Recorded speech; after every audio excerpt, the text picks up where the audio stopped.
There is an iron hammer embedded in 400-million-year-old rock. A 1513 map showing Antarctica without ice. 3 800-ton stones in Lebanon that no one can explain how they got there. This is not conspiracy theory. This is physical, measurable, documented evidence. For 200 years, we have found things that don't fit. Objects in wrong places, technologies in wrong times. And every time something impossible appears, we file it away and move on as if nothing happened. But the anomalies are accumulating. Preserved bodies that shouldn't be so perfect. Constructions that shouldn't be so precise. Knowledge that shouldn't be so advanced. The question is no longer whether these mysteries are real. The question is, why doesn't anyone want to talk about what they really mean? Tonight, we explore the secrets that should never have been found. But they were found. And they refuse to disappear. Welcome to the dark side of history. Chapter 1. The King Who Vanished in Time. There are things in this world that simply shouldn't be lost. A ring, a wallet, car keys. But the body of the most powerful man who ever walked the earth. That's different. We're talking about Alexander the Great, the conqueror who built an empire from Greece to India before turning 33. His death shook the known world. But what happened after he died is a mystery that has puzzled historians for more than 2,000 years. Babylon, year 323 before Christ. Alexander has just died in Nebuchadnezzar II's palace. He was barely 32 years old and had conquered more territory than any other human being in history.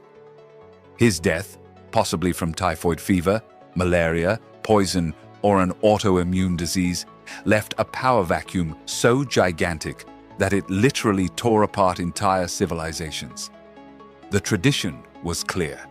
The body should return to Macedonia, his homeland. But this is where the story gets interesting.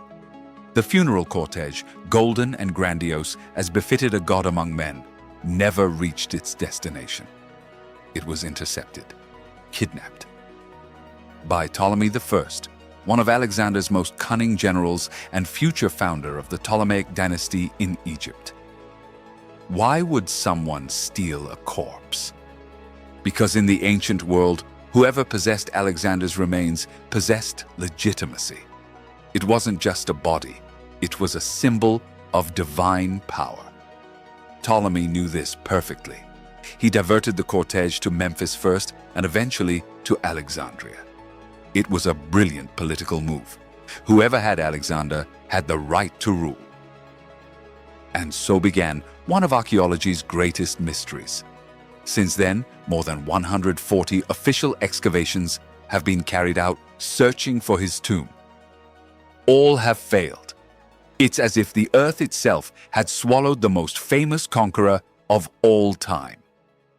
For centuries, Alexander's remains rested in Alexandria in a building called the Soma or Sema.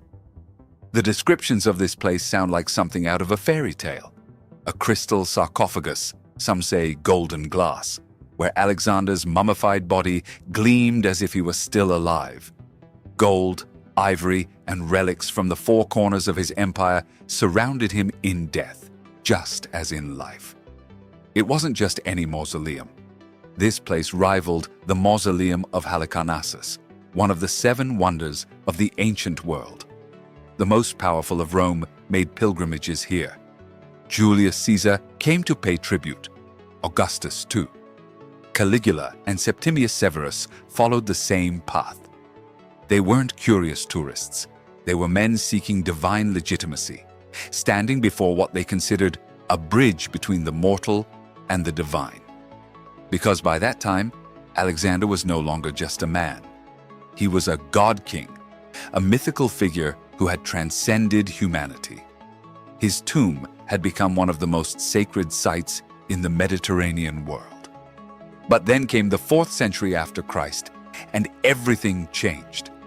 Earthquakes struck Alexandria. Tsunamis devastated the coast. Christianity spread throughout the empire, transforming temples into churches and burning the past in its wake. The Soma began to fade from historical records. The last serious mentions date from the 4th century, and after that, silence. How is it possible that the tomb of the most famous man in ancient history simply disappears? We're not talking about just any burial on a lost hill. It was a monument in the center of one of the world's most important cities, visited by emperors for centuries. Theories abound, and each one is more fascinating than the last. Some say the remains were moved to Siwa, the oasis where Alexander was proclaimed son of Zeus Ammon. Others insist they ended up in Venice, where they supposedly rest under St. Mark's Basilica. Some suggest they never left Babylon. But here's what's really disturbing. Alexandria has been excavated, studied, and re-excavated for centuries. It's one of the most investigated ancient cities on the planet. And yet, after more than 2,300 years, there isn't a single solid clue about where Alexander's remains are. Is it possible that something so monumental simply evaporates? Or are there forces that prefer it remains hidden? Today, there are excavations in Alexandria that are considered too sensitive politically and archaeologically. Certain sites remain unexplored, not for lack of technology or resources, but because the implications of what they might find are too complex. Imagine for a moment what it would mean to find Alexander the Great's intact tomb. His DNA waiting to be sequenced after more than 2 millennia. Lost texts, possibly including records of civilizations we thought were mythical. Artifacts of incalculable value.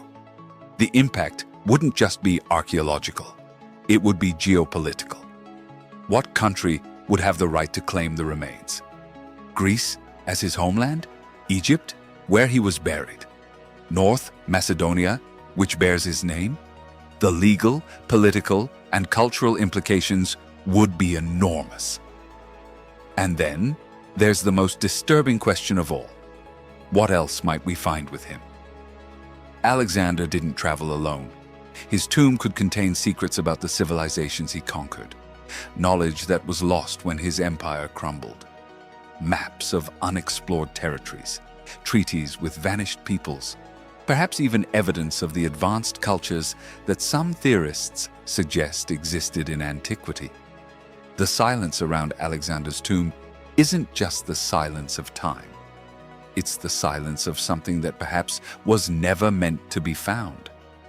As if the earth itself had decided to protect its secrets, keeping them hidden until the world is ready to face what they might reveal. Somewhere beneath the streets of Alexandria, or perhaps in a lost oasis in the desert, the remains of history's greatest conqueror wait in darkness. And while they wait, the mystery grows deeper, more protected, more untouchable with each passing year. Alexander isn't the only king who disappeared without a trace. In the depths of the earth, other secrets await. Some were buried on purpose, others were simply swallowed by time. But they all share something. They should never have been found. Chapter 2. The city that swallowed 20,000 people. Imagine this. You're renovating your house, you knock down a basement wall, and suddenly find a tunnel. But not just any tunnel. This one leads to another, and that one to another. Before you know it, you've discovered that your house is built on top of an entire city. A city that can house 20,000 people. A city that extends 85 meters into the depths of the earth, with 18 levels of pure impossible engineering. This isn't science fiction. This is exactly what happened to a man in Derinkuyu, Turkey, in 1963. And what he found beneath his house is something that still today, more than 60 years later, defies all logical explanation. Derinkuyu isn't just a cave. It's a complete underground metropolis, excavated directly into the volcanic rock of Cappadocia. We're talking about a city with stables, cellars, chapels, kitchens, dormitories, and even a ventilation system, so sophisticated it would work perfectly today. All this built by people who supposedly had no more tools than stone hammers and copper chisels. But who builds a city for 20,000 people underground? And why? The first clue is in the doors. These aren't normal doors. They're solid stone discs that weigh up to 500 kilograms each. But here's the interesting part. They can only be closed from the inside. Think about that for a moment. 500 kilos of rock that rolls to seal you completely from the outside world, and only you can open it from your side. That's not the architecture of a normal city. That's the architecture of fear. The ventilation system is another thing that makes you wonder what the hell was happening here. They have more than 15,000 ventilation shafts that extend up to 85 meters deep. Not random shafts, but an engineering system that guarantees fresh air reaches every corner of the underground city. They even calculated how to keep air from getting contaminated between levels. And then there are the water cisterns. They didn't just dig wells to get clean water, but designed the system so it would be impossible to poison the supply from above. Whoever built this was thinking about long-term survival against enemies who knew their strategies very well. Archaeologists officially attribute Derinkuyu to the Phrygians, a Bronze Age people who lived around the 8th century before Christ. But there's a problem with that theory: the scale.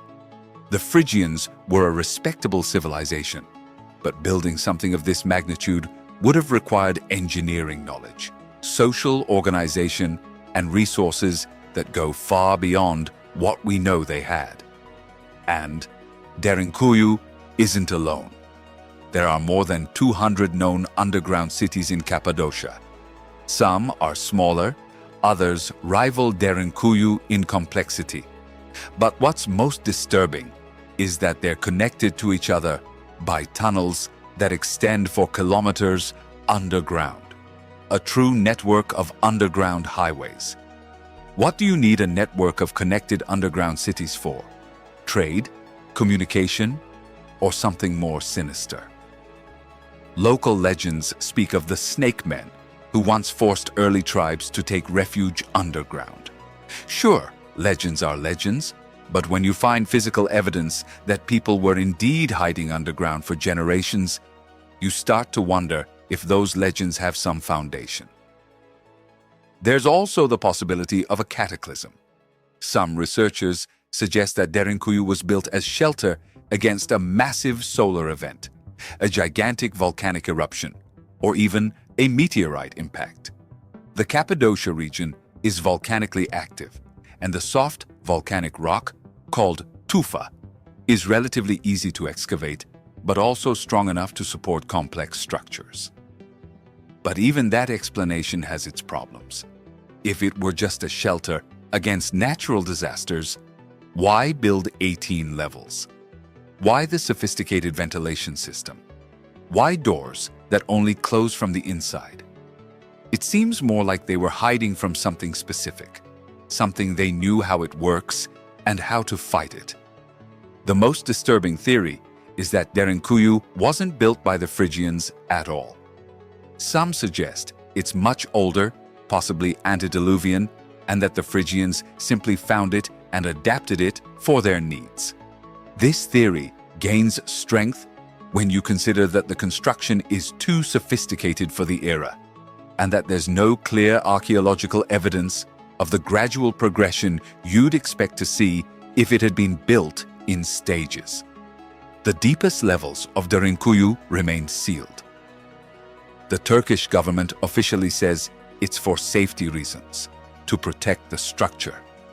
But some researchers whisper that there are other reasons, that what's in those deeper levels could change our understanding of human history. What would they find if they could excavate deeper? More rooms? Artifacts that don't fit our chronology? or something that confirms the darkest legends about why this city was built in the first place? Derinkuyu remains as one of the world's greatest architectural mysteries.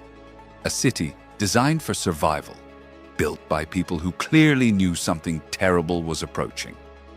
And whatever they were hiding from, they knew it well enough to dedicate entire generations to excavating their escape into the depths of the earth.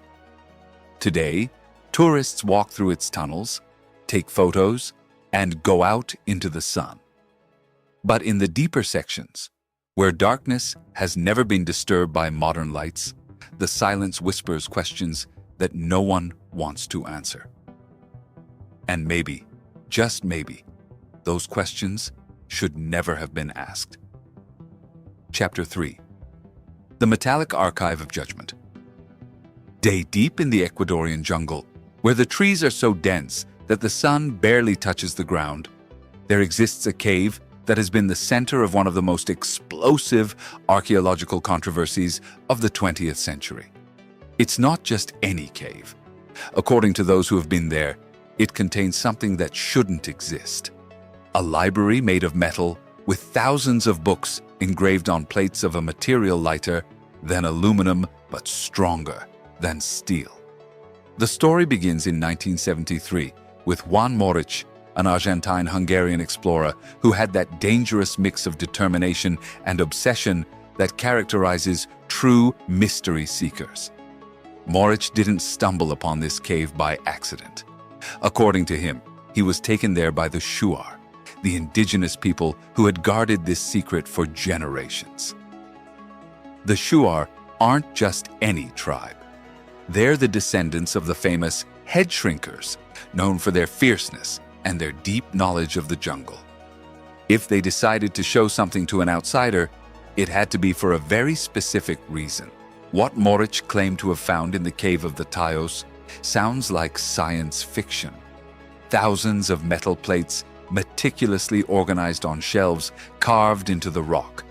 Some the size of a book, others enormous like wall panels, all engraved with symbols that didn't resemble any known language. And this wasn't all. Golden statues, tools made of unknown materials, and evidence of a technology that doesn't fit any known archaeological timeline. But here's where the story gets really interesting. In 1976, barely 3 years after Moric made his claim, one of the strangest expeditions in modern history was organized.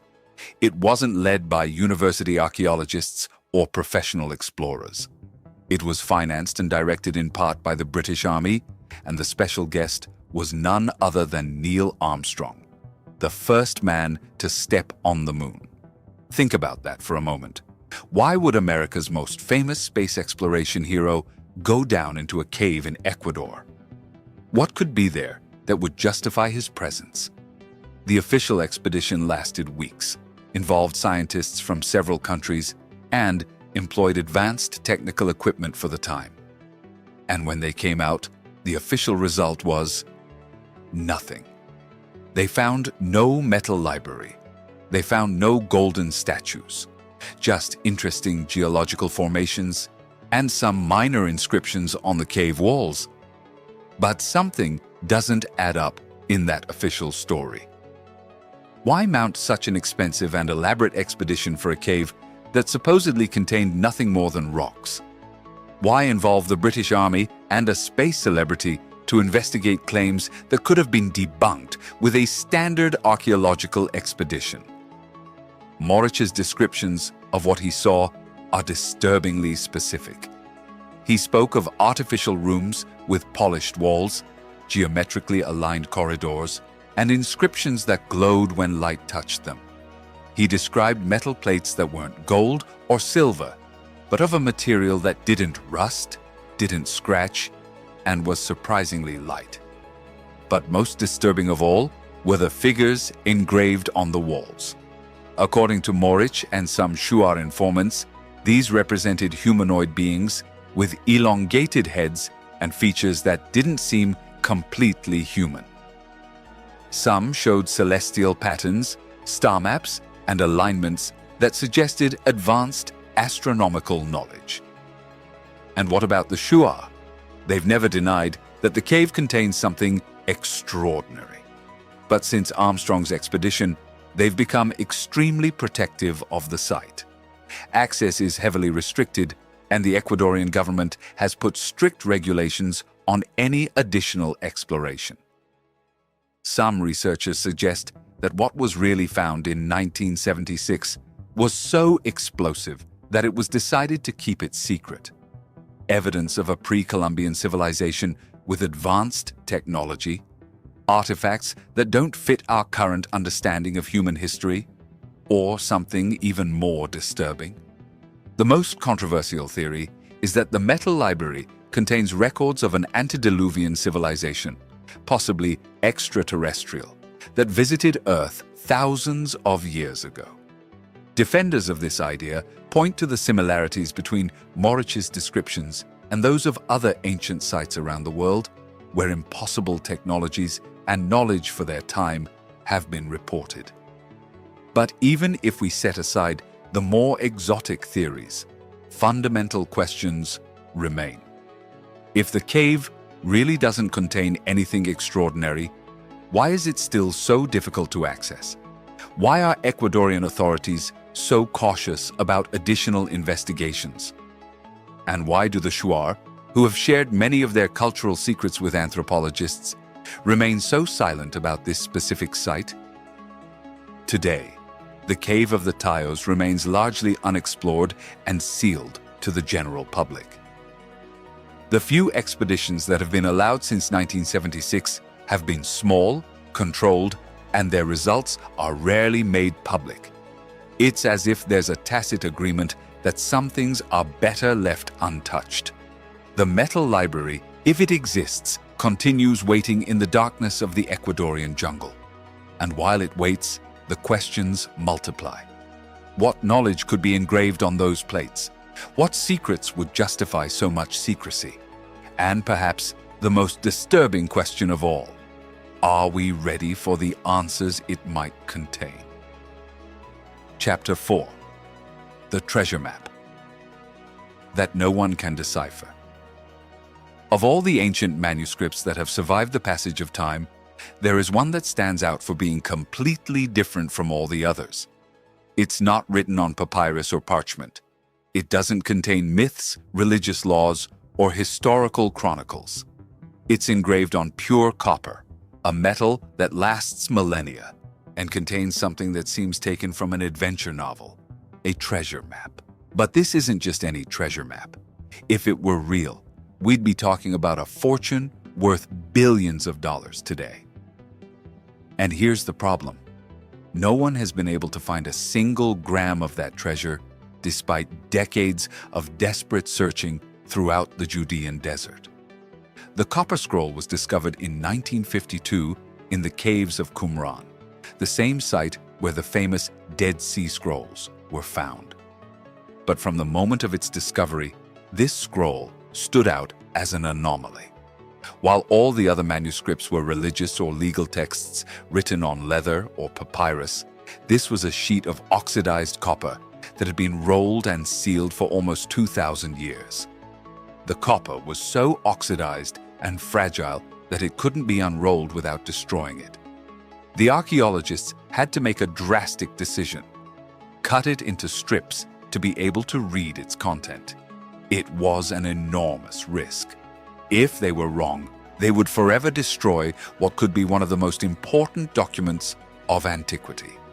When they could finally read the text, what they found left them speechless. It wasn't theology or philosophy. It was an inventory, an extremely detailed inventory of 63 locations where massive treasures were hidden. And we're not talking about some coins or family jewels. We're talking about tons of gold and silver. The first entry says something like, "In the ruins that are in the valley of Achor, under the steps that go toward the east, 40 cubits long, a chest of silver and its vessels with a weight of 17 talents. A talent equaled approximately 30 kilograms. 17 talents would be more than 500 kilograms of silver in a single location." And that's just the first entry. The scroll continues with equally specific descriptions.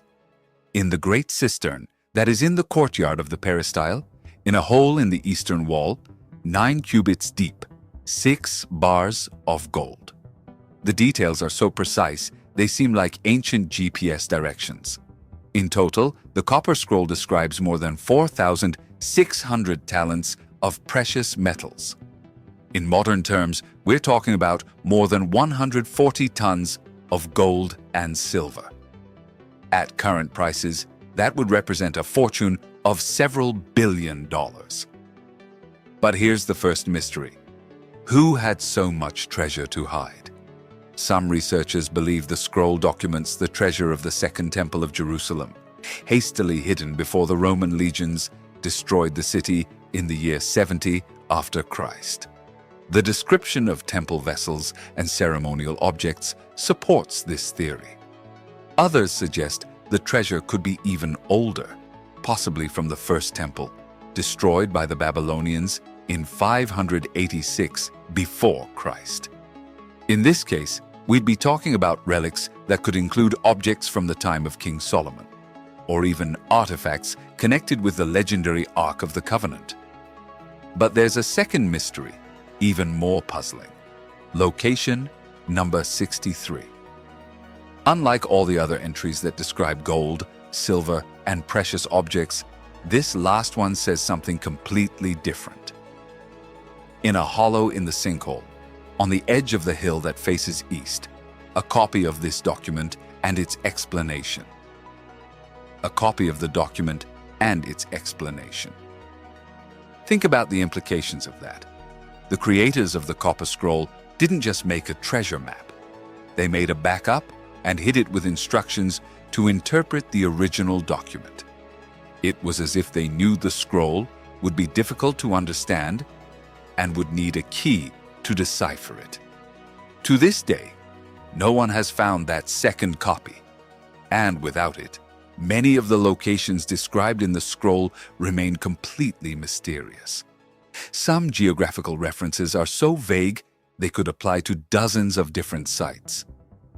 In the valley, under the ruins, next to the water channel, could be practically anywhere in the region. For decades, professional and amateur treasure hunters have excavated throughout the Judean desert looking for these locations.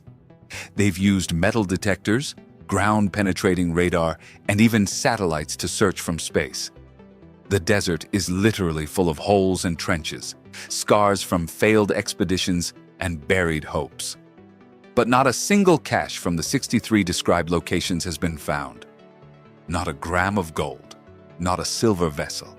It's as if the greatest treasure in ancient history had simply evaporated. Skeptics argue that the Copper Scroll could be an allegory, not a literal map. They suggest the treasure descriptions could be spiritual metaphors, like many religious texts of the time.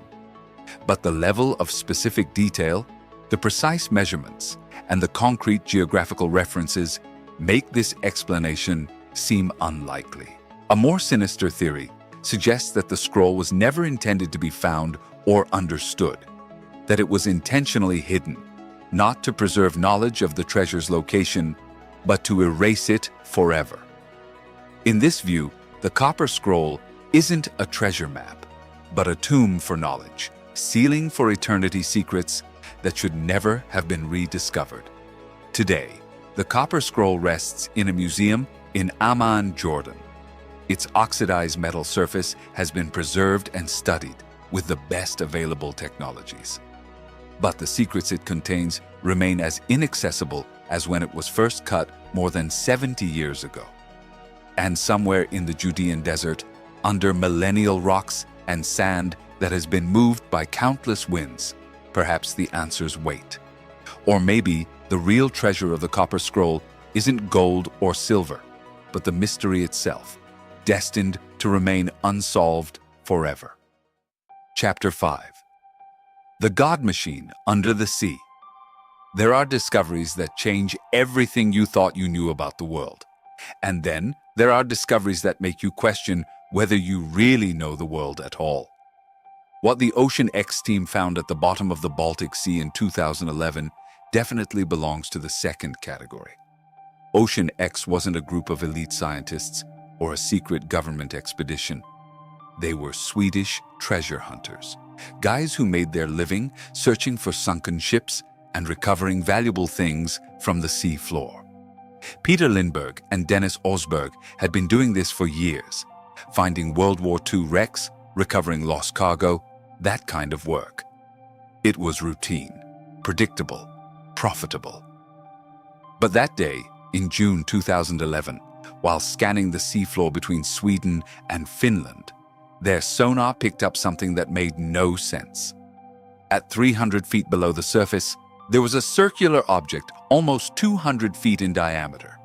It wasn't a sunken ship. It wasn't a natural rock formation. It was something completely different. The first sonar image looked like something out of a science fiction movie. The object had the almost perfect shape of a disc, with what appeared to be symmetrical features and a pedestal-type structure raising it from the sea floor. But what really caught attention was its texture. It wasn't smooth like a rock, nor irregular like shipwreck debris. It had right angles, flat surfaces, and what appeared to be steps or ramps carved into one side. When they finally managed to descend to investigate up close, what they found was even more puzzling. The object had features that seemed artificial: sharp edges, perfect angular transitions, and what could only be described as an entrance or passageway cut into its surface. But perhaps strangest of all was its appearance. The divers described it as burnt concrete, as if it had been exposed to extreme heat. And then there was the equipment problem.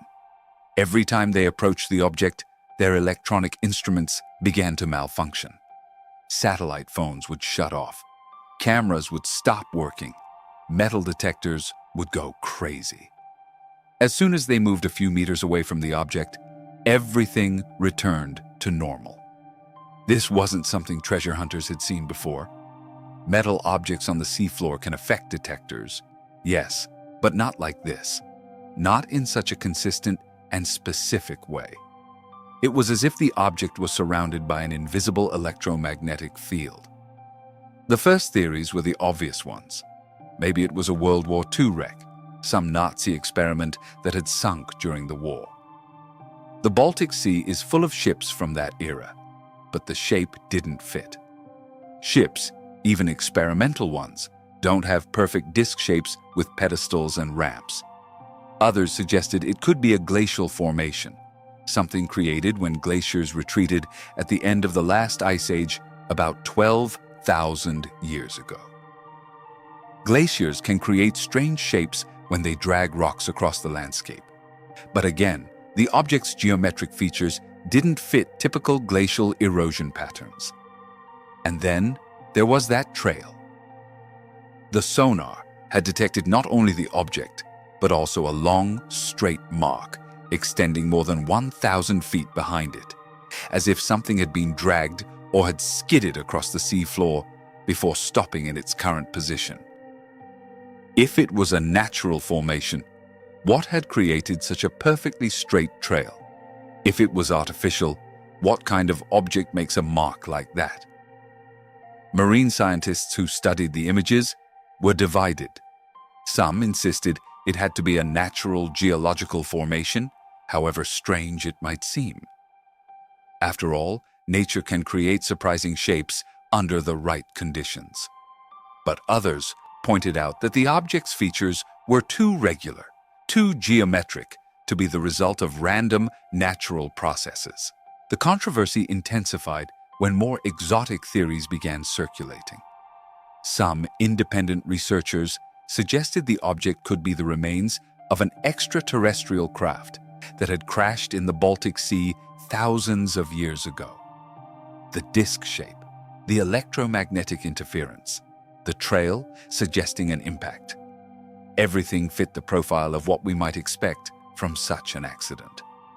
Of course, the official scientific community immediately rejected these ideas, but the object's characteristics continued to be inexplicable by conventional methods. And there was another factor that complicated things: access. After the initial publicity, making additional expeditions to the site became incredibly difficult. Permits were complicated to obtain.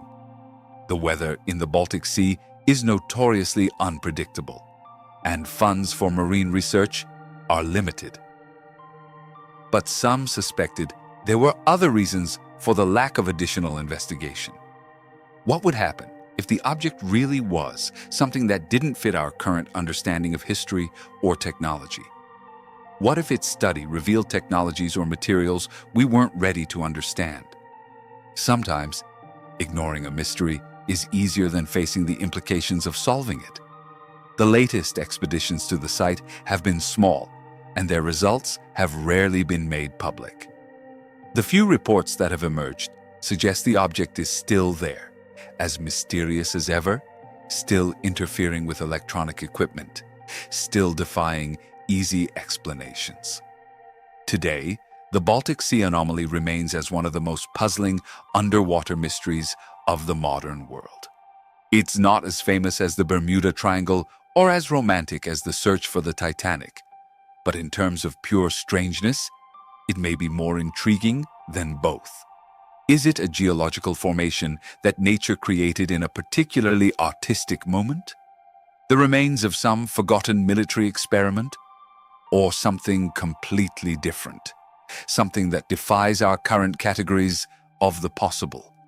The object is still there, 300 feet below the surface of the Baltic Sea, surrounded by cold water and eternal darkness. And while it remains not fully examined, the questions it raises continue to grow. Maybe some mysteries are destined to remain unsolved. Or maybe we're simply waiting for the right moment, or the right technology, or the right courage to face what we might find. Chapter 6. The Figures That Watch from the Past. In the deserts of Iraq, where sands have covered and uncovered civilizations for millennia, archaeologists in the 1920s unearthed something that didn't fit any art history textbook. They weren't the typical Mesopotamian artifacts they expected to find. They weren't statues of bearded kings or fertility goddesses. They were something completely different, something that made them feel uncomfortable every time they looked at them. We're talking about the figurines of Tel al-Ubaid, and if you see them once, you never forget them. They have perfectly normal humanoid bodies, 2 arms, 2 legs, torsos that suggest both male and female figures. But their heads are something else entirely. They're reptilian. There's no other way to describe them. They have elongated skulls that extend backward, slanted eyes that seem more like a snake's than human, and a surface texture that suggests scales. Some have what appear to be helmets or elaborate crowns, but even those can't hide the fundamentally non-human characteristics of their faces. The Ubaid culture flourished between 6,500 and 3,800 before Christ, making them some of the earliest complex artistic representations we know. They preceded the Sumerians, preceded Babylon, preceded practically everything we consider Mesopotamian civilization, and from the beginning, they were representing beings that didn't look like themselves. What makes these figurines even more disturbing is the context in which they were found. They weren't in some dark tomb or temple dedicated to monstrous deities. They were in ordinary houses, in community temples, in spaces where people lived their daily lives. And many of them were clearly in positions of authority or respect. One of the most famous figurines shows a reptilian female figure nursing a baby that also has reptilian features. It's a maternal, loving image, completely normal, except for the fact that both mother and child look like humanoid lizards. What kind of culture creates art that shows reptilian beings as loving family figures? Another figurine shows a male reptilian being in what is clearly a leadership position, holding what appears to be a ceremonial staff or symbol of authority. His posture is regal, commanding, the posture of someone accustomed to being obeyed. But his face is that of a lizard. Archaeologists initially tried to explain these figurines as symbolic representations. Maybe they were gods associated with fertility or water, since reptiles in Mesopotamia were connected with both concepts. Maybe they were ceremonial masks worn during religious rituals, and the figurines showed priests in the act of spiritual transformation. But there are problems with these explanations. First, the consistency. We're not talking about one or two strange figurines that could be artistic anomalies. Dozens of these reptilian representations have been found across different Ubaid sites, and they all show the same basic style, the same non-human characteristics. It was clearly an established cultural motif, not an isolated artistic experiment. Second, the realism. These aren't abstract or stylized representations. They're detailed, carefully crafted, as if the artist was working from real models. The proportions are correct, the postures are natural, the anatomical details are precise. It's just that the anatomy isn't human. And then there's the fact that this reptilian motif wasn't limited to the Ubaid culture. It appears throughout the world in cultures that had no contact with each other, separated by oceans and millennia. The Olmecs of Mexico carved statues of hybrid beings with reptilian features. Australian Aboriginal traditions speak of dreamtime serpents that created the world. Chinese myths are full of dragons that descended from the sky with wisdom and power. Is this just a coincidence? Or is there something deeper in the human psyche that drives us to imagine reptilian beings in positions of power and authority? Carl Jung would have said it's part of the collective unconscious, a universal archetype that appears in all cultures because it touches something fundamental in our nature. But there are more controversial theories. Some researchers suggest that the Ubaid figurines aren't symbolic representations at all, but literal portraits. In this view, the ancient Mesopotamians were documenting real encounters with beings that had reptilian characteristics, beings that occupied leadership positions in their society.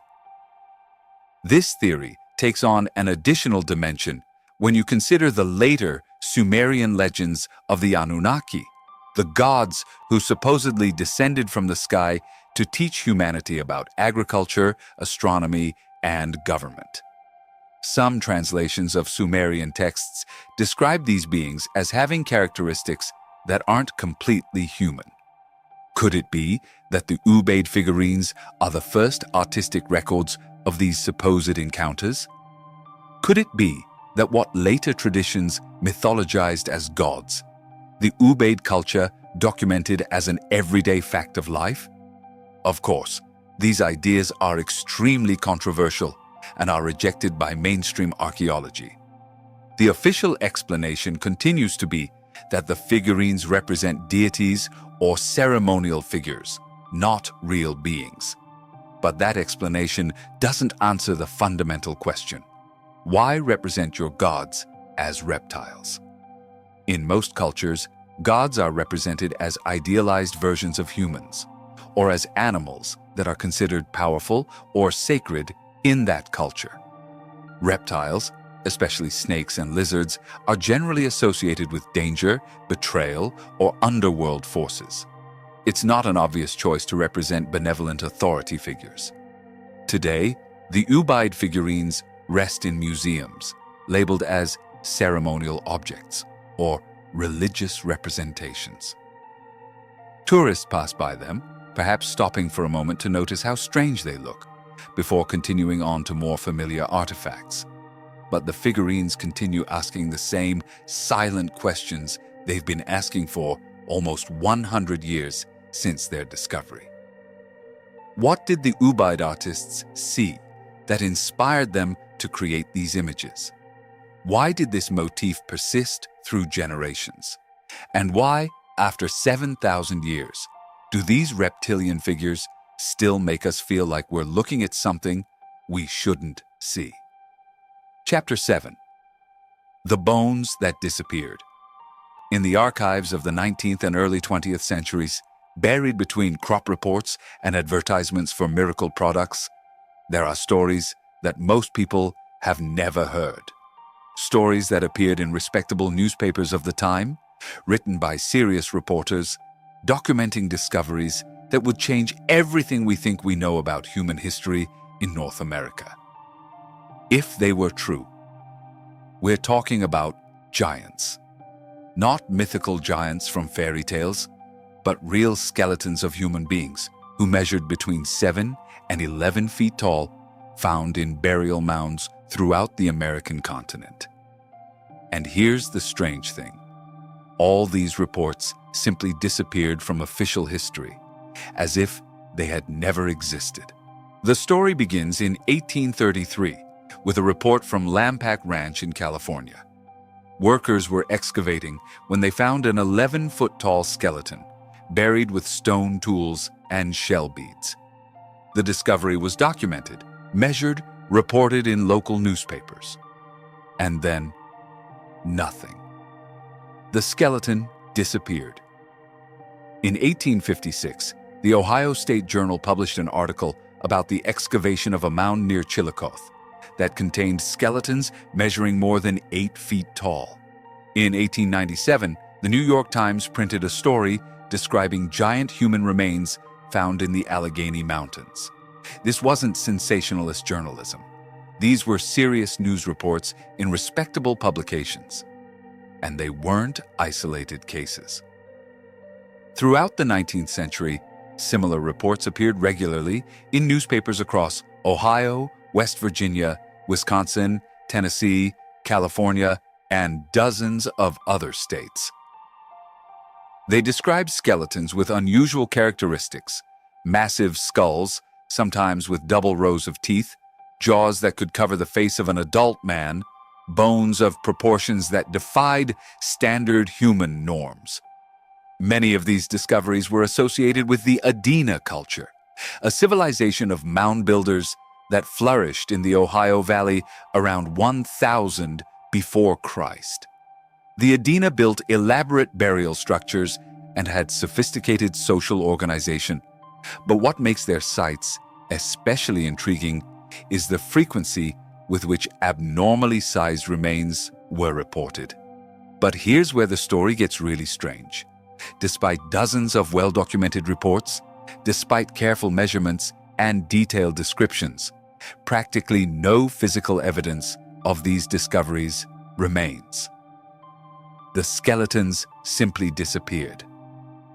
Some researchers have suggested that the Smithsonian Institution deliberately collected and suppressed this evidence. The theory is that during the 19th and early 20th centuries, the Smithsonian conducted dozens of mound excavations throughout the American Midwest. Many of these excavations included extraordinarily large skeletons. But when asked about this evidence today, the Smithsonian insists they have no record of giant skeletons.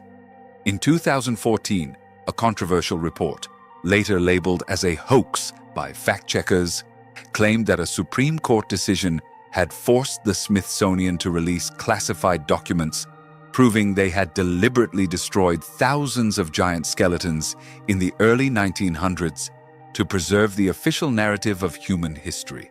Although that specific report was false, the idea behind it persists because the basic facts are disturbing. There is historical documentation of hundreds of giant skeletons found in North America, but practically no physical evidence survives today. Native Americans have their own traditions about these giants. The Paiute of Nevada told stories of the Siteka, a cannibalistic race of red-haired giants who were driven into caves and exterminated. When Lovelock Cave was excavated in the early 20th century, archaeologists found giant sandals, oversized tools, and even human remains with hair described as reddish. The Choctaw, Comanche, and Navajo all have accounts of giants who once roamed the earth, fought in epic battles, and were eventually eliminated by humans or the gods.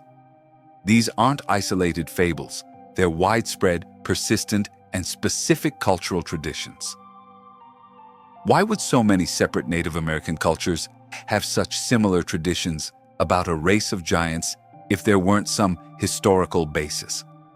And why do those traditions correspond so closely with 19th century newspaper reports about giant skeletons? One theory suggests that these giants might have been a separate subspecies of humans, perhaps an unknown branch that lived alongside Homo sapiens before being eliminated by climate changes, diseases, or conflicts. Given the regular discoveries of new human relatives like the Denisovans or Homo naledi in recent decades, this idea isn't completely outside the realm of possibility. Another explanation is that the reports of giant skeletons were simply exaggerations or measurement errors. Enthusiasm and lack of scientific tools could have led to overestimations of size. But even allowing for errors, the volume of reports describing humans significantly larger than modern averages raises questions that can't be easily dismissed. There's also the biblical connection. The stories of the Nephilim mentioned in Genesis as the children of the sons of God and the daughters of men describe these giants as mighty men of old, men of renown. Some researchers see parallels between these biblical stories and Native American traditions, suggesting a global memory of a race of giants that once existed. Today, the topic of giant skeletons remains on the margins of mainstream archaeology. The few researchers who study it face immediate skepticism and are often labeled as conspiracy theorists. But the questions persist. Where are all these skeletons that were reported so consistently for decades? Why did the physical evidence vanish so completely? And what does this tell us about what we're willing to believe versus what we're willing to investigate? The fields of North America guard their secrets well. Under layers of plowed earth and urban development, perhaps additional evidence waits to be discovered. Or maybe the giants really vanished forever, taking their secrets with them into oblivion, leaving only whispers in old newspapers and tribal memories of a time when the earth was inhabited by beings larger than us. Chapter 8. The helicopter carved in stone. In southern Egypt, in a city called Abydos that has been sacred for more than 5,000 years, there is a temple that guards one of the most puzzling mysteries of the ancient world. It's not hidden in some secret chamber or buried under tons of sand. It's right there, carved in stone, visible to anyone who raises their head and looks toward the ceiling. The problem is that what you see shouldn't exist, not in a 3,000-year-old temple, because engraved in those stone beams, with the same technique and style as the rest of the temple's hieroglyphs, are images that appear to be a helicopter, a submarine, a tank, and something that can only be described as a fighter jet. The Temple of Seti was built around 1300 before Christ, during the 19th dynasty of the New Kingdom. Seti was one of Egypt's most powerful pharaohs, father of Ramesses II, and this temple was his architectural masterpiece. It wasn't just any temple. It was a pilgrimage center, a place where the boundary between the physical and divine worlds supposedly became thinner. But in the ceiling beams, about 10 meters from the ground, there are hieroglyphs that have nothing to do with Egyptian gods or pharaonic rituals. There's a shape that distinctively has a main rotor, a cabin, and what appears to be a helicopter tail. There's another that shows an elongated shape with what appears to be a command tower and a sharp hull, like a submarine. And there are figures that, no matter from what angle you look at them, appear to be modern military vehicles. The official explanation is what archaeologists call palimpsest. The idea is that these hieroglyphs were originally carved during Seti Ivan's reign, then covered with plaster and recarved during the reign of his son Ramesses II. Over time, the plaster eroded, revealing a confusing mixture of both inscriptions that, by pure chance, ended up resembling modern machines. Sounds reasonable, right? Except, there are problems with this explanation. First, the precision. We're not talking about vague shapes that could be interpreted as almost anything. These are geometrically exact representations. The helicopter has the correct proportions, the rotor in the right position, even what appears to be a cabin with windows. Second, the consistency. If it were just random erosion creating coincidental shapes, you'd expect to see this type of accidents in other Egyptian temples too. But you don't. The Abydos hieroglyphs are unique in showing these apparently modern forms. And then there's the context of the temple itself. Abydos wasn't just any religious place. It was considered the place where Osiris, the god of death and resurrection, had been buried. It was a pilgrimage site so important that Egyptians believed being buried there guaranteed eternal life. It was, in essence, the most sacred place in all of Egypt. Why would that specific place contain images that look like machines from the future? Some researchers have suggested that Egyptian temples functioned as more than religious centers. They might have been places where priests entered altered states of consciousness, where they had visions they interpreted as divine communication. What if those visions included images of technologies that didn't exist in their time? What if the priests of Abydos saw helicopters, submarines, and tanks in religious trances and interpreted them as the vehicles of the gods? In that era, if someone had a vision of a flying machine, how would they describe it except as the chariot of some celestial deity? This theory becomes more intriguing when you consider that the Temple of Seti also contains the famous Abydos King List, a chronological record of pharaohs that curiously omits certain heretical kings like Akhenaten. Egyptians clearly edited their history, preserving what they wanted to remember and omitting what they preferred to forget. Could it be that the helicopter hieroglyphs were something they saw but didn't completely understand? Something they knew was important to record, even if they couldn't explain it in terms of their era. Another theory, much more controversial, suggests that ancient Egyptians really saw these machines, not as visions or dreams, but as real objects.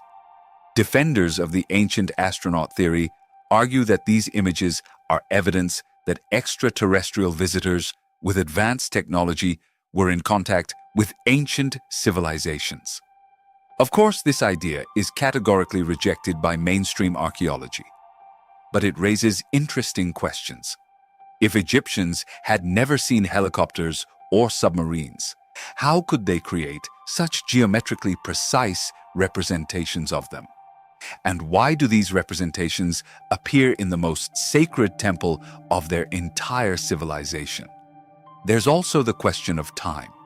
The Temple of Seti doesn't just contain apparently futuristic hieroglyphs, but also architectural features that defy explanation. The columns are perfectly aligned with celestial events. The underground passages follow complex geometric patterns. The overall design suggests knowledge of astronomy, mathematics, and engineering that goes beyond what is officially attributed to ancient Egyptians. Some researchers have proposed a third explanation: temporal manipulation. This extremely fringe theory suggests that certain places on Earth, especially those considered sacred by ancient civilizations, might act as receivers of information from other time periods. In this model, temples like Abydos would function as cosmic antennas, capable of picking up echoes from the past or future. It sounds like science fiction, I know, But when you're faced with evidence that doesn't fit any conventional explanation, sometimes you have to consider unconventional possibilities. What we know for certain is this. On the ceiling of the most sacred temple of ancient Egypt, there are images that look exactly like modern military technology. They're carved with the same technique and care as the rest of the hieroglyphs. And they've been there for more than 3,000 years, waiting for someone to notice them. Today, tourists from around the world travel to Abydos to see these hieroglyphs with their own eyes. Some leave convinced they're evidence of time travelers or extraterrestrial visitors. Others are sure they're just coincidences of erosion. But everyone leaves with questions. Because in the end, no matter which explanation you prefer, the helicopter hieroglyphs force us to confront an uncomfortable truth. There are things about the past that we simply don't understand. And maybe some of those things were never meant to be understood by us. Chapter 9. The factory that never existed in eastern China, in a province called Zhejiang, there is a small village called Xianbeikun, where something happened that changed everything we thought we knew about ancient Chinese engineering. In 1992, a farmer named Huanai was tired of the stagnant ponds that dotted his village. He decided to drain one using a water pump. He expected to find mud, maybe some stones, perhaps fish bones at the bottom. What he found instead was a staircase.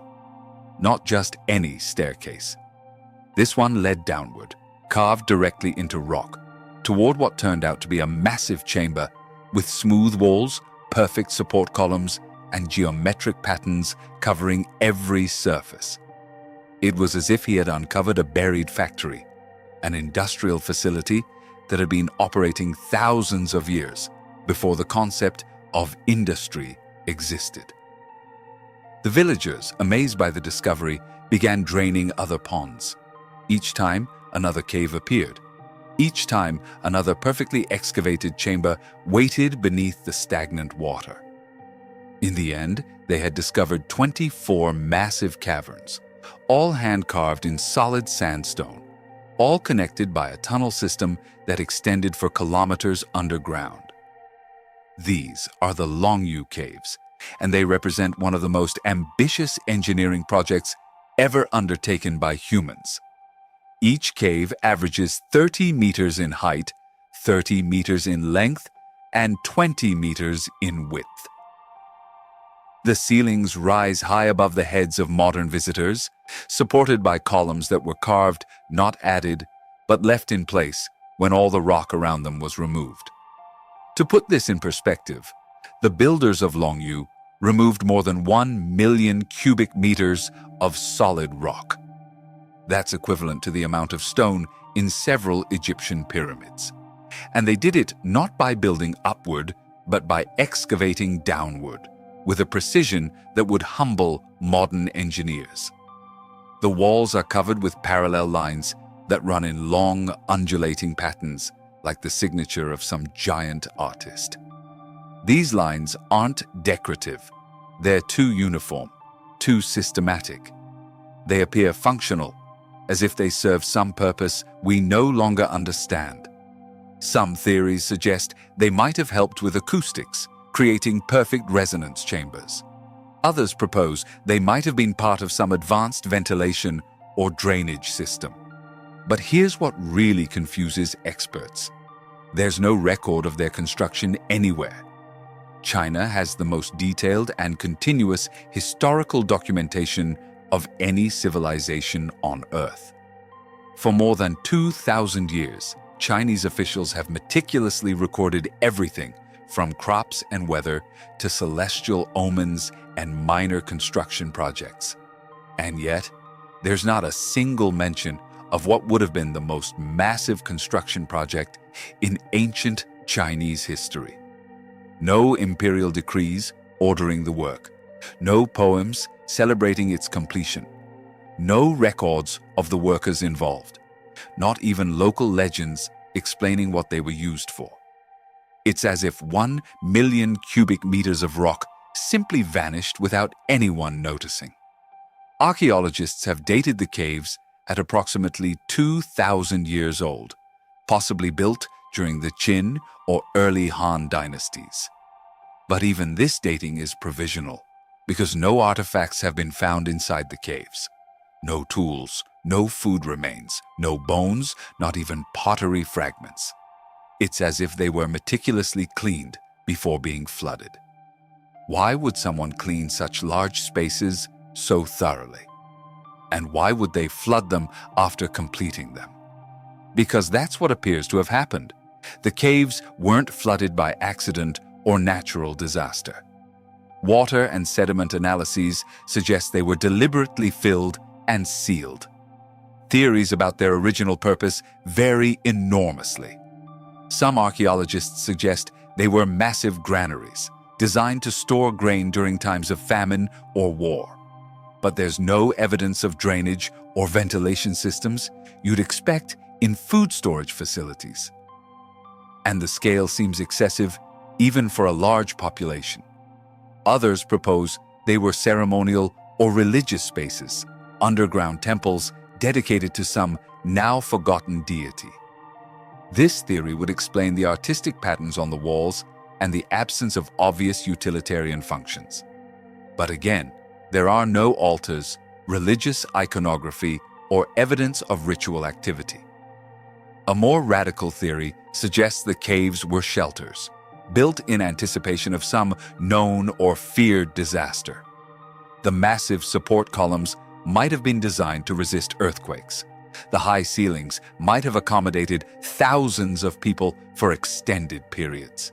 The connected tunnel system would have allowed movement and communication between different sections. But if they were shelters, what were they hiding from?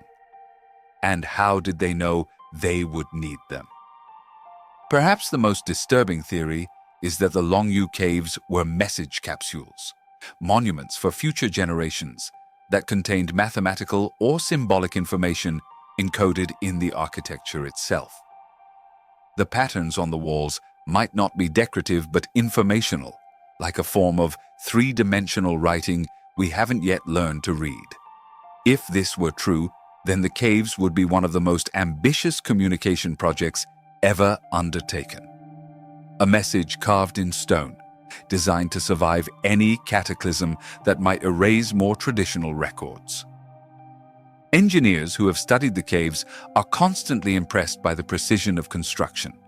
The angles are perfect, the proportions mathematically exact, the support columns placed to optimally distribute weight. All this achieved with hand tools, without modern scaffolding, without precision measuring equipment. And then there's the question of the volume of material removed. Even with a massive workforce working for decades, moving 1 million cubic meters of rock would have been a monumental enterprise. Where did they put all that stone? There are no mountains of debris near the caves, no evidence that the rock was transported to other construction sites. Today, the Longyu Caves are open to the public as a tourist attraction. Visitors walk through the massive spaces, admire the intricately carved walls, and ask the same questions that have been puzzling experts for more than 30 years. But in the deepest sections of the caves, where tourist lights don't penetrate, the darkness whispers secrets that may never be revealed. Because maybe the Longyu Caves weren't built for us. Maybe they were built for someone else, at a time when China knew things it has since chosen to forget. Chapter 10. The Computer of the Gods. In 1901, Greek sponge divers were working in crystal-clear waters near the small island of Antikythera when they found something that would forever change our understanding of what the ancients were capable of achieving. It wasn't gold or jewels that initially caught their attention. It was a shipwreck, the remains of a vessel that had been resting on the seafloor for more than 2,000 years. But among the broken marble statues and corroded amphorae, there was something that seemed out of place. A lump of greenish bronze and petrified wood, no bigger than a shoebox, but so densely packed with internal mechanisms that it looked as if someone had tried to stuff a Swiss watch inside a rock. For decades, no one knew what to do with this object. It sat in a museum, labeled simply as some kind of astronomical instrument, while scholars occasionally examined it and scratched their heads. It wasn't until the arrival of modern X-ray technology that someone could finally see what was inside. What they found left them speechless. It wasn't just an astronomical instrument. It was a computer, a functional analog computer, complete with at least 30 intricately carved bronze gears, all designed to work together in perfect synchronization. And it had been built around 100 before Christ, more than 1,500 years before anyone was supposed to know how to make something like this. The Antikythera mechanism, as it came to be known, is so sophisticated that its discovery was like finding a jet engine in King Tut's tomb. It simply doesn't fit our timeline of human technological development. But what did it do exactly? Researchers have spent more than a century unraveling its functions, and each new revelation is more impressive than the last. The device could predict the positions of the sun, moon, and the 5 planets known to the ancient Greeks. It could calculate solar and lunar eclipses decades into the future. It could even track the Metonic cycle, a 19-year astronomical pattern that the ancients used to reconcile solar and lunar calendars. But perhaps most amazing is how it did it. The gears were cut with perfectly spaced teeth, some no bigger than a fingernail. The ratios between different gears corresponded exactly to the mathematical relationships governing planetary motion.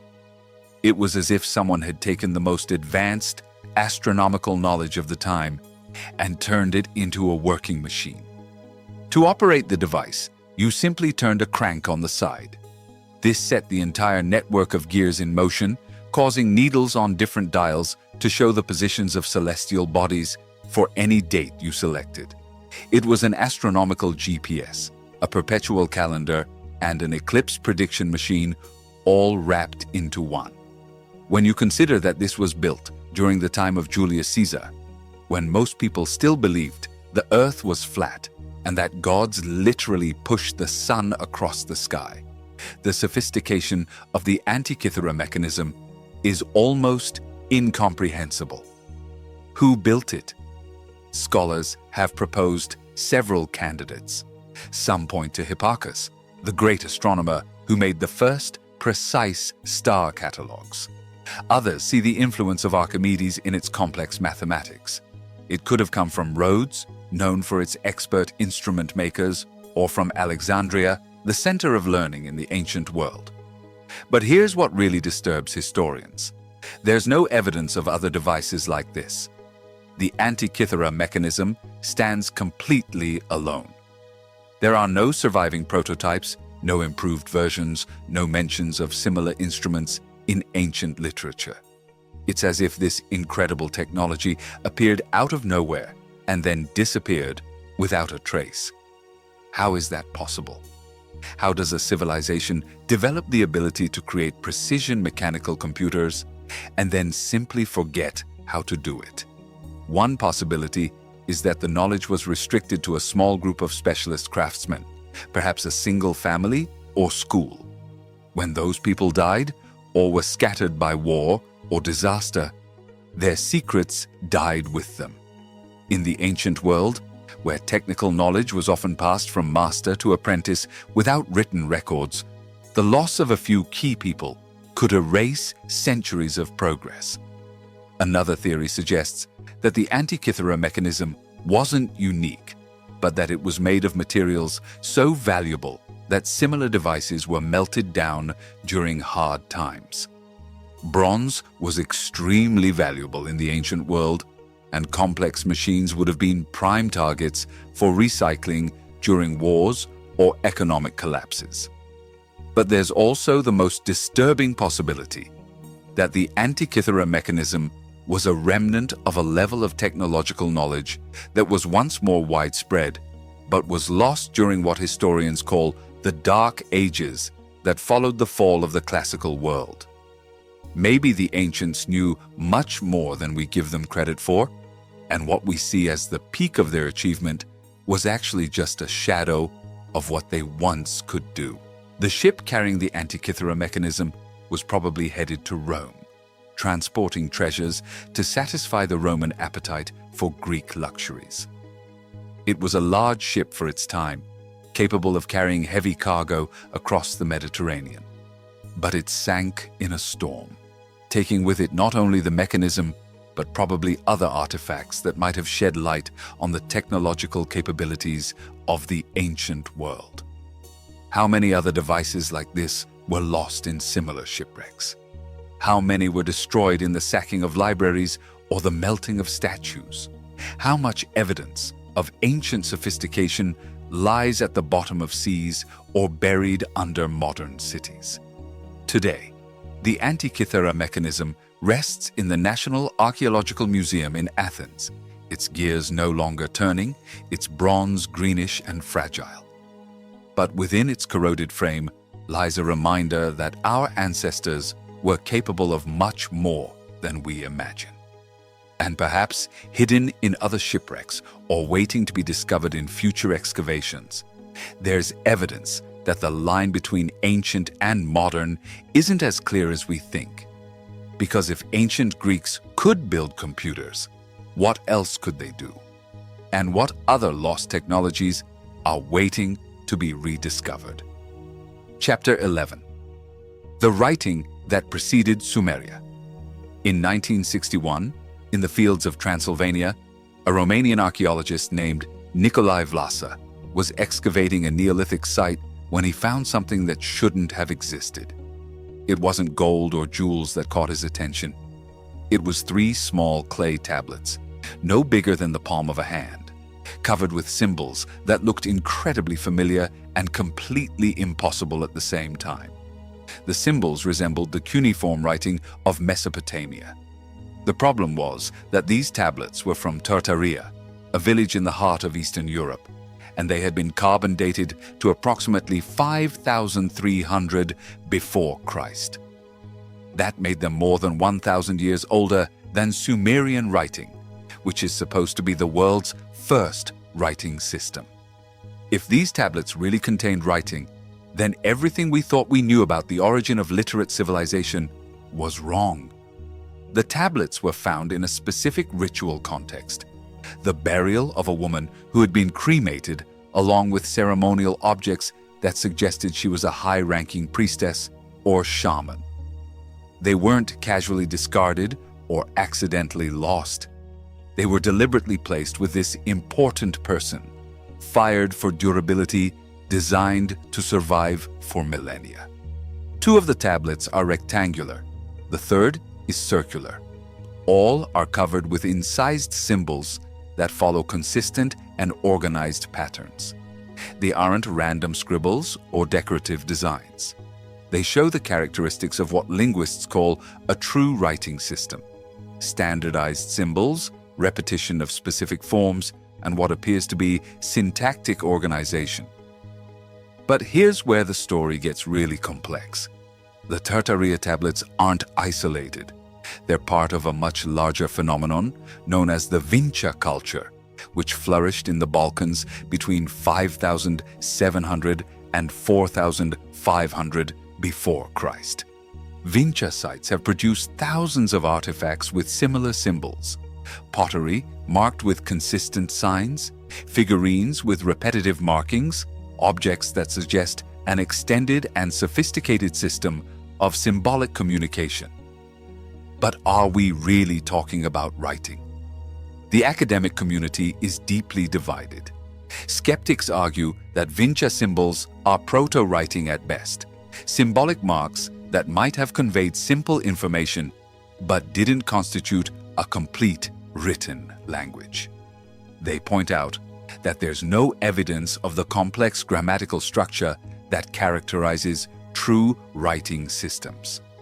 Defenders of the Vinča writing theory respond that the absence of evident grammatical structure could be due to our limited understanding of the symbols, not to a lack of sophistication in the original system.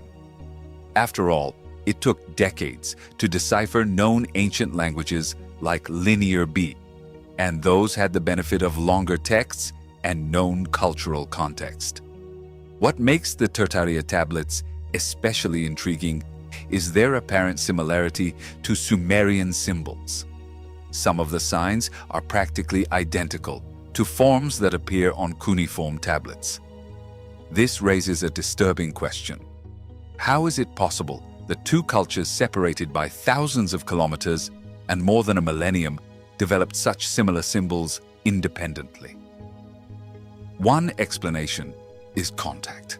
Maybe there were trade or cultural networks connecting Eastern Europe and Mesopotamia much earlier than we currently believe.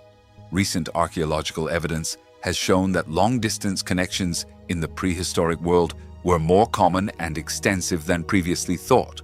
But there's another more radical possibility, that both Vinca and Sumeria inherited their writing systems from a common earlier source.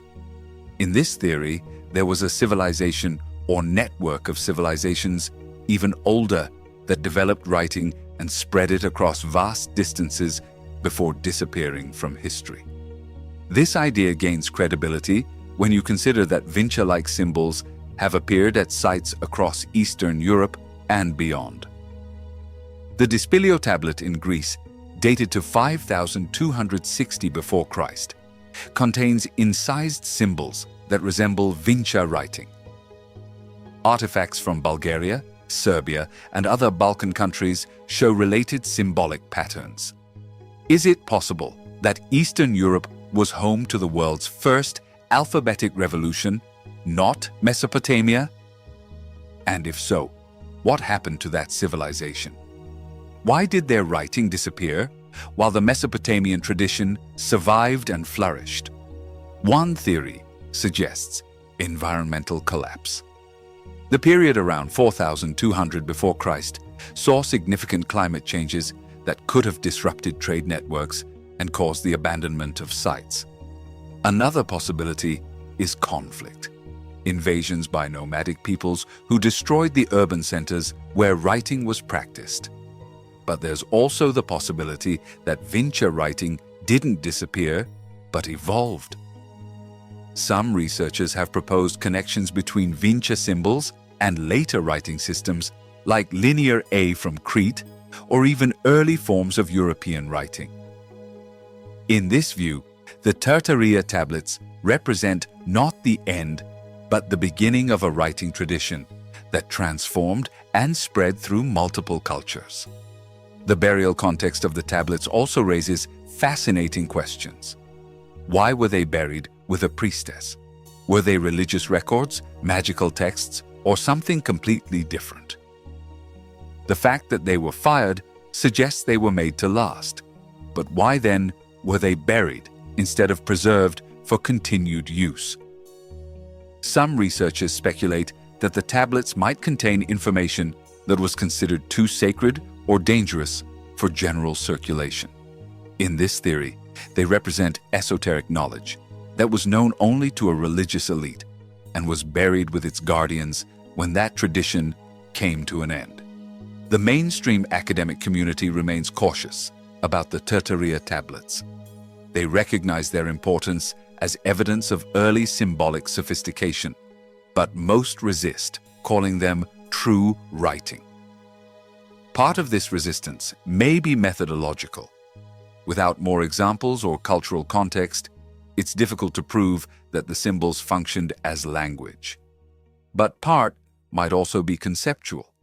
Accepting that writing developed in Europe before Mesopotamia would require rewriting fundamental narratives about the origin of civilization. Today, the Tartaria tablets rest in the National Museum of Transylvanian History in Cluj-Napoca, Romania. They're rarely exhibited, and the academic debate around them has largely quieted, eclipsed by more conventional narratives of ancient history.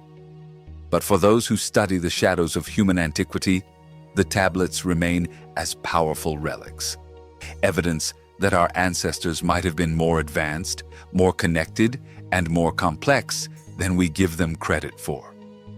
And that perhaps, in the silent soils of Eastern Europe, we came dangerously close to unearthing a truth we weren't ready to hear. Chapter 12. The Bird That Could Fly. In 1898, workers excavating in the necropolis of Saqqara in Egypt found something that archaeologists initially classified as a minor curiosity. Among the usual funerary offerings and religious artifacts was a small object carved from sycamore wood. At first glance, it appeared to be a bird, the type commonly found in Egyptian tombs as symbols of the soul or the journey to the afterlife. But there was something strange about this particular bird. Its shape didn't resemble any real bird. Its proportions were odd, its features too geometric, too precise. For decades, it remained in museum archives, labeled simply as bird model, and dated to around 200 after Christ. It wasn't until the 1960s, when aerodynamics experts began studying the object, that someone realized what they were really looking at. It wasn't a bird at all. It was a glider. The Saqqara object has all the characteristics of a functional aircraft. Its wings are configured in what modern engineers call a delta configuration, the same shape used in advanced fighter jets. It has a streamlined fuselage that would minimize air resistance. And most importantly, it has a vertical stabilizer on the tail, a feature that doesn't exist in any real bird, but is essential for controlled flight in machines. When engineers created scale replicas of the Saqqara object and tested them in wind tunnels, the results were astonishing. The design was not only aerodynamically sound, but it was capable of stable, gliding flight under the right conditions. Some test models were able to fly significant distances when launched from elevated heights. But how is it possible that ancient Egyptians, a civilization with no known concept of mechanical flight, created a model that incorporates advanced principles of aerodynamics? The conventional explanation is that it's a coincidence. Egyptian artists, working within specific stylistic and material constraints, accidentally created a shape that happens to be aerodynamic. After all, birds fly, and copying bird shapes might occasionally result in designs that work as aircraft. But there are problems with this explanation. First, the proportions are too specific to be accidental. The Saqqara object isn't a generalized bird representation. It's a precise engineering design that maximizes flight characteristics while minimizing stability problems. Second, the vertical stabilizer is completely unnatural. No bird has this feature, and there's no stylistic or religious reason why an Egyptian artist would add it. So what alternatives remain? One possibility is that ancient Egyptians really understood basic principles of flight and experimented with aircraft designs. This idea isn't as far-fetched as it might initially sound. Egyptians were master engineers who built some of the most complex structures in the ancient world. They had a sophisticated understanding of mathematics, physics, and geometry. They also had potential motivations for experimenting with flight. Egyptian religion was deeply concerned with the soul's journey after death, and flight was frequently used as a metaphor for spiritual transcendence. Could it be that they attempted to create functional models of celestial transportation? Circumstantial evidence supports this theory.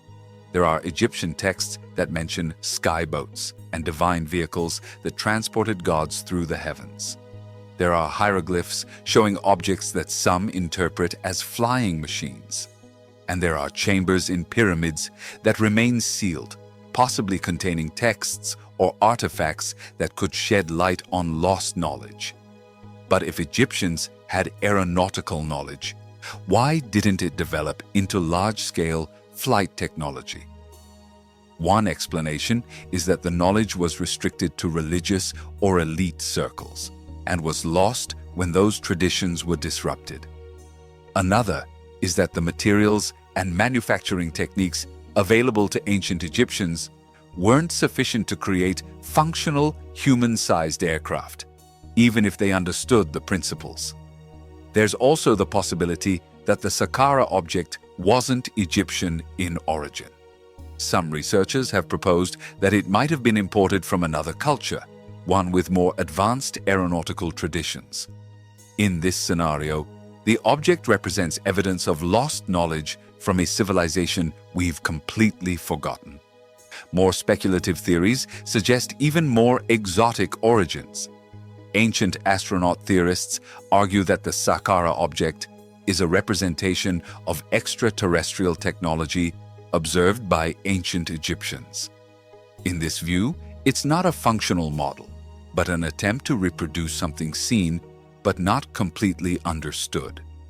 While these theories are widely rejected by mainstream archaeology, they raise questions about the limits of what we consider possible in the ancient world. If humans have been fascinated with flight for millennia, is it really improbable that some ancient cultures made significant progress toward achieving it? Additional studies of the object have revealed other intriguing details. The wood has been consistently dated to the Roman period in Egypt, but the carving techniques and style suggest much older craft traditions. The object also shows signs of wear that are consistent with functional use, not just ceremonial display. More disturbing is the fact that the Saqqara object isn't alone. Other similar artifacts have been found at Egyptian sites, though many remain unclassified or mislabeled in museum collections. Some show even more advanced features, including what appears to be movable controls and articulated surfaces. Could it be that ancient Egyptians developed a tradition of aeronautical experimentation that was lost when the Roman Empire transformed Egypt and old traditions were suppressed or forgotten? Or are we seeing evidence of something even more extraordinary? Knowledge that was never developed independently, but inherited from an older source? Today, the Saqqara object remains in a museum in Cairo, discreetly labeled as bird model, despite decades of aeronautical research suggesting otherwise. It's a reminder that even in our most respected museums, there may be artifacts whose true significance we don't yet fully understand.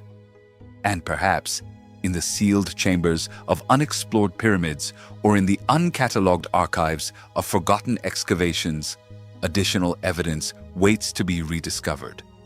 Evidence that our ancestors dreamed of flying much earlier than we believe, and that maybe, just maybe, some of those dreams came true. Chapter 13. The Baghdad Battery. In 1938, a German archaeologist named Wilhelm König was working in Iraq when he found something in the archives of the National Museum of Iraq that left him completely puzzled.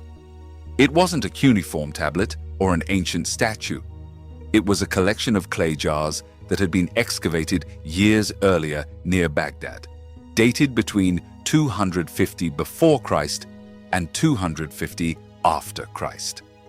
At first glance, the jars looked like common storage vessels of the type found at Mesopotamian sites everywhere. But König noticed something strange. Each jar contained a copper cylinder and an iron rod, arranged in a way that seemed suspiciously familiar to someone with knowledge of modern science. König recognized the design. It was a primitive galvanic cell, a battery. If he was right, these Baghdad batteries represented evidence that ancient Mesopotamians understood and used electricity more than 1,000 years before Alessandro Volta officially invented the first battery in 1800. The jars themselves are simple. Terracotta vessels approximately 15 centimeters tall. But their content is what makes them extraordinary. Each contains a copper cylinder that fits perfectly inside the jar, sealed at the top with asphalt or bitumen. Inside the copper cylinder, is an iron rod that doesn't touch the copper, held in place by an asphalt plug.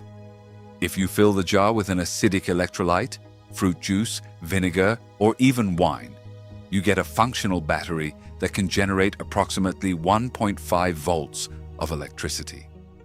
It's not much power, but it's definitely real and usable electricity. The question is, did ancient Mesopotamians really understand what they had created? And if so, what did they use it for? One theory is that the batteries were used for electroplating, the process of using electricity to deposit a thin layer of metal onto another material. Some artifacts from the period show layers of gold or silver so thin and uniform they would be difficult to achieve using traditional plating techniques. Electric electroplating would explain these characteristics. Electroplating would have been particularly valuable for jewelers and craftsmen who wanted to create the appearance of solid gold or silver objects using only a fraction of the precious metal. In an economy where these metals were extremely expensive, such technology would have provided a significant commercial advantage. But there are other possibilities. Some researchers have suggested that the batteries might have been used for medical purposes. Electrotherapy was known in the ancient world. Ancient Greeks knew that torpedo fish could generate electrical shocks that relieved pain and treated certain medical problems. The Baghdad batteries could have provided a more controllable form of medical electricity. There's also the possibility of religious or ceremonial use. Electricity produces effects that would have seemed magical to ancient people. It can make metal objects glow, create tingling sensations when touched, and even produce small sparks under the right conditions. Priests might have used these effects to create the impression of divine power during religious rituals. But some skeptics argue that the jars aren't batteries at all. They point out that there's no direct evidence of wires or connections that would have been necessary to use the electricity they generated. They also note that the design, while functionally similar to a battery, might have had a completely different purpose we don't understand. An alternative explanation is that the jars were used to store scrolls. The copper cylinder would provide protection against insects and moisture, while the iron rod might have served as a core around which to roll documents. In this theory, any similarity to a battery is purely coincidental. But this explanation has its own problems. Why use such a complex configuration for document storage?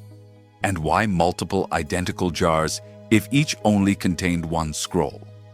What makes the mystery even more intriguing is the historical context. The Baghdad batteries date from a period when Mesopotamia was at the crossroads of multiple civilizations. It was part of the Parthian Empire, but had trade and cultural connections extending from Rome to India and China. If electrical knowledge existed, this would have been exactly the type of place where different technological traditions might have met and combined. There's also the question of knowledge preservation. If ancient Mesopotamians really understood electricity, why didn't that understanding develop into more advanced applications? Why didn't it evolve into the electrical revolution we see in modern times? One possibility is that the knowledge was highly specialized and closely guarded. In the ancient world, craft techniques were frequently trade secrets, transmitted only within specific families or guilds. If only a few people understood how to make and use the batteries, that knowledge could have been easily lost when those individuals died, or when political circumstances disrupted their operations. Another explanation is that applications for low-voltage electricity were simply limited given the materials and tools available to the ancients. Without refined copper wires, electronic components, or understanding of complex circuits, even people who understood basic electrical principles might not have been able to develop more sophisticated applications. Modern replicas of the Baghdad batteries have confirmed that they can generate usable electricity. Experiments have shown that multiple jars can be connected in series to increase voltage, and that different electrolytes can affect power output and duration. These experiments suggest that with the right knowledge and motivation, the ancients could have created functionally useful electrical systems. But perhaps the most important question isn't whether ancient Mesopotamians had electricity, but what other technologies they might have developed that we've lost completely. If electricity was possible in 200 after Christ, what other scientific knowledge might have existed that we don't recognize because it didn't survive the fall of the civilizations that created it?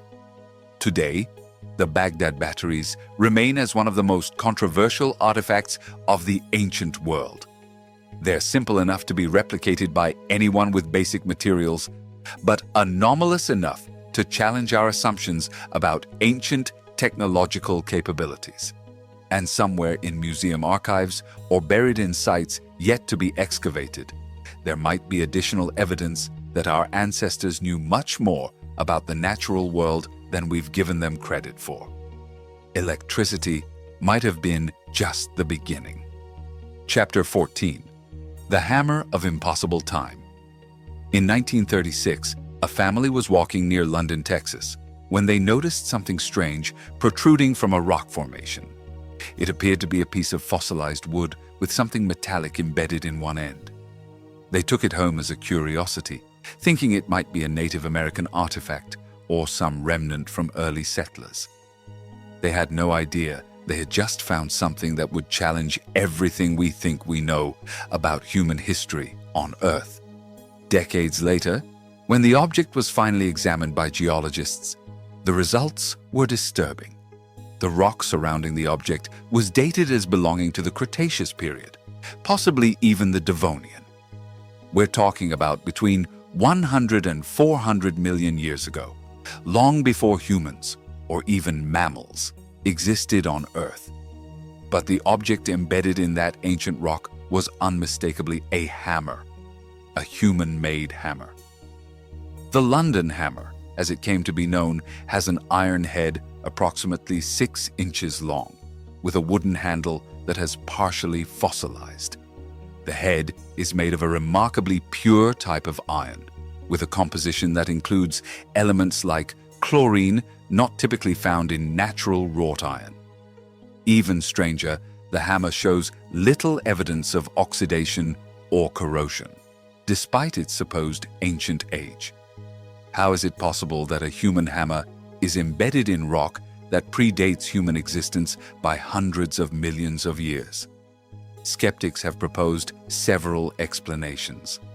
The most common is that the rock's dating is incorrect, or that the hammer slipped through a fissure in the rock and became encapsulated by more recent geological processes. Minerals can precipitate around strange objects relatively quickly under certain conditions, creating the illusion of great age. But defenders of the find's authenticity point to problems with these explanations. The hammer shows no evidence of having been inserted into a fissure. The rock surrounds it uniformly on all sides. The mineralization patterns are consistent with slow geological formation over extended periods, not with rapid encapsulation. There's also the question of the metal's composition. The hammer's iron is purer than anything that could be produced using traditional forging techniques. It contains purity levels that would normally require modern industrial refining processes. How do we explain this if the hammer is a relatively recent historical artifact? One disturbing possibility is that the hammer represents evidence of a technologically advanced civilization that existed on Earth much earlier than we currently believe possible. In this theory, humans or human-like beings developed industrial capabilities in the distant past, only to be erased by planetary catastrophes that reset the evolutionary clock. This idea may sound like science fiction, but there are precedents in the geological record for mass extinctions that wiped out almost all life on Earth. The Permian-Triassic extinction event eliminated approximately 96% of all marine species and 70% of terrestrial vertebrate species about 252 million years ago. Events of this magnitude could theoretically eliminate even advanced civilizations, leaving only scattered traces like the London Hammer. Another theory, even more speculative, suggests time travelers. If time travel technology were possible, artifacts from future periods could end up embedded in ancient geological strata. The hammer, in this view, wouldn't be evidence of prehistoric civilization, but of visitors from the future who somehow lost or abandoned tools during expeditions to the deep past. Of course, these ideas are rejected by mainstream geology and archaeology. The predominant scientific explanation remains that the hammer is of relatively recent origin and that its apparent antiquity results from poorly understood or misinterpreted geological processes. But the London Hammer isn't alone. There are other apparently out-of-place artifacts that have been reported through the years. The Kingoody nail in Scotland, supposedly found in Devonian rock. The gold chain found in Illinois coal, dating to 300 million years ago. The metal vase extracted from Precambrian rock in Massachusetts. Each of these individual cases can be explained as error, forgery, or misinterpretation. But taken together, they form a pattern that's harder to dismiss. Is it possible we're overlooking evidence of human or technological histories that don't fit our current conceptual frameworks? The controversy around the London Hammer also illustrates a broader problem in science. What do we do with evidence that doesn't fit established theories? In ideal cases, anomalous evidence leads to theory revision and new discoveries. But in practice, evidence that challenges fundamental paradigms is often ignored or dismissed without complete investigation. Part of the problem is that objects like the London Hammer are loaded with implications. If they really date from prehistoric periods, they require rewriting not only human history, but potentially our understanding of evolution, geology, and the nature of time itself. Such revisions are so disruptive, they may be resisted even when evidence supports them. There are also practical limitations of studying these objects. Many anomalous artifacts are owned by private collectors, who may be reluctant to subject them to destructive testing. Others have been altered or contaminated since their initial discovery, making definitive scientific analysis impossible. The London Hammer itself has been subjected to various analyses through the years, but results remain controversial. Different laboratories have produced different datings, and there has been disagreement about appropriate testing methodologies.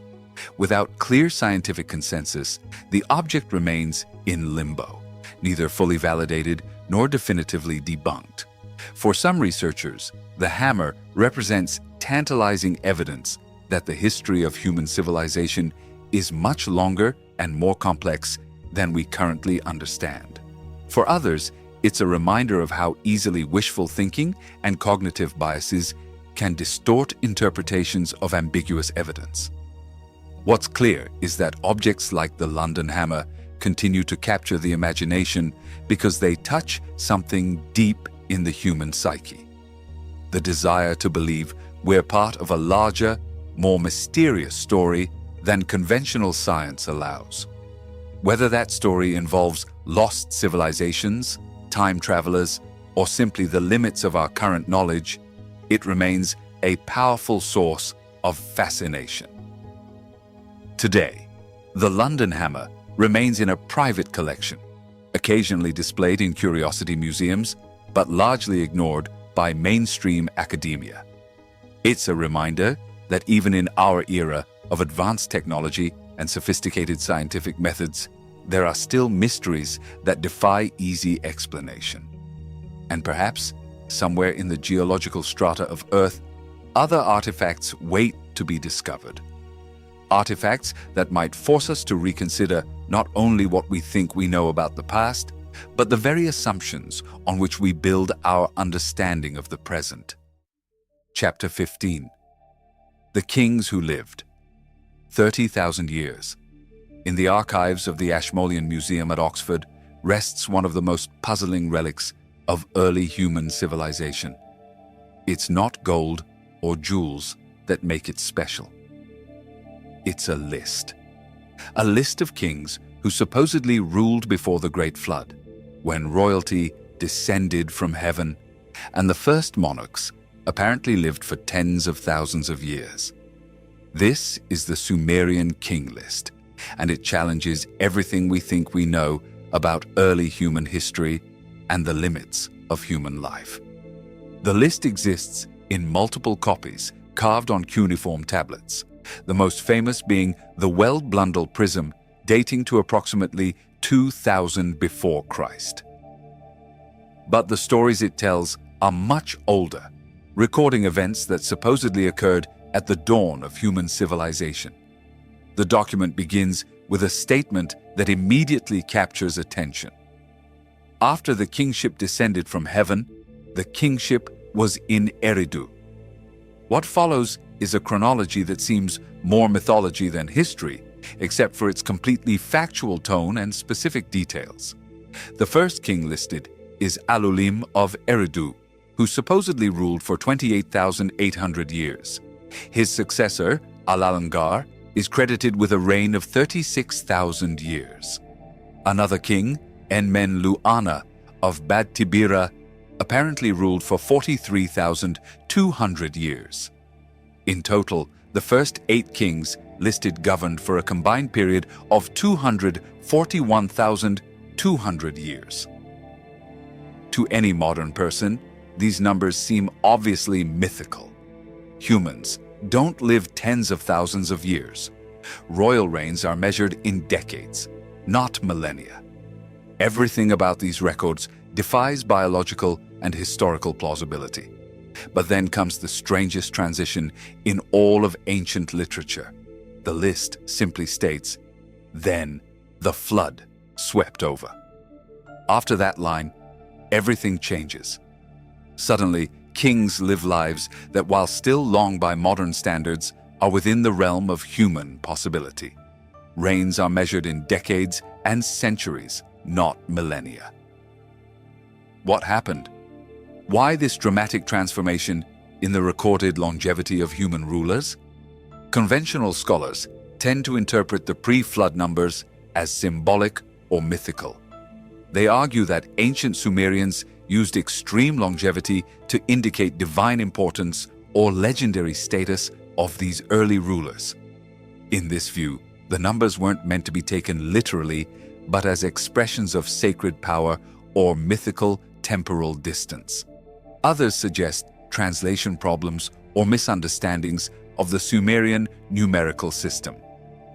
Sumerians used a base 60 sexagesimal system instead of the modern decimal system. Some researchers have proposed that errors in conversion between numerical systems could explain the inflated figures. But there are problems with these rational explanations. The numbers in the Sumerian king list aren't random or approximate.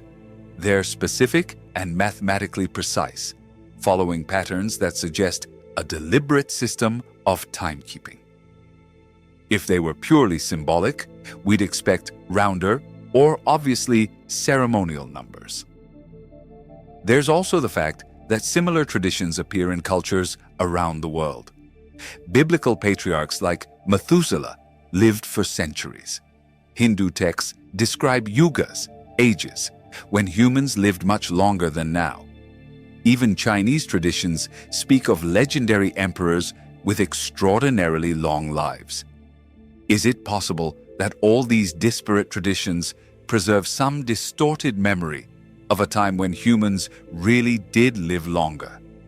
or when beings with human characteristics but extended longevity really ruled over early civilizations. One radical theory suggests that the Sumerian king list documents a period when Earth was inhabited by a different species, or when environmental conditions allowed extremely long human lives. Some researchers have proposed that changes in atmosphere, radiation, or even gravity might have affected human longevity in the distant past. This idea gains some plausibility when you consider that the fossil record shows many species were significantly larger in the past. Giant insects of the Carboniferous period, for example, are believed to have reached enormous sizes due to higher atmospheric oxygen levels. Could similar environmental conditions have affected human longevity? Another more speculative explanation involves non-human intervention. Ancient astronaut theorists interpret references to kingship descending from heaven as evidence of extraterrestrial visitors who established the first human dynasties. In this view, the extremely long reigns would reflect the extended lives of these non-terrestrial beings. While these theories are controversial, they address a real question. Why would Sumerians, known for their practicality and precision in record-keeping, include such obviously fantastic information in what otherwise appears to be a straightforward historical document? Sumerians were meticulous record keepers. They invented one of the first writing systems specifically to track commercial transactions and governmental records. Their tablets preserve minute details about everything from grain inventories to legal disputes. They weren't given to poetic embellishment in official documents. This makes the Sumerian king list even more anomalous. It's as if it were part careful historical record, part impossible mythical document. The transition at the flood point suggests that Sumerians themselves saw these two periods as fundamentally different. One mythical, one historical. But what if that perception was wrong? What if both periods were historical, but represented different phases of human history that Sumerians themselves no longer fully understood? Modern research in genetics and aging has revealed that human longevity is controlled by complex factors including telomeres, mitochondrial damage, and multiple genetic pathways. Changes in any of these systems could theoretically dramatically extend human lives. Is it possible that early humans had different genetic configurations that allowed extended longevity? There's also the question of the flood that marks the transition point in the list. Geological evidence confirms there were catastrophic floods in Mesopotamia during the period in question. These events could have caused not only physical devastation, but also genetic or environmental disruptions that shortened human lives. The Sumerian king list also presents another mystery. It includes Gilgamesh, the hero of the most famous Sumerian epic. In the list, Gilgamesh is recorded as a real king of Uruk who ruled for 126 years. Archaeological evidence suggests Gilgamesh might have been a real historical person, which adds credibility to the list as a genuine historical document. If Gilgamesh was real, what about the other kings listed? And what about those with impossibly long reigns? Could the list preserve genuine but distorted memories of real prehistoric rulers whose stories became exaggerated through oral transmission? Today, the Sumerian king list remains as one of the most enigmatic documents in ancient literature. It's too specific to be dismissed as pure mythology, but too strange to be accepted as conventional history. And perhaps therein lies its true value. It reminds us that our understanding of the human past is incomplete, that there are periods of history about which we know remarkably little, and that even our most basic assumptions about the limitations of human experience might be wrong. Somewhere between myth and history, the Sumerian king list whispers secrets of a world we've forgotten, a world where kingship descended from heaven and time itself seemed to move differently. Chapter 16. The City That Sank in Time. In 1986, a Japanese diving tour operator named Kihachiro Arataki was looking for new sites to show tourists near Yonaguni Island, Japan's westernmost inhabited island. He was searching for hammerhead sharks, which frequent the waters around the island during winter months. What he found instead forever changed our understanding of what might be hidden beneath the world's oceans. At 25 meters below the surface, Arataki discovered what appeared to be a massive megalithic structure emerging from the sea floor. It wasn't a shipwreck or an obvious natural rock formation. It was something that seemed impossibly artificial, impossibly ancient, and impossibly large. The Yonaguni Monument, as it came to be known, extends for more than 165 feet in length and rises more than 65 feet from the ocean floor. It has features that defy easy explanation. Perfectly horizontal terraces, precise right angles, what appear to be carved steps, and even what some interpret as roads and plazas. But how did an apparently artificial structure end up on the ocean floor near Japan? And if it was made by humans, when was it built, and by whom? Professor Masaki Kimura of Ryukyus University has spent decades studying the site. His conclusion is that the monument is definitely artificial, probably carved by human hands more than 10,000 years ago, long before the end of the last ice age. If he's right, this would make the Yonaguni Monument the oldest human-made structure ever discovered. But here's the problem. 10,000 years ago, sea levels were significantly lower than they are today. The site where the monument now sits would have been on dry land. This means the structure was built on land and then submerged when glaciers melted and oceans rose at the end of the Ice Age. The implications are staggering. If the Yonaguni Monument is artificial and really is 10,000 years old, then it represents evidence of a sophisticated civilization that existed thousands of years before Göbekli Tepe, thousands of years before the first cities of Mesopotamia, thousands of years before humans were supposed to be capable of monumental construction projects.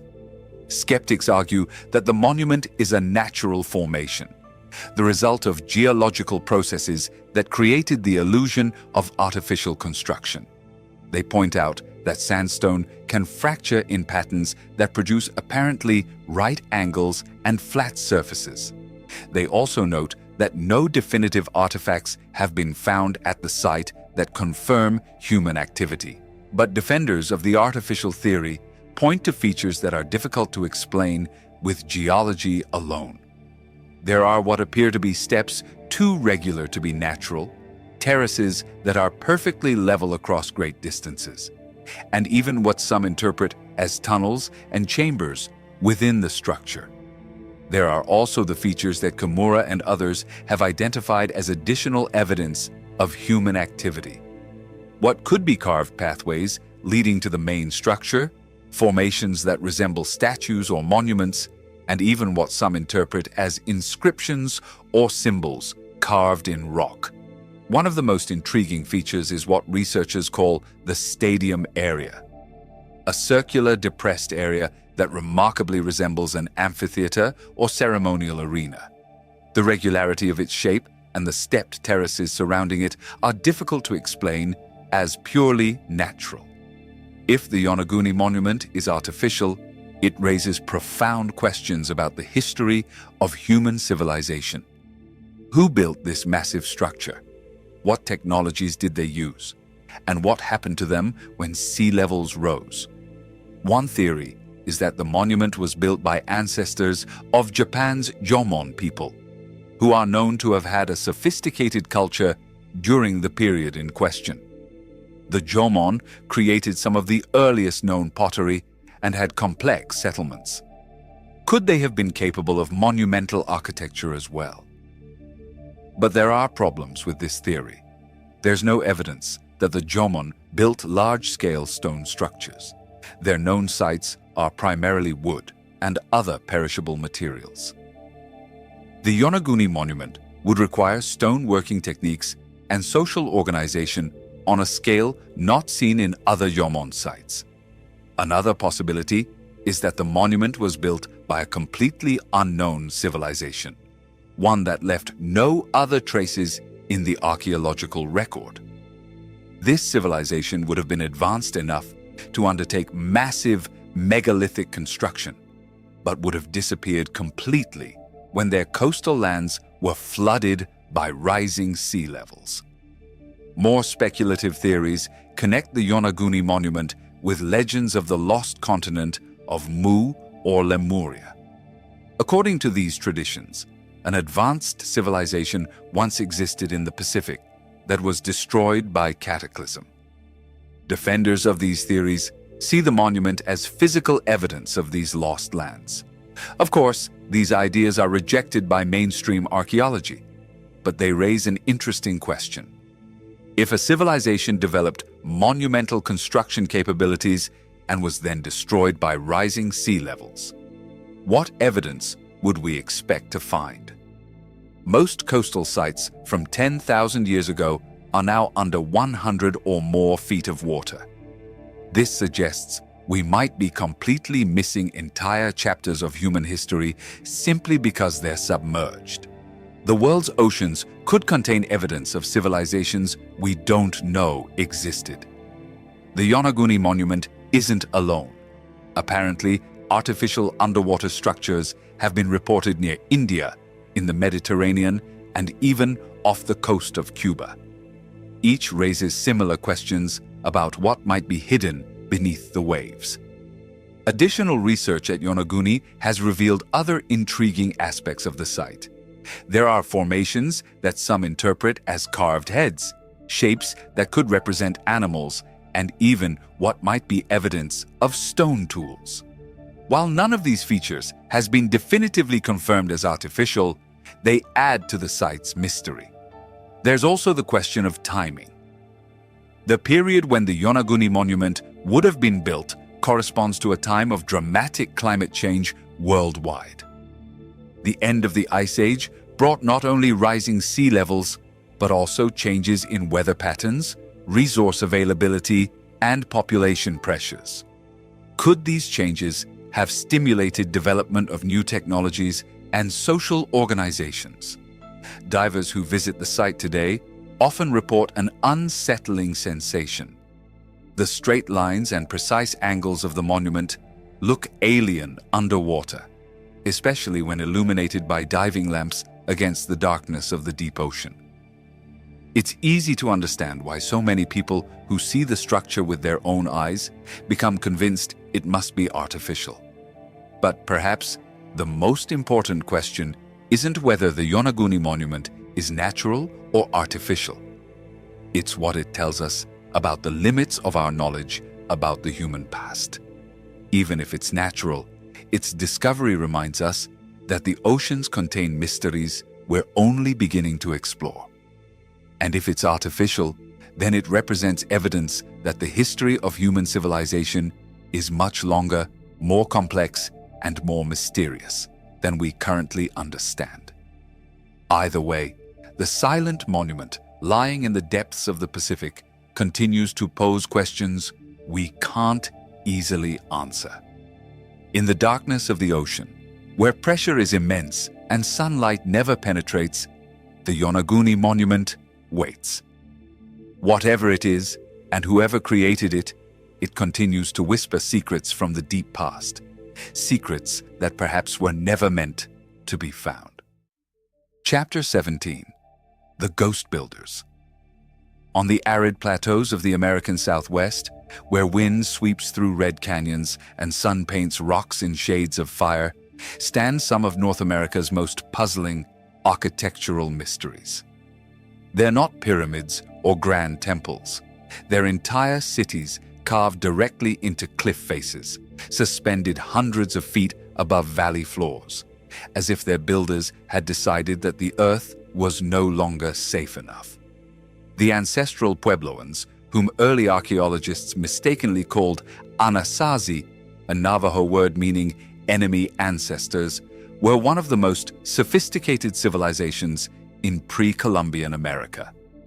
From approximately 100 to 1300 after Christ, they built a network of cities, roads, and ceremonial centers that rivaled anything in Europe during the same period. But then, suddenly, they left.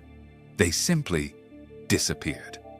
At Mesa Verde, Colorado, the ruins of their cliff cities still hang from rock walls like giant abandoned beehives. The Cliff Palace, the largest structure, contains more than 150 rooms and could have housed hundreds of people. It was built with architectural precision that defies understanding. Perfectly straight walls, circular rooms called kivas designed for perfect acoustics, and water storage systems so sophisticated they work to this day. But perhaps their most impressive achievement was Chaco Canyon in New Mexico. Here, in an apparently inhospitable desert, they built what may have been North America's first urban center. Pueblo Bonito, the largest structure, had more than 600 rooms and rose 5 stories high. Its walls were astronomically aligned with laser precision, tracking the movement of the sun, moon, and even the 18.6-year cycle of lunar extremes. But what makes Chaco Canyon truly extraordinary are the roads. The ancestral Puebloans built more than 400 miles of perfectly straight roads extending from Chaco to outlying settlements. These weren't winding paths that followed terrain. They were 30-foot-wide highways that cut through landscape with Roman inflexibility, running in perfect straight lines regardless of obstacles. What do you need 30-foot-wide roads for when you have no wheeled vehicles or pack animals? And why build perfectly straight roads in terrain that doesn't require such precision? For more than 1,000 years, this civilization flourished. They developed agricultural techniques that turned deserts into productive gardens. They created trade networks extending from California to Mexico. They built astronomical observatories so precise they could predict eclipses and track planetary cycles. They were master engineers, astronomers, architects, and farmers. And then, at the end of the 13th century, it all ended. Archaeological evidence paints a disturbing picture of the final years of ancestral Puebloan civilization. At many sites, there are signs of violence: burned walls, skeletons with blunt trauma, human remains found in positions suggesting violent death. In some cases, bodies were found thrown into sacred kivas, as if even the most sacred spaces had been desecrated. But most disturbing is the suddenness of their departure. The cliff houses of Mesa Verde were abandoned so suddenly that cooking pots were left still on fires, work tools half used, and even food stored for winter. It's as if people simply got up one day and left, taking no more than they could carry. What could make an entire civilization abandon cities they had built for generations? What threat was so serious that even cliff cities, inaccessible and easily defensible, didn't offer sufficient protection? The standard academic explanation points to a severe drought that affected the Southwest during the 13th century. Tree rings show evidence of extremely dry conditions that would have made agriculture nearly impossible. Without enough water for their crops, populations would have been forced to abandon the area. But the drought theory doesn't explain the evidence of violence, nor the sudden abandonment of cities that had substantial water reserves. It also doesn't address why a civilization so sophisticated in water management couldn't adapt to changing conditions. Some more controversial theories suggest more sinister factors. There's evidence that ancestral Puebloan populations might have been under attack from invading groups from the north or south. Analyses of skeletons from the final periods show evidence of malnutrition and stress consistent with communities under siege. But perhaps the most disturbing evidence comes from petroglyphs, the rock carvings that ancestral Puebloans left throughout the Southwest. At many of these sites, there are images that don't fit traditional Native American art. There are figures with unusually large and elongated heads, beings that appear to wear helmets or devices on their heads, and images that some interpret as representations of ships or aerial technology. One particularly famous image in Utah shows humanoid figures with antennas or appendages emerging from their heads, standing next to what appear to be flying objects. Another in New Mexico shows a figure with a triangular head larger than its body, surrounded by complex geometric patterns. Conventional archaeologists interpret these images as stylized representations of shamans in altered states of consciousness, or as mythical figures from Puebloan cosmology. But some independent researchers suggest they might represent encounters with beings that weren't completely human. This theory becomes more intriguing when you consider the oral traditions of modern Southwest peoples. Many Hopi, Zuni, and Rio Grande tribes speak of a time when their ancestors were forced to abandon their ancient homes due to the arrival of sky beings who brought conflict and chaos. According to these traditions, there was a period when star people walked among the ancestral Puebloans, teaching them about astronomy and construction.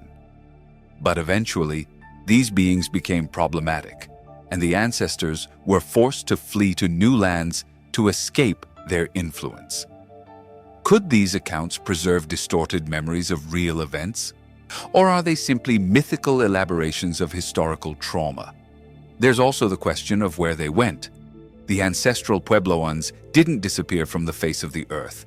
They're known to be ancestors of modern Pueblo peoples. But there's a significant gap in the archaeological record between abandonment of ancestral sites and establishment of historical pueblos. It's as if there was a period of lost time when the culture fragmented and dispersed. Some researchers have proposed that ancestral Puebloans retreated to underground settlements, hidden cities in cave systems that haven't yet been discovered. This theory is supported by native traditions that speak of the lower world, where people went to shelter during times of trouble. Modern exploration of Southwest cave systems has revealed evidence of extensive human habitation, including carved rooms, storage systems, and even rock art. But most of these sites remain little explored due to their inaccessibility and resistance from modern tribes to allow research in places they consider sacred. Today, ancestral Puebloan sites attract millions of visitors each year. People walk through the ruins, admire the architecture, and marvel at the engineering. But few fully understand the mystery of what really happened here. In the silent cliff cities of Mesa Verde, where wind whispers through empty rooms, the questions persist. What threat was so great it forced an entire civilization to abandon their homes? Why did they choose to build in such inaccessible and defensive locations? And what secrets might still be hidden in the unexplored depths of the American Southwest? The answers may be buried in undiscovered cave systems or preserved in oral traditions we don't yet fully understand. Or perhaps some answers were never meant to be found, buried with the ghost builders who disappeared into the mists of time. Chapter 18. The Floating Metropolis of the Pacific. In the crystal-clear waters of the Western Pacific, more than 2,500 miles from the nearest mainland, stands one of the most inexplicable structures ever built by human hands. It's not on solid ground where you'd expect to find an ancient city. It's floating, literally built on water, on a coral reef in the middle of the ocean, as if its builders had decided that the ocean itself was their canvas. Nan Madol, on the island of Pohnpei in Micronesia, is often called the Venice of the Pacific. But that comparison is almost insulting. Venice was built in a shallow lagoon with easy access to construction materials. Nan Madol was built in open sea using basalt blocks weighing up to 50 tons each on an island where there are no basalt quarries. The city consists of 92 artificial islands connected by a network of canals, built entirely on a coral reef. Each island was created by meticulously stacking basalt columns in formations resembling giant log cabins. But these aren't logs. They're volcanic rock prisms, each precisely carved and placed without mortar in configurations that have withstood typhoons and earthquakes for more than 800 years. But how did these massive blocks get here? Pohnpei Island has no basalt formations that could have provided construction material. Geological analyses suggest the stones came from quarries on the other side of the island, meaning they were transported across difficult mountainous terrain and then somehow floated across the ocean to the construction site. We're talking about moving individual blocks that weigh as much as fully loaded trucks across open ocean water, using only the technology available around 1200 after Christ. It's an engineering feat that would challenge even modern builders. Local legends from Pohnpei offer an explanation that's as disturbing as it is fascinating. According to oral tradition, Nan Madol was built by two sorcerer brothers named Olisipa and Olosopa, who came from a mysterious land to the south. These brothers possessed magical powers that allowed them to make the massive stones fly through the air from the quarries to the construction site. The story tells that the brothers would use chants and spells to make the basalt columns rise from the ground and float through the air as if they weighed nothing. Once the stones reached the reef, the brothers would use their magic to guide them to their exact place in the construction. Of course, modern archaeology dismisses these stories as folklore, but they raise a disturbing question. If it wasn't magic, then what? What technology or method allowed a 13th century society to move and precisely place tens of thousands of multi-ton basalt blocks on an oceanic reef? Researchers have proposed various theories. Some suggest the stones were floated on giant rafts made of hibiscus and other local materials. Others propose that complex systems of levers and rollers were used to move the stones across land, followed by some kind of temporary causeway construction to transport them over water. But none of these explanations fully address the logistics involved. Even if you could float 50-ton blocks on rafts, how do you lift them out of the water and precisely place them in multi-story structures? And how do you achieve this without cranes, without metal tools, and without pack animals? The precision of construction adds another layer of mystery.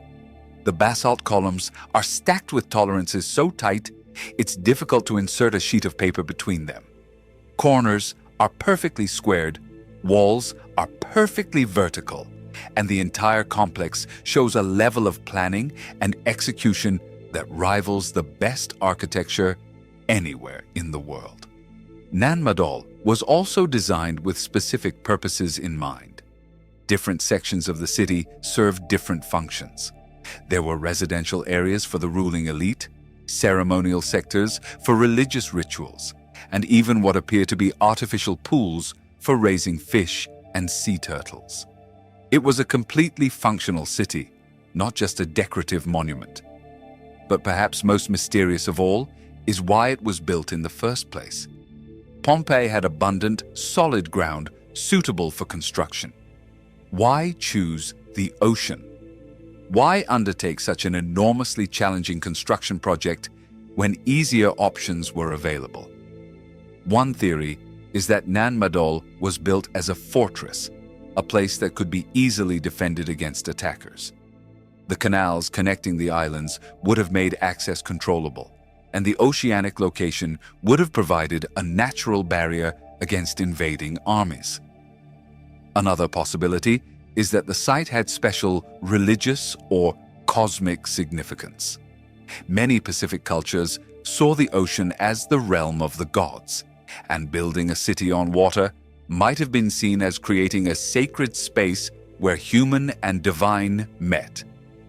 But there's also a more disturbing theory, that Nan Madol was built by refugees from a more advanced civilization that had been destroyed by catastrophe. In this view, the builders possessed technological knowledge or engineering techniques that had been developed elsewhere, but were lost when their original civilization collapsed. This theory gains some plausibility when you consider that Nan Madol wasn't the only megalithic construction project in the Pacific. Across Micronesia and Polynesia, there's evidence of other massive stone structures that defy easy explanation. The Moai of Easter Island, the ceremonial platforms of Tahiti, the stone circles of Palau. Could all these sites be remnants of a more widespread Pacific civilization that possessed advanced construction capabilities?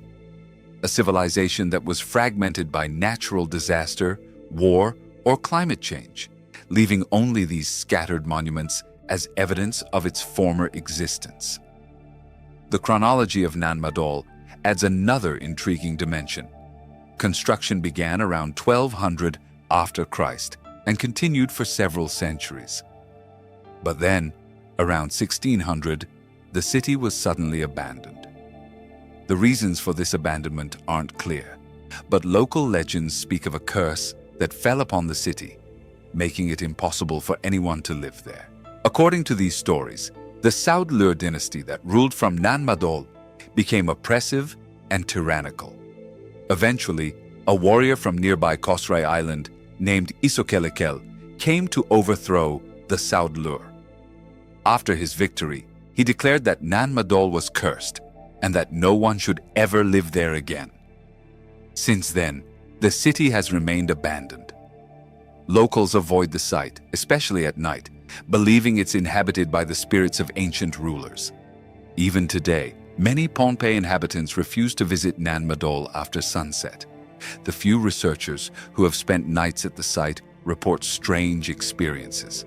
Inexplicable sounds echoing from empty canals, lights that appear and disappear among the ruins, and a general sensation of being watched by invisible presences. Are these experiences just products of suggestion and local folklore?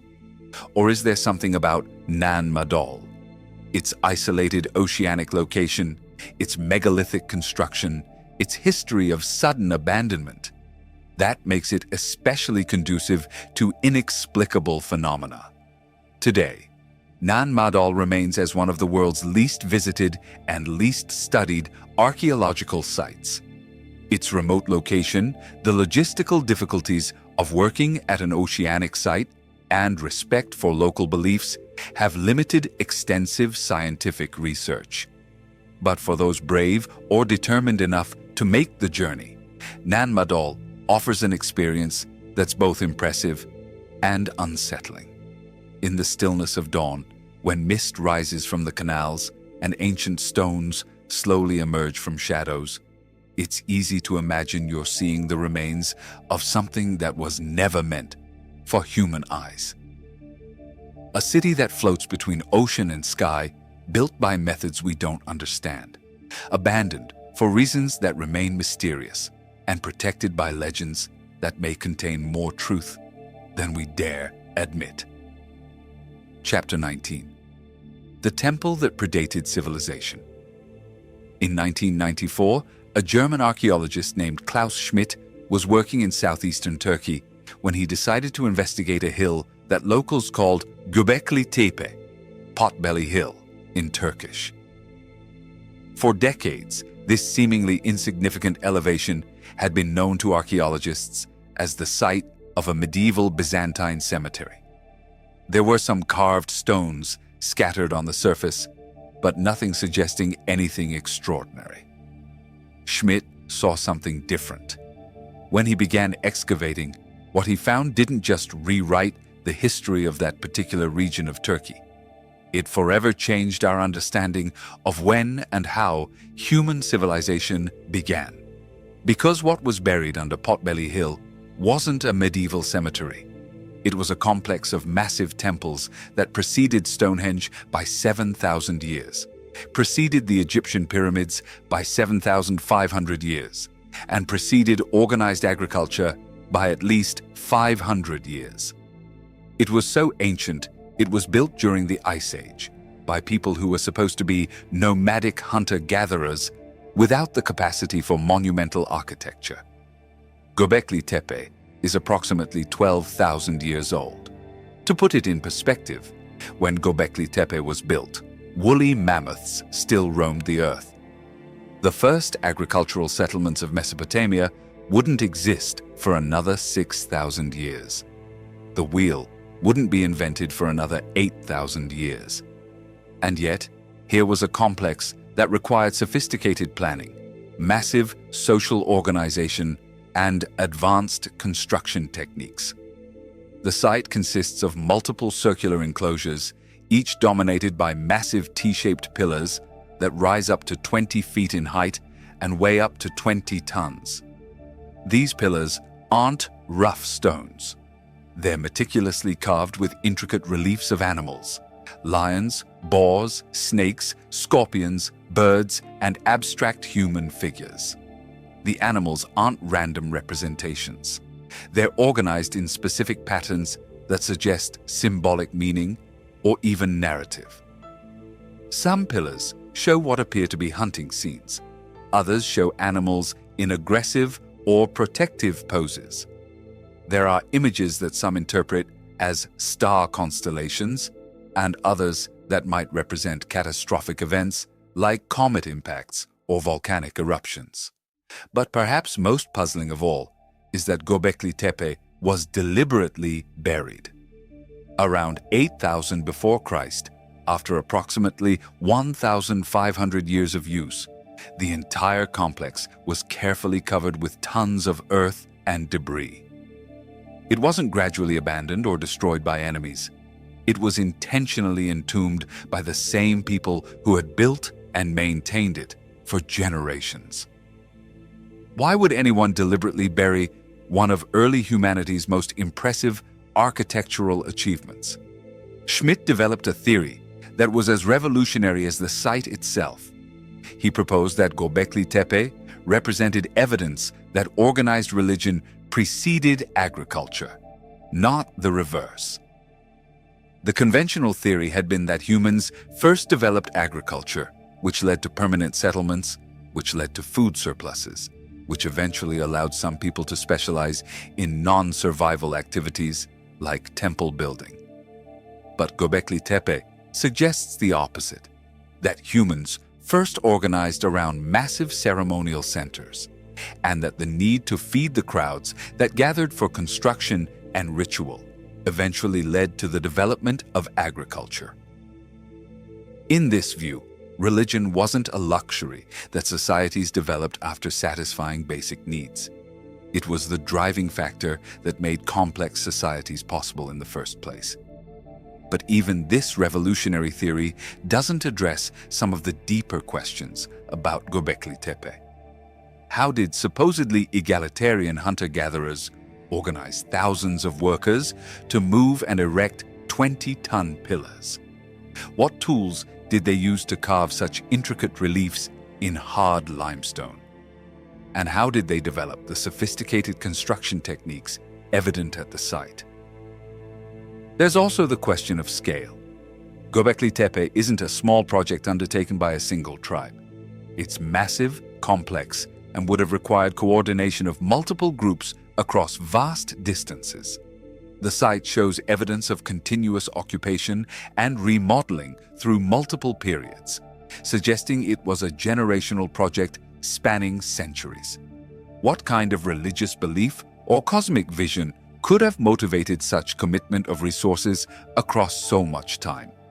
Some researchers have proposed that Göbekli Tepe was built in response to some traumatic or cataclysmic event.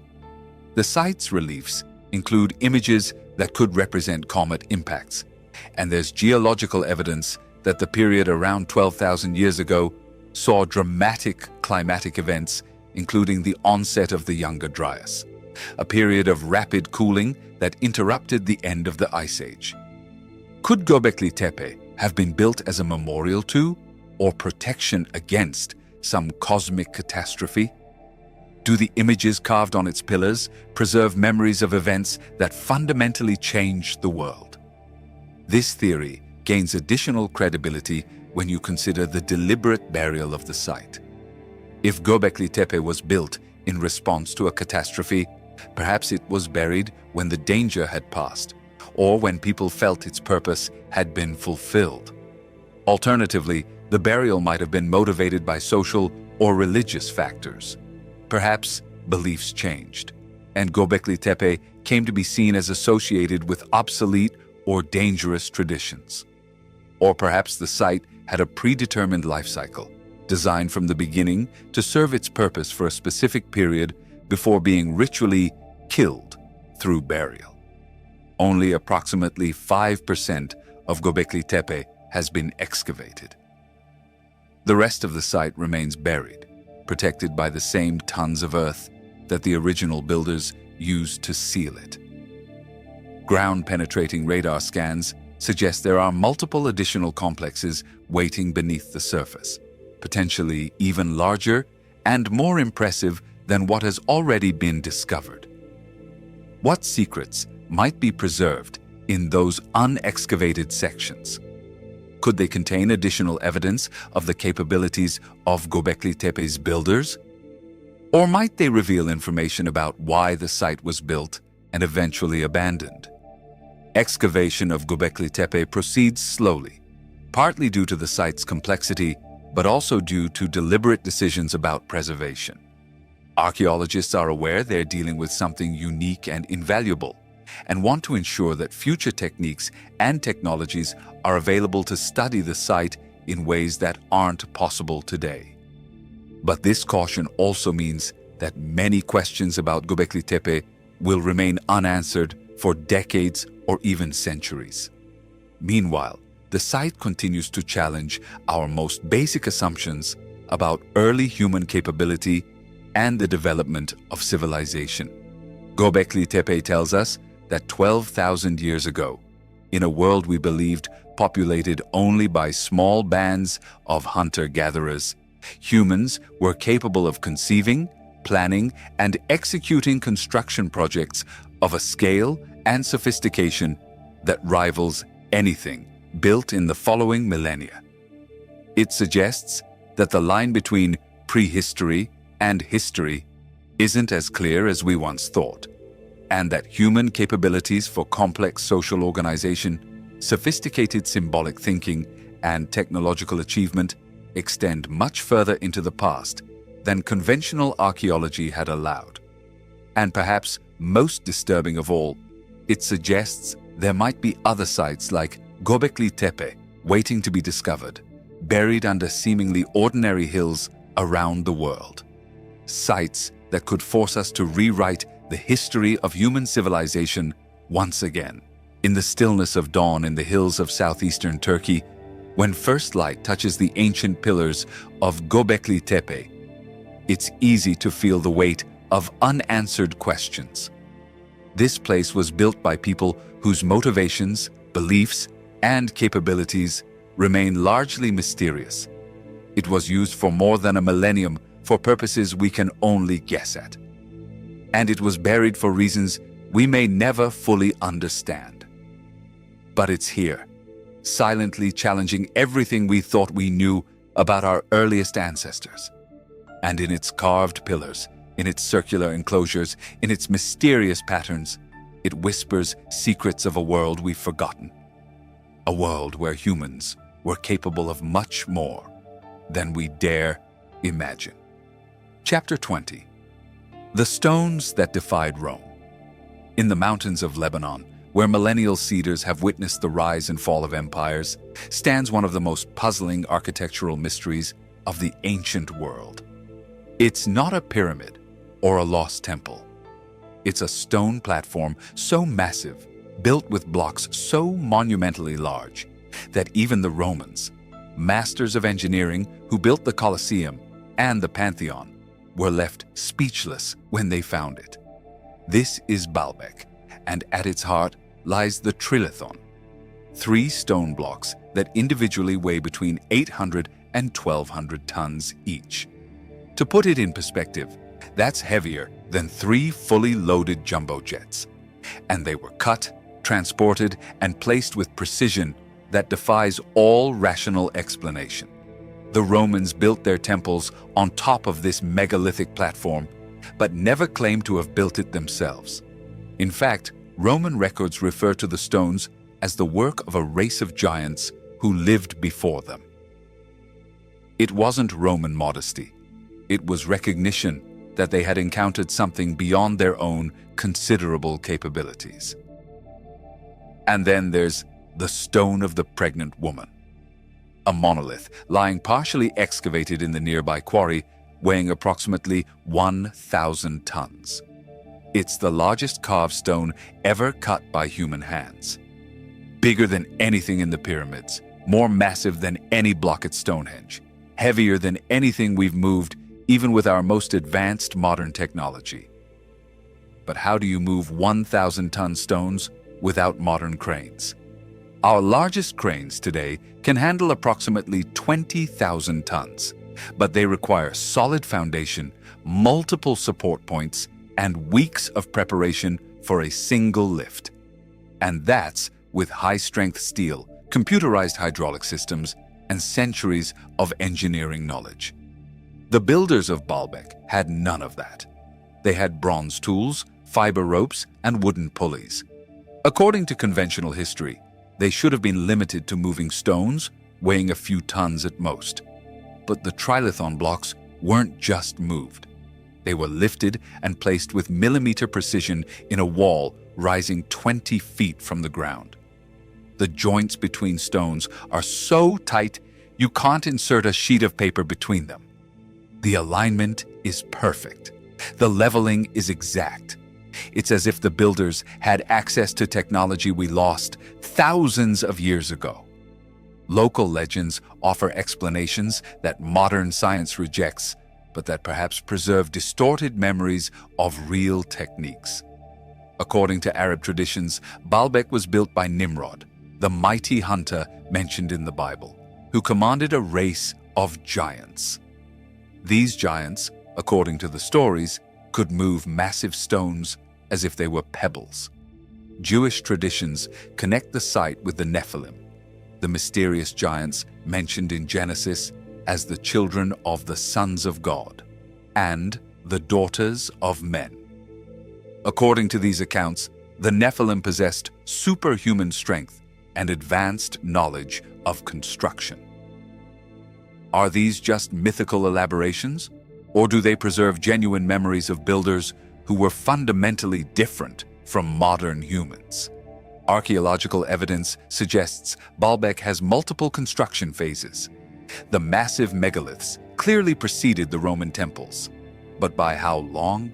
There are no reliable methods for dating the stone itself, and no definitive artifacts have been found in the megalithic foundations that could provide precise dates. Some estimates place the original megalithic construction thousands of years ago, possibly during the period geologists call the Younger Dryas, when global climate experienced dramatic changes. Could Baalbek have been built by a civilization that was subsequently destroyed by climatic catastrophe? There's also the question of purpose. Why use such massive stones? If the goal was simply to create a solid platform for construction, much smaller stones would have worked just as well and been exponentially easier to handle. Unless the builders had specific reasons for wanting the structure to survive literally anything. Earthquakes, floods, wars, none of that could destroy a platform built with 1,000-ton blocks. It's architecture designed for eternity. Some researchers have proposed that the ancients had stone softening techniques, methods for making rock temporarily malleable, allowing it to be shaped and moved more easily. This theory is supported by evidence from stone blocks at various ancient sites, that appear to have been formed as if they were clay, with rounded corners and surfaces that conform perfectly to complex shapes.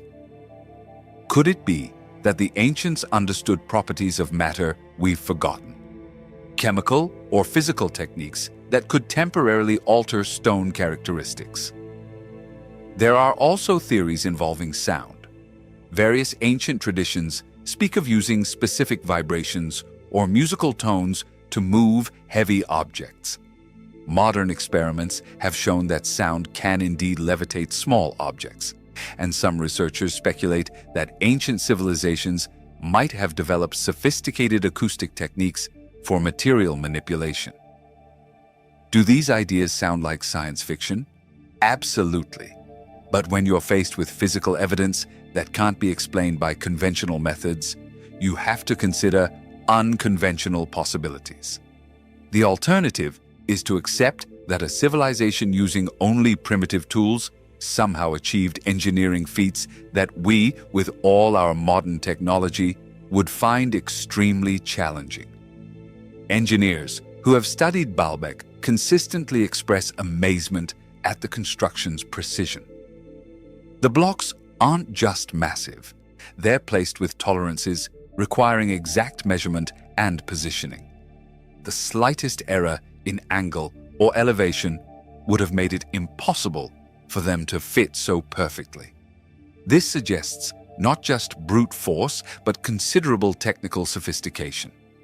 The builders needed precise measuring tools, advanced leveling techniques, and methods for coordinating the work of multiple teams.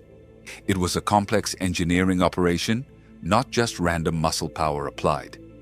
There's also evidence that megalithic construction was carefully planned to integrate with later construction.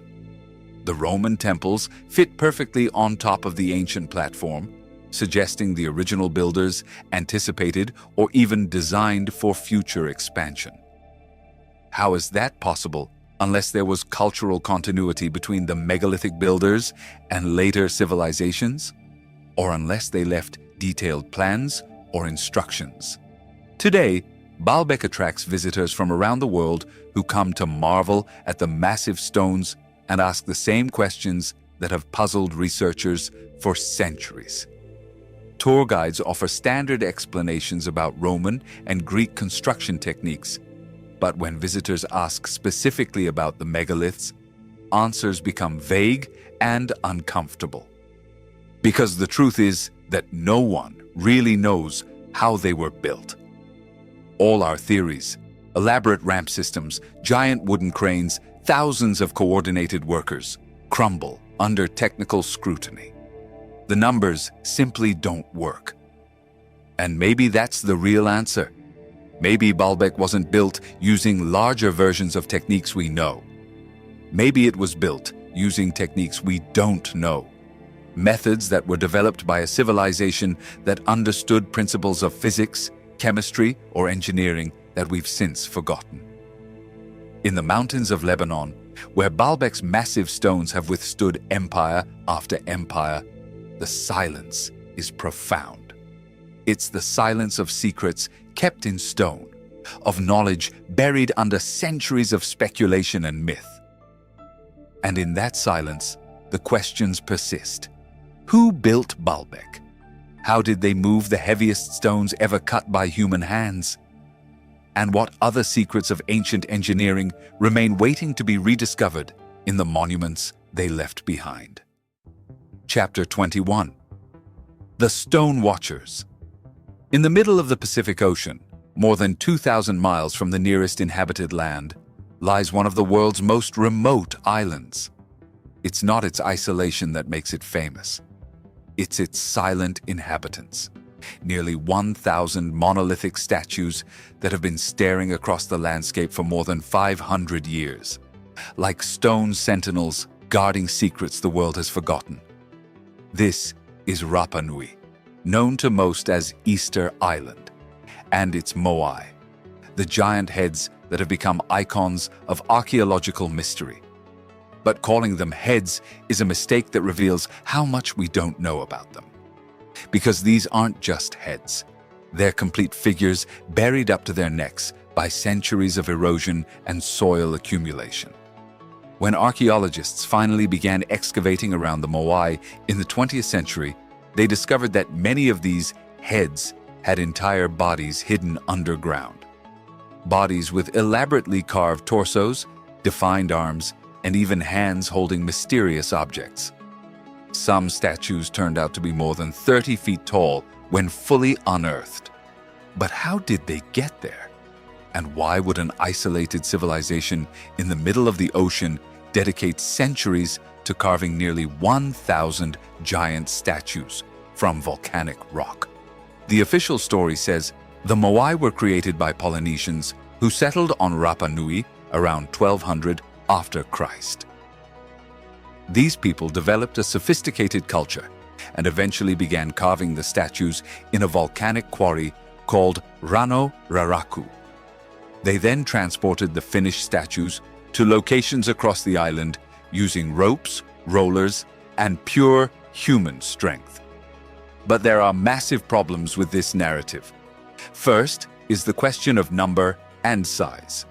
Nearly 1,000 statues, some weighing up to 80 tons each. For a population that probably never exceeded 15,000 people, this represents an extraordinary commitment of resources. It's as if the entire society had been dedicated to nothing but statue production for centuries. Then there's the transportation problem. The Rano Raraku quarry is located in the island's interior, and the finished statues are found scattered miles away, often in elevated coastal locations. How do you move an 80-ton statue across irregular terrain using only ropes and human power? Modern experiments have attempted to replicate the Moai transportation process using techniques that would have been available to Rapa Nui inhabitants.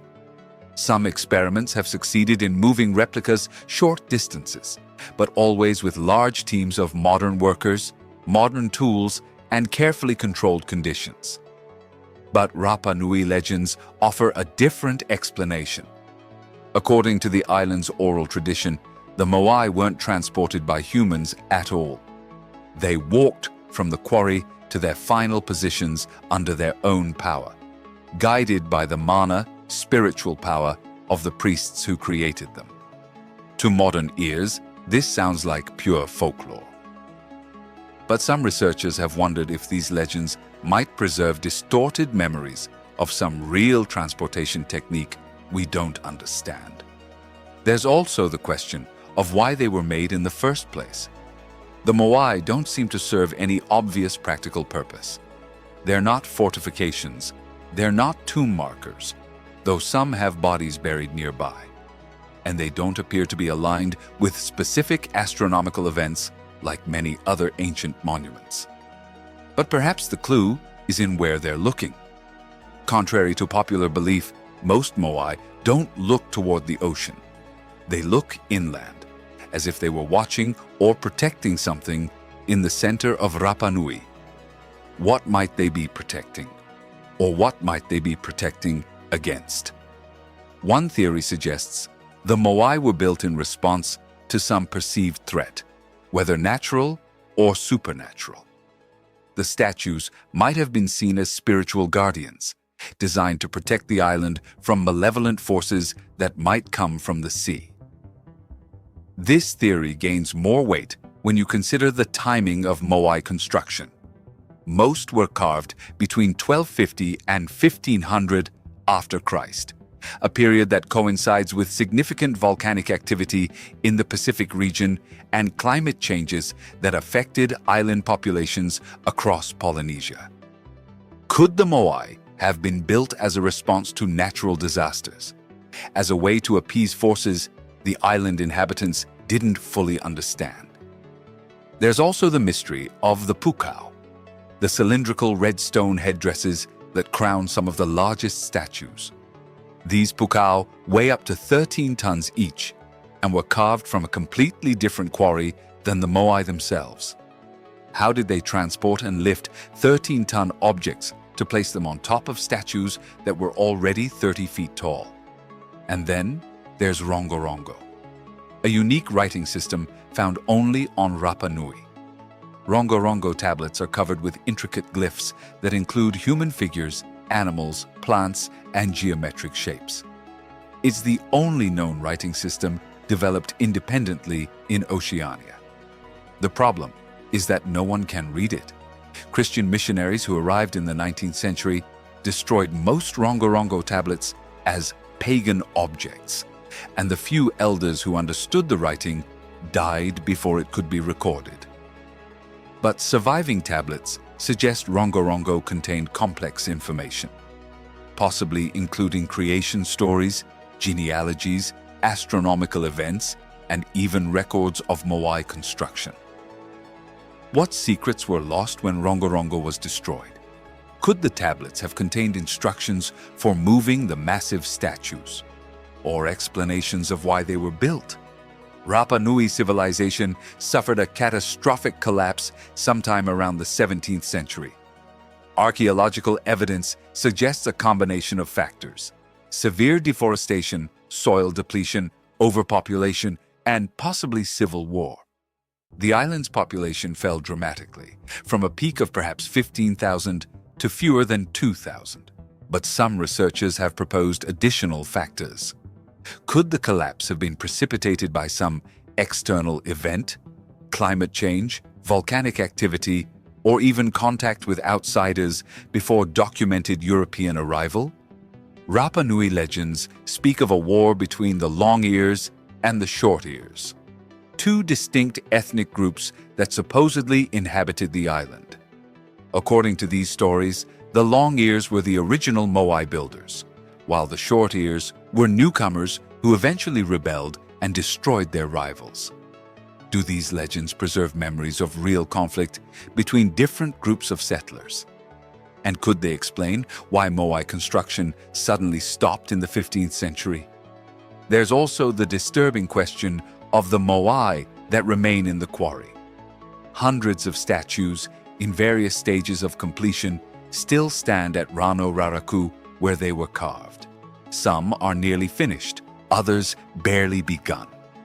It's as if workers had put down their tools one day and never returned. What caused this sudden interruption? Was it gradual social collapse or something more immediate and catastrophic?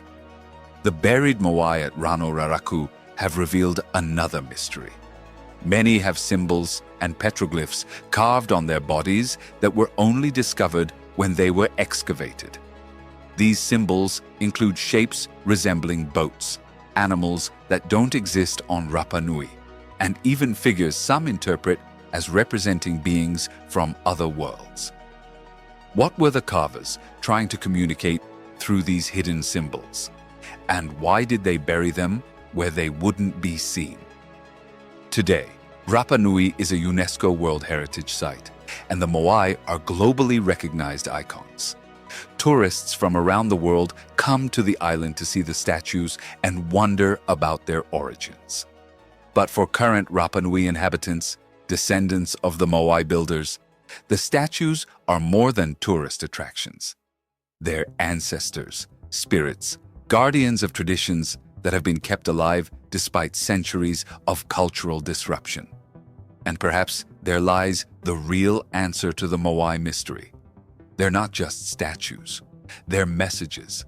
Messages from a civilization that knew it was in danger, that wanted to ensure something of their culture survived even if they didn't. On the silent hills of Rapa Nui, where Pacific wind whispers among the stone statues, the Moai continue their eternal vigil, looking toward the island's interior, protecting secrets that may never be fully understood, but will never be completely forgotten. Because in their stone faces, in their buried bodies, in the hidden symbols carved on their surface, the Moai preserve the memory of a people who achieved something extraordinary in one of Earth's most isolated places, and then disappeared, leaving only their stone watchers to tell their story. Chapter 22. The Admiral Who Saw the Future. In the silent archives of Topkapi Palace in Istanbul, among faded Ottoman manuscripts and imperial relics, rests one of the most disturbing documents ever created by human hands. It's not a political treaty or religious text. It's a map. A map drawn in 1513 by an Ottoman admiral named Piri Reis, and it shows something that should have been absolutely impossible to draw at that time. It shows Antarctica, without ice. The problem is that Antarctica wasn't officially discovered until 1820, more than 300 years after Piri Reis created his map. And the actual topography of the landmass under Antarctic ice wasn't known until modern seismic sounding mapped it in the 20th century. But somehow, this 16th century Turkish admiral had access to geographical information that shouldn't have existed for another 400 years. Piri Reis wasn't just any cartographer. He was a respected naval officer in the Ottoman fleet, a man known for his precision and attention to detail. In the notes accompanying his map, he meticulously explains his sources. He claims to have compiled information from more than 20 different maps, some dating from the time of Alexander the Great. Among these sources, he says, was a map that had been used by Christopher Columbus himself. But the most intriguing sources Piri Reis mentions are those he describes as ancient maps, documents he had obtained from libraries in Constantinople and other cities, some of which, according to him, originated in the legendary Library of Alexandria before its destruction. If this is true, then Piri Reis's map isn't just a cartographic curiosity. It's a window into geographical knowledge that existed in the ancient world but was lost for centuries, only to briefly reappear in this single document before disappearing again into Ottoman archives. The section of the map showing South America is remarkably accurate. The Brazilian coastline is traced with an exactness that rivals modern maps. But it's the lower section of the map that truly puzzles experts. Extending south from the tip of South America, Piri Reis draws what clearly appears to be an additional landmass. A landmass with mountains, rivers, and detailed topographical features.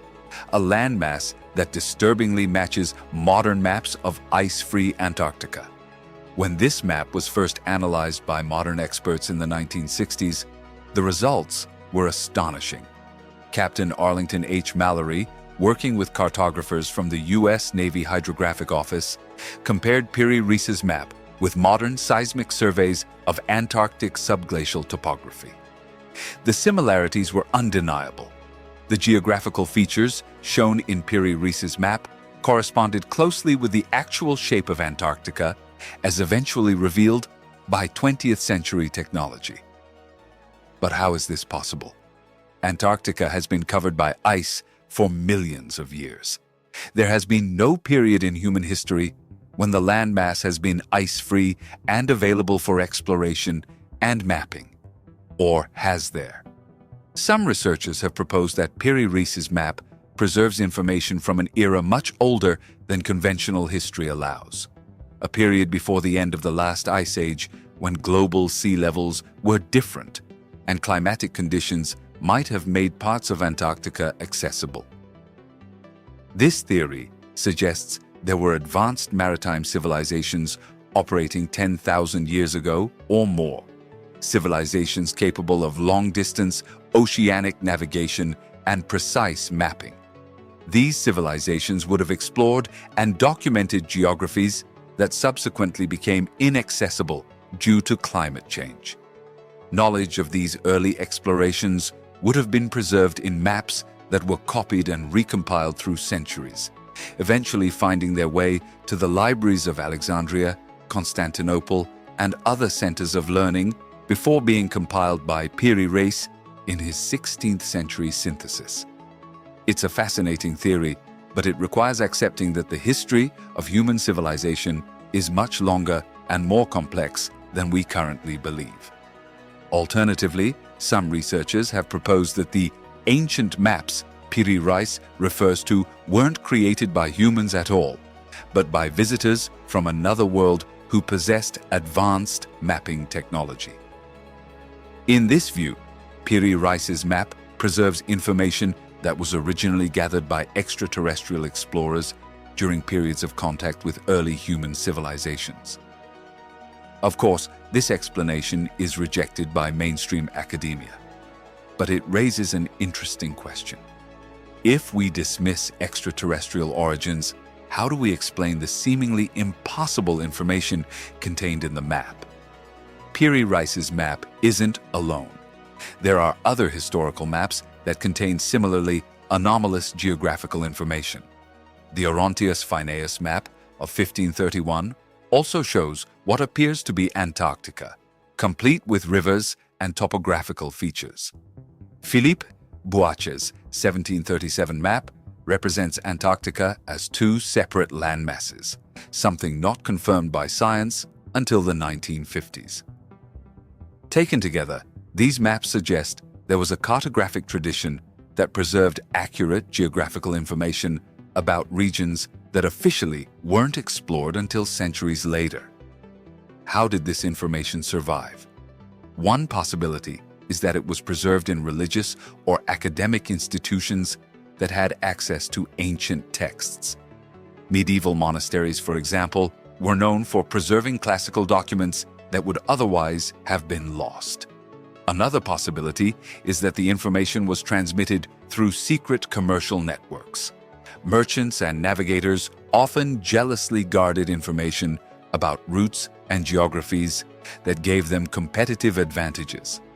But perhaps the most disturbing explanation is that these maps preserve knowledge from civilizations that were completely erased from conventional history. Civilizations that possessed advanced navigation and mapping capabilities but were destroyed by catastrophe, war, or climate change.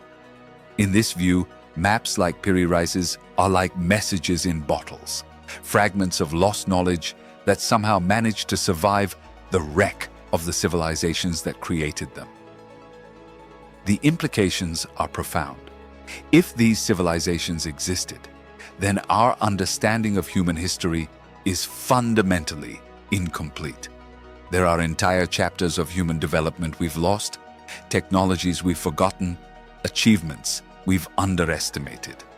Today, Piri Reis's original map is carefully preserved in Topkapi Palace, protected from further deterioration, but also largely inaccessible for additional research.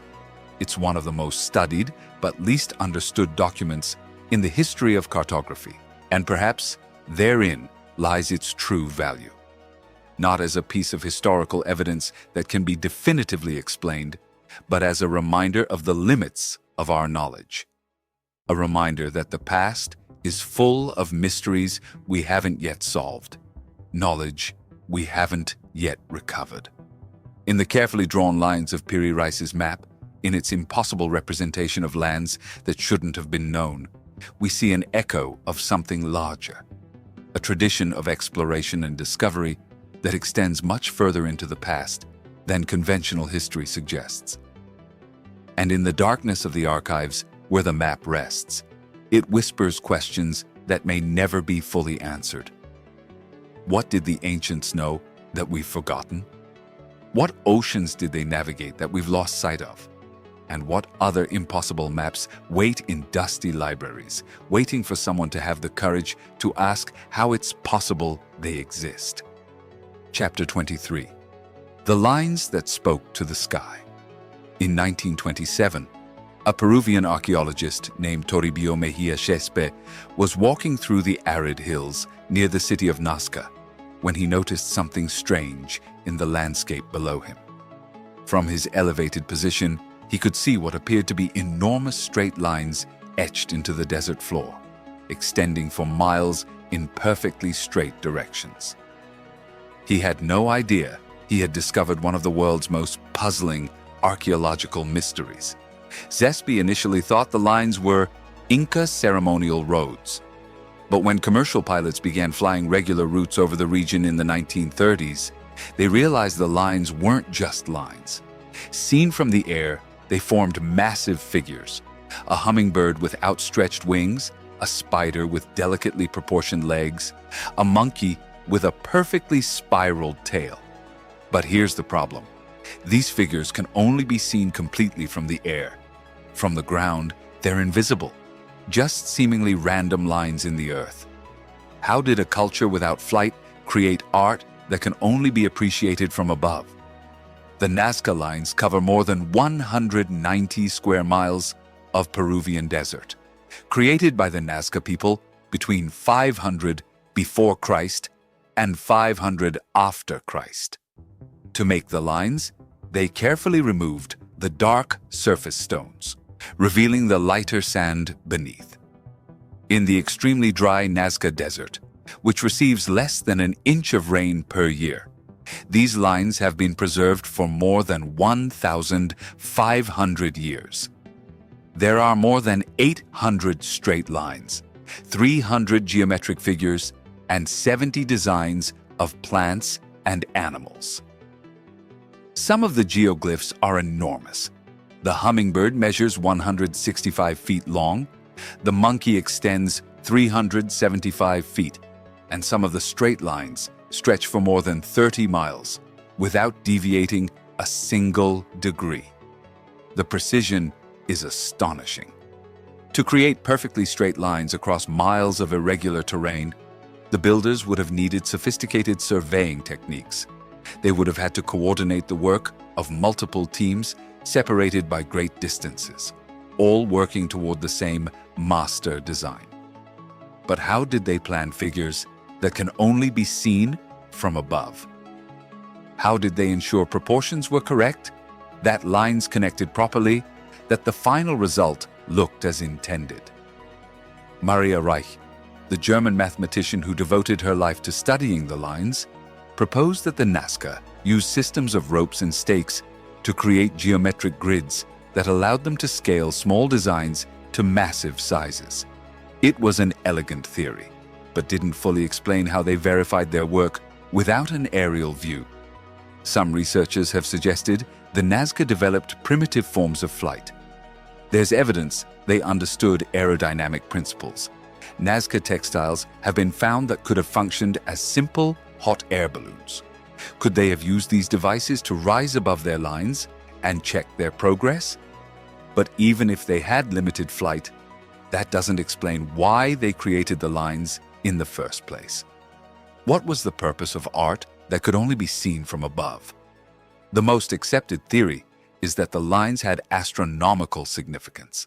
Many point toward sunrise or sunset at the solstices. Others align with positions of bright stars or constellations important to the Nazca agricultural calendar. In this view, the Nazca lines were a massive astronomical observatory, a giant calendar etched into the earth that helped the Nazca track seasons and plan agricultural activities. The animal figures might have represented constellations or myths related to astronomical events. But there are problems with the pure astronomical theory. While some lines definitely align with celestial events, many don't. The alignments that exist are often approximate rather than precise, and the animal figures don't clearly correspond to known constellations. An alternative theory suggests the lines were ceremonial pathways designed to be walked during religious rituals. Participants would have followed the lines in elaborate processions, possibly lasting days or weeks. In this view, the act of walking the lines was more important than seeing them from above. But this theory also has problems. Many of the figures are too delicate to withstand regular foot traffic. The spider, for example, has lines so fine that walking on them would have quickly erased them. So more controversial theories emerge.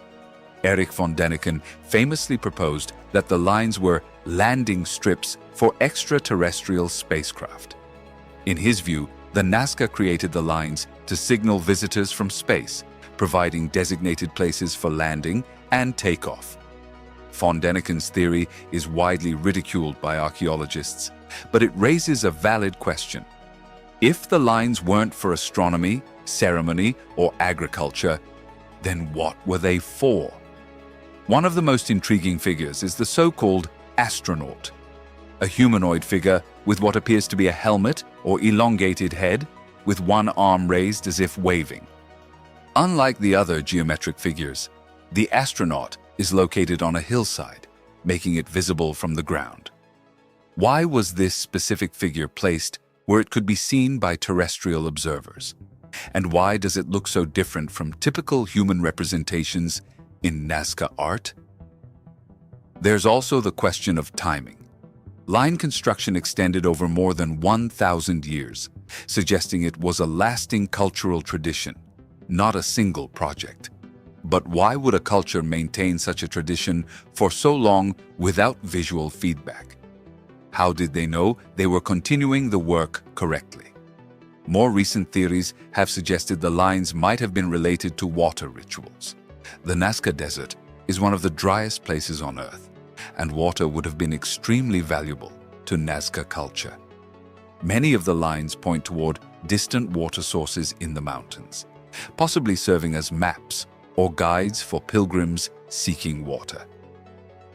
In this theory, the animal figures represent spirits or deities associated with rain and fertility. The lines themselves would have been ceremonial paths followed during rituals designed to attract rain or honor water spirits. But even this explanation doesn't fully address the scale and precision of the lines. Why create water maps that can only be read from the air? And why make them so elaborate and artistically sophisticated? Perhaps the most honest answer is that we don't know. Despite decades of study, the Nazca lines remain as mysterious as when they were first discovered. We know how they were made, by removing surface stones to reveal lighter earth beneath. We know approximately when they were made, during the height of Nazca culture. But we don't know why they were made, and maybe therein lies their true power. In a world where almost everything can be explained, photographed, and categorized, the Nazca lines remain profoundly mysterious. They're art that can only be seen from above, created by a culture that didn't fly. They're messages directed at the sky by people who lived on Earth. Today, regular tourist flights take visitors over the lines, allowing modern people to finally see what the Nazca creators intended. From the windows of small planes, passengers look down at figures that have been waiting in the desert for more than 1,000 years. And in the clarity of desert air, when the lines first appear below you, it's impossible not to feel you're seeing something that was never meant for human eyes. Something created for an audience that lived in the sky. Something that speaks a language we've forgotten how to understand. In the silence of the Nazca Desert, where wind moves sand but never erases the lines, the questions persist. For whom were these lines made? What message were they trying to transmit? And why, after all these centuries, do we remain unable to read their true meaning? Chapter 24. The Spheres That Shouldn't Exist. In the 1930s, United Fruit Company workers were clearing tropical jungle in Costa Rica for new banana plantations, when their bulldozers began hitting something unexpected. They weren't ordinary rocks or tree roots. They were perfect stone spheres, some as small as tennis balls, others as large as automobiles. Workers initially saw them as annoying obstacles. Some were pushed aside by heavy machinery. Others were dynamited by workers who believed they might contain gold. It wasn't until archaeologists finally investigated the sites that anyone realized what they had really found. These were Costa Rica's stone spheres, and they represent one of the most precise engineering achievements in the pre-Columbian world. More than 300 of these spheres have been discovered so far, carved from granodiorite, an extremely hard volcanic rock. The largest measure more than 6 feet in diameter and weigh more than 15 tons. And they're perfect, geometrically, mathematically perfect. When researchers measured the spheres using precision instruments, they found that many were accurate within 1 to 2 millimeters of a perfect sphere. This level of precision requires not only extraordinary artistic skill, but also sophisticated measuring tools and advanced mathematical understanding. How did a pre-Columbian culture achieve this without metal tools, without precision measuring instruments, and without documented knowledge of advanced spherical geometry? The spheres were created by the Diquis culture, which flourished in southern Costa Rica between 700 and 1530 after Christ. The Diquis left no written records, so everything we know about them comes from archaeological evidence. They were sophisticated farmers, skilled metalworkers, and creators of elaborate textiles. But nothing in their material culture suggests the technical capabilities necessary to create geometrically perfect stone spheres. There's also the question of logistics. The nearest granodiorite quarries are located in the mountains, miles from where many spheres were found. How did they transport 15-ton objects through dense jungle and mountainous terrain? And then, there's the mystery of purpose. Why would anyone spend the enormous time and effort required to create hundreds of perfect spheres? What function did they serve in Diquis society?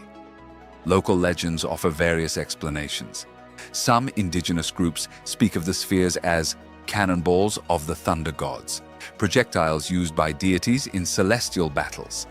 Others describe them as seeds of the earth, planted by creator gods to grow mountains and valleys. One particularly intriguing legend describes the spheres as navigation tools used by an ancient maritime civilization. According to this story, the spheres were placed in specific locations that corresponded to stellar positions, creating a giant celestial map that allowed navigators to orient themselves using the stars. This theory gains some credibility when you consider that many spheres were found in groups, apparently arranged in specific patterns. Some formed straight lines pointing towards certain points on the horizon. Others were organized in complex geometric shapes. Unfortunately, most of these original arrangements were lost when the spheres were moved during plantation development. United Fruit Company workers, unaware of their archaeological significance, relocated spheres to use as garden decorations or pushed them out of the way to make room for crops. This means that any astronomical or geometric patterns the spheres might have formed are largely lost.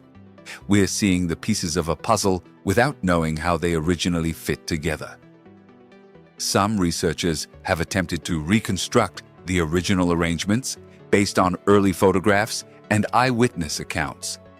These studies suggest the spheres might have been aligned with astronomical events like solstices and equinoxes, or with the rise and set of specific stars. If this is true, then Costa Rica's spheres represent a unique type of astronomical observatory, one that uses three-dimensional objects instead of fixed structures to track celestial movements. But there are also more speculative theories. Some researchers have proposed that the spheres might have had energetic or spiritual purposes. In this view, the perfect spherical shape allows the objects to function as some kind of resonance device or energy focus. This theory is based partly on reports of unusual phenomena around some spheres. Locals sometimes describe strange sensations when touching certain spheres, or unusual lights seen near them during the night. Of course, these reports are anecdotal and difficult to verify scientifically. The construction of the spheres themselves remains an engineering mystery. Modern experiments have attempted to replicate the process using tools that would have been available to the Diquis. These experiments have shown it's possible to create roughly round spheres using stone tools, abrasive sand, and lots of time and patience. But achieving the level of precision seen in the best Costa Rican spheres requires techniques that go beyond basic stone carving. The creators would have needed methods to constantly measure their spheres during construction, adjusting asymmetric shapes and correcting imperfections. Some researchers have proposed that the Diki might have used stone tempering techniques, methods for temporarily softening rock using heat, chemicals, or even sound. These techniques would make precise shaping much easier. But where would such techniques have come from?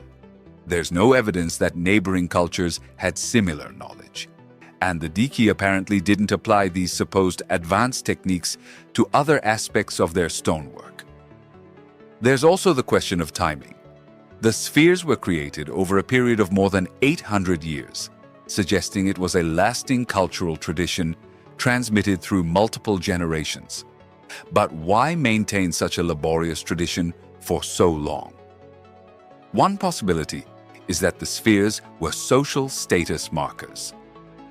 The most powerful families or clans might have commissioned larger and more perfect spheres as demonstrations of their wealth and influence. In this view, geometric precision was less important than the mere act of creating something extraordinarily difficult. Another theory suggests the spheres were components of a complex religious or cosmological system. Each sphere might have represented a celestial body, a deity, or an abstract spiritual concept. Arrangements of multiple spheres would have recreated cosmic relationships in physical form. The best surviving spheres have been declared a World Heritage Site by UNESCO, recognizing their unique archaeological importance. But this designation came late. Many of the most impressive spheres were destroyed before their value was recognized. Today, the remaining spheres are scattered in museums, public parks, and private collections. Some still remain in or near their original locations, but without the context of their original arrangements, much of their meaning has been lost. In the gardens of San Jose, where some of the most perfect spheres are now on display, visitors can walk around these extraordinary objects and marvel at their precision. But without understanding their original purpose or how they were created, they remain as beautiful but silent artifacts of a culture that knew something we've forgotten. Perhaps Costa Rica's spheres were never meant to be understood by outsiders. Perhaps they were part of a knowledge system so specific to Dika's culture that their meaning died with the people who created them. Or perhaps the answers are there, waiting in patterns we haven't yet recognized, in alignments we haven't yet measured, in a language written in stone that we simply haven't learned to read. Chapter 25. The bodies that time didn't touch. In May 1950, peat workers in Denmark were digging in the Bjelskovdal bog when they found something that made them run to local police.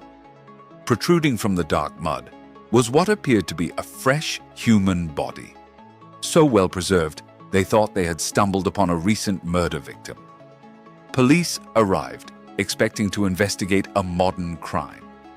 Instead, they found themselves face to face with one of the most perfectly preserved human bodies ever discovered. The man had been dead for more than 2,400 years. This was Tollundman, and his discovery opened a disturbing window into a world where death was art, where sacrifice was science, and where human bodies could be preserved with a perfection that defies all natural explanation. The peat bogs of Northern Europe have produced hundreds of these bog bodies over the past centuries. Each tells a story that's both beautiful and disturbing. The unique chemistry of bogs, oxygen-free acidic water combined with natural tannins from decomposing vegetation, creates conditions that can preserve human tissue for millennia. But it's not just preservation that makes these bodies so unsettling. It's their condition. Tollundman looks like he could sit up and start talking. His hair is perfectly groomed. His skin is smooth as leather. His facial features are so clear, he seems more asleep than dead. And around his neck is the braided rope that killed him. The bog bodies reveal something deeply disturbing about Iron Age societies of Northern Europe. These people didn't just die violently. They were killed with what appears to be specific ritual violence. Tollenmann was hanged. Graubalmann had his throat cut from ear to ear. Old Krogan man was stabbed, beaten, and had his nipples cut off. But here's the really unsettling part. Many of these individuals show evidence of meticulous body care before death. Graubalmann had eaten a carefully prepared meal before dying. Tollenmann wore an elaborate knit cap. Some bodies show evidence of recent manicures. Why so carefully prepare someone for ritual death? And why so perfectly preserve the evidence of murder? Analysis of bog bodies' stomach contents reveals another peculiarity. Many had eaten a specific mixture of grains and seeds that wasn't typical food. It was too bitter, too indigestible for normal consumption. Some researchers believe these last meals might have been part of the sacrifice ritual, possibly inducing altered states of consciousness before death. But European bog bodies aren't the only human mummies that defy explanation. Half a world away, in the deserts of Western China, archaeologists have discovered mummies that raise completely different questions about early human history. In the Tarim Basin, in what is now China's Xinjiang province, dozens of perfectly preserved mummies have been found buried in desert cemeteries. But these mummies don't resemble the Asian populations you'd expect to find in ancient China. They look European. The most famous is the Lulan Beauty, a woman who died approximately 3,800 years ago. She has long blonde hair, Caucasian facial features, and is dressed in wool textiles that resemble European patterns. Her preservation is so perfect, she looks like she died yesterday. But what was a European-looking woman doing in the heart of Asia 4,000 years ago? DNA analysis has confirmed that these Tarim mummies were indeed of European ancestry, probably related to populations living in the steppes of Eastern Europe. This suggests there were massive human migrations and cultural exchange between Europe and Asia thousands of years before conventional history allows. These mummies preserve evidence of global connections we've completely lost from other historical records. But perhaps the most disturbing mummies of all are those that raise questions about human biology itself. In Paracas, Peru, hundreds of mummified skulls have been discovered that show anatomical characteristics that don't fit known human populations. Paracas skulls are significantly larger than normal human skulls, with cranial volumes up to 25% greater than the modern average. But it's not just size that makes them strange. Many lack the sagittal suture, the line that normally divides the parietal bones of the human skull. They also have foramen magnum, the hole where the spinal cord connects to the brain, located in different positions from normal humans. Some show evidence of trepanation, surgically drilled holes in the skull that somehow healed, suggesting the subjects survived these primitive brain operations. What explanation is there for these anatomical anomalies? One theory is that Paracas skulls represent extreme cranial modification, the practice of binding infants' heads to change their shape while bone is still malleable. This practice was known in many ancient cultures, but some researchers argue the anomalies go beyond what could be achieved with cranial modification alone. The increased volume, absence of sutures, and differences in foramen magnum suggest structural differences that might be genetic rather than artificial. Controversial DNA analyses of some Paracas skulls have reportedly found mutations in mitochondrial DNA that don't match known human patterns. While these results haven't been independently confirmed, they suggest the possibility that Paracas individuals represented a biologically distinct population. But the preservation itself of these ancient bodies raises its own questions. In many cases, preservation quality is extraordinary, better than you'd expect even under ideal conditions. Some bodies show preservation of soft tissues, hair, and even stomach contents that should have degraded long ago.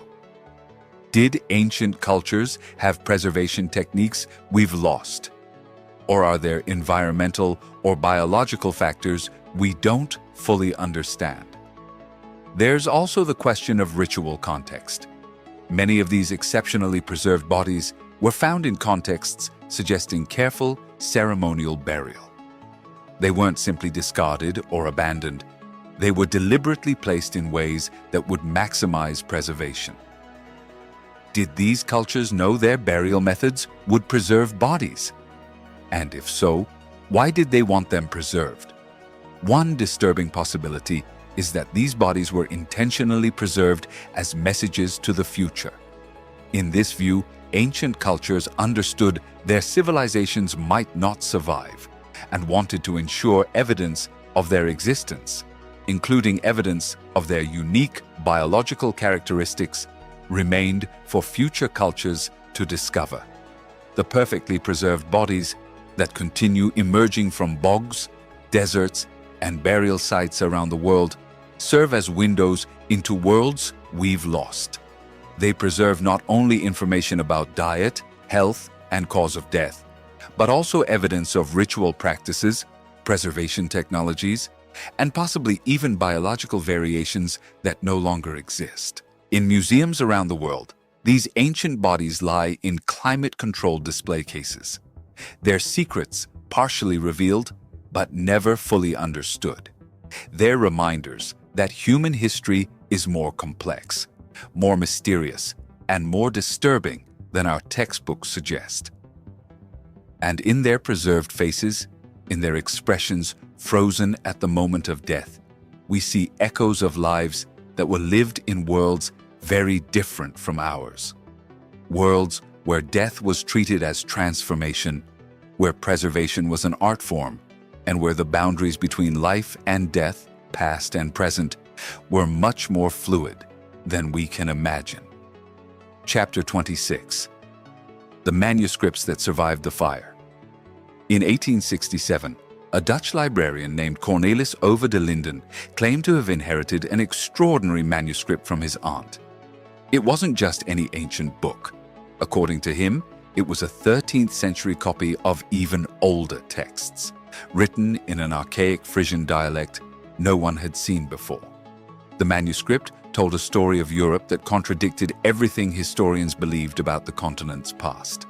It was called the Ora Linda Book, the Book of Ora Linda. And if it was authentic, it would completely rewrite ancient European history. The manuscript describes an advanced matriarchal civilization that supposedly ruled much of Europe and Asia between 2194 and 803 before Christ. This civilization, according to the text, was led by priestesses called folk mothers, who governed from a network of circular temples. They had a sophisticated writing system, advanced astronomical knowledge, and even primitive flight technology. But here's the problem. Most scholars believe it's a 19th century forgery. However, some aspects of the Ora Linda book are disturbingly accurate. It describes geological events like the sinking of Atlantis that match modern scientific evidence about sea level changes at the end of the Ice Age. It mentions astronomical knowledge that wasn't officially discovered until centuries later. And it contains geographical references that have turned out to be surprisingly exact. How could a 19th century forgery contain information that wasn't verified until the 20th century? The controversy over the Ora Linda book reflects a larger problem with ancient texts that have survived massive destruction. How do you separate genuine information from later elaboration or complete forgery? This problem becomes more acute when you consider what was lost. In 1562, Spanish Bishop Diego de Landa ordered a massive burning of Maya codices on the Yucatan Peninsula. In his own words, "We found a large number of books with these letters, and as they contain nothing but superstitions and lies of the devil, we burned them all." In that single bonfire, centuries of Maya knowledge turned to ash. Astronomy that could predict eclipses with extraordinary precision. Mathematics that included the concept of zero independently of other cultures. Historical records extending thousands of years into the past. Only 4 Maya codices survived: the Dresden Codex, the Madrid Codex, the Paris Codex, and the Grolier Codex. These surviving fragments show a level of sophistication suggesting what was lost was even more extraordinary. The Dresden Codex, for example, contains astronomical tables that predict Venus's movements with precision not matched by European astronomers until the 17th century. It also includes warnings about specific eclipses and celestial events extending centuries into the future from when it was written. What other astronomical knowledge did the destroyed codices contain? What historical records of even older civilizations were lost forever? A similar loss occurred in the Inca Empire, where Spaniards systematically destroyed quipus, the knotted string systems Incas used to record information. Thousands of these data storage devices were burned as demonic objects, along with the quipucamayos, the specialists who knew how to read them. Only approximately 600 quipus survive today, and the knowledge to interpret them died with their guardians. Modern researchers have deciphered that quipus could record complex numerical information, but whether they also contained narrative information, stories, laws, genealogies, remains unknown. Some surviving quipus show patterns suggesting they might represent a completely unique three-dimensional writing system. If this is true, then the Incas possessed a form of written communication that was fundamentally different from anything else in the world, and we lost it almost completely. But the most catastrophic loss of ancient knowledge was the destruction of the Library of Alexandria. For nearly 700 years, this institution served as the most complete repository of human knowledge. It contained works from every corner of the known world: Greek, Roman, Egyptian, Persian, Indian, and Babylonian texts. The library had an aggressive acquisition policy. Ships arriving in Alexandria were searched for books, which were then confiscated, copied, and often never returned.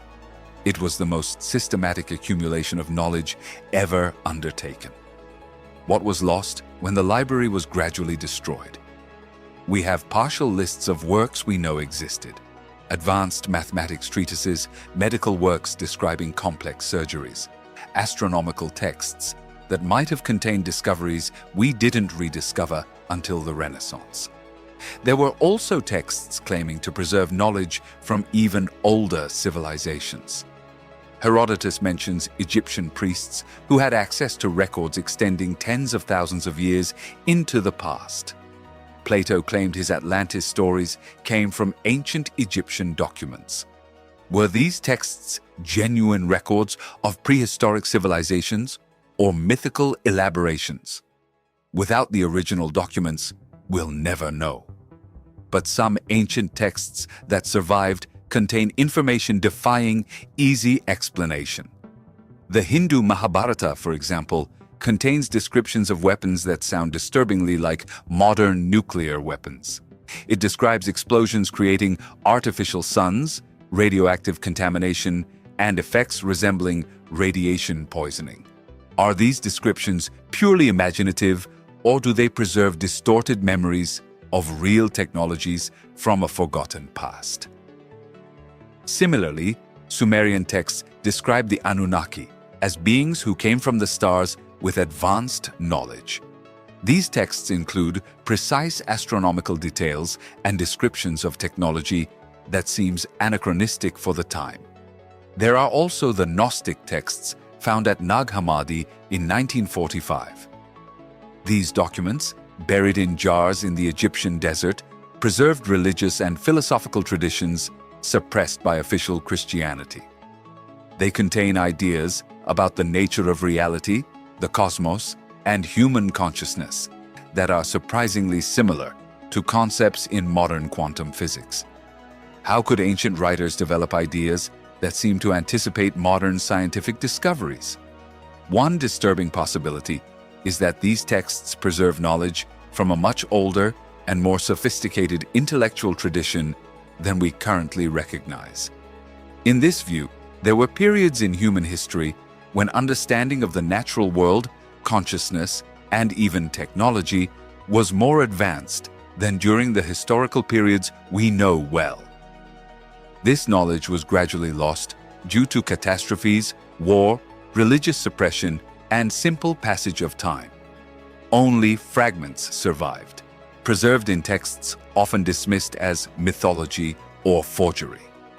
The problem is that once knowledge is lost, it becomes almost impossible to verify. Without context, without the teaching tradition that originally transmitted the information, we're left with texts containing extraordinary claims we can neither definitively confirm nor refute. This creates a dilemma for historians. Do you dismiss texts containing seemingly impossible information? Or do you keep an open mind to the possibility they preserve genuine knowledge from lost traditions? The standard academic response is skepticism. Without corroborating evidence, texts making extraordinary claims are typically classified as mythological or fraudulent. But this approach may result in discarding genuine information simply because it doesn't fit current historical models. Perhaps the wisest approach is recognizing that our knowledge of the past is inevitably incomplete. The texts that have survived, whether completely authentic, completely fraudulent, or something in between, represent only a tiny fraction of what once existed. In burned libraries, in destroyed codices, in interrupted oral traditions, entire volumes of human experience and understanding were lost. What remains are fragments, clues, whispers of worlds we've forgotten. And perhaps, in those whispers, there are truths we're only beginning to rediscover. Chapter 27. The navigators who arrived first. In 1960, archaeologists Helge and Anne Stein Ingstad were excavating at a remote site in Newfoundland, Canada, when they discovered something that would forever change our understanding of who really discovered America. It wasn't Native American artifacts they found. It was the remains of Viking settlements, complete with Nordic-style longhouses, iron tools, and even evidence of metalwork. Lands o' Meadows, as the site came to be known, provided definitive archaeological evidence of something Viking sagas had been claiming for centuries. That Norse navigators had reached North America around 1000 after Christ, almost 500 years before Christopher Columbus sailed west. But Vikings weren't the only pre-Columbian navigators who crossed oceans that were supposed to be impossible to cross with ancient technology. Evidence of early transoceanic contact appears in the most unexpected places. On the coasts of South America, archaeologists have found sweet potatoes, a Native American plant, at Polynesian sites dating long before documented European contact. DNA analysis has confirmed that these South American sweet potatoes somehow reached Central Pacific Islands hundreds of years before Europeans connected the two regions. How did this happen? The most likely explanation is that Polynesian navigators, using only sailing canoes and stellar navigation techniques, managed to cross thousands of miles of open ocean to reach South American coasts. They then returned across the Pacific, carrying sweet potatoes and possibly other knowledge with them. This wasn't casual navigation. It was systematic oceanic exploration undertaken by people who understood currents, winds, and stellar patterns with sophistication rivaling modern navigation. Polynesian navigators could determine their location in open ocean using only stars, waves, and even seabird behavior. But perhaps the most disturbing evidence of early transoceanic contact comes from places where you wouldn't expect to find it: in Egyptian mummies.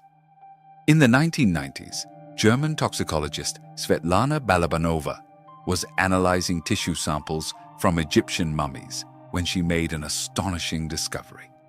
She found traces of nicotine and cocaine, substances derived from plants that only grow in America.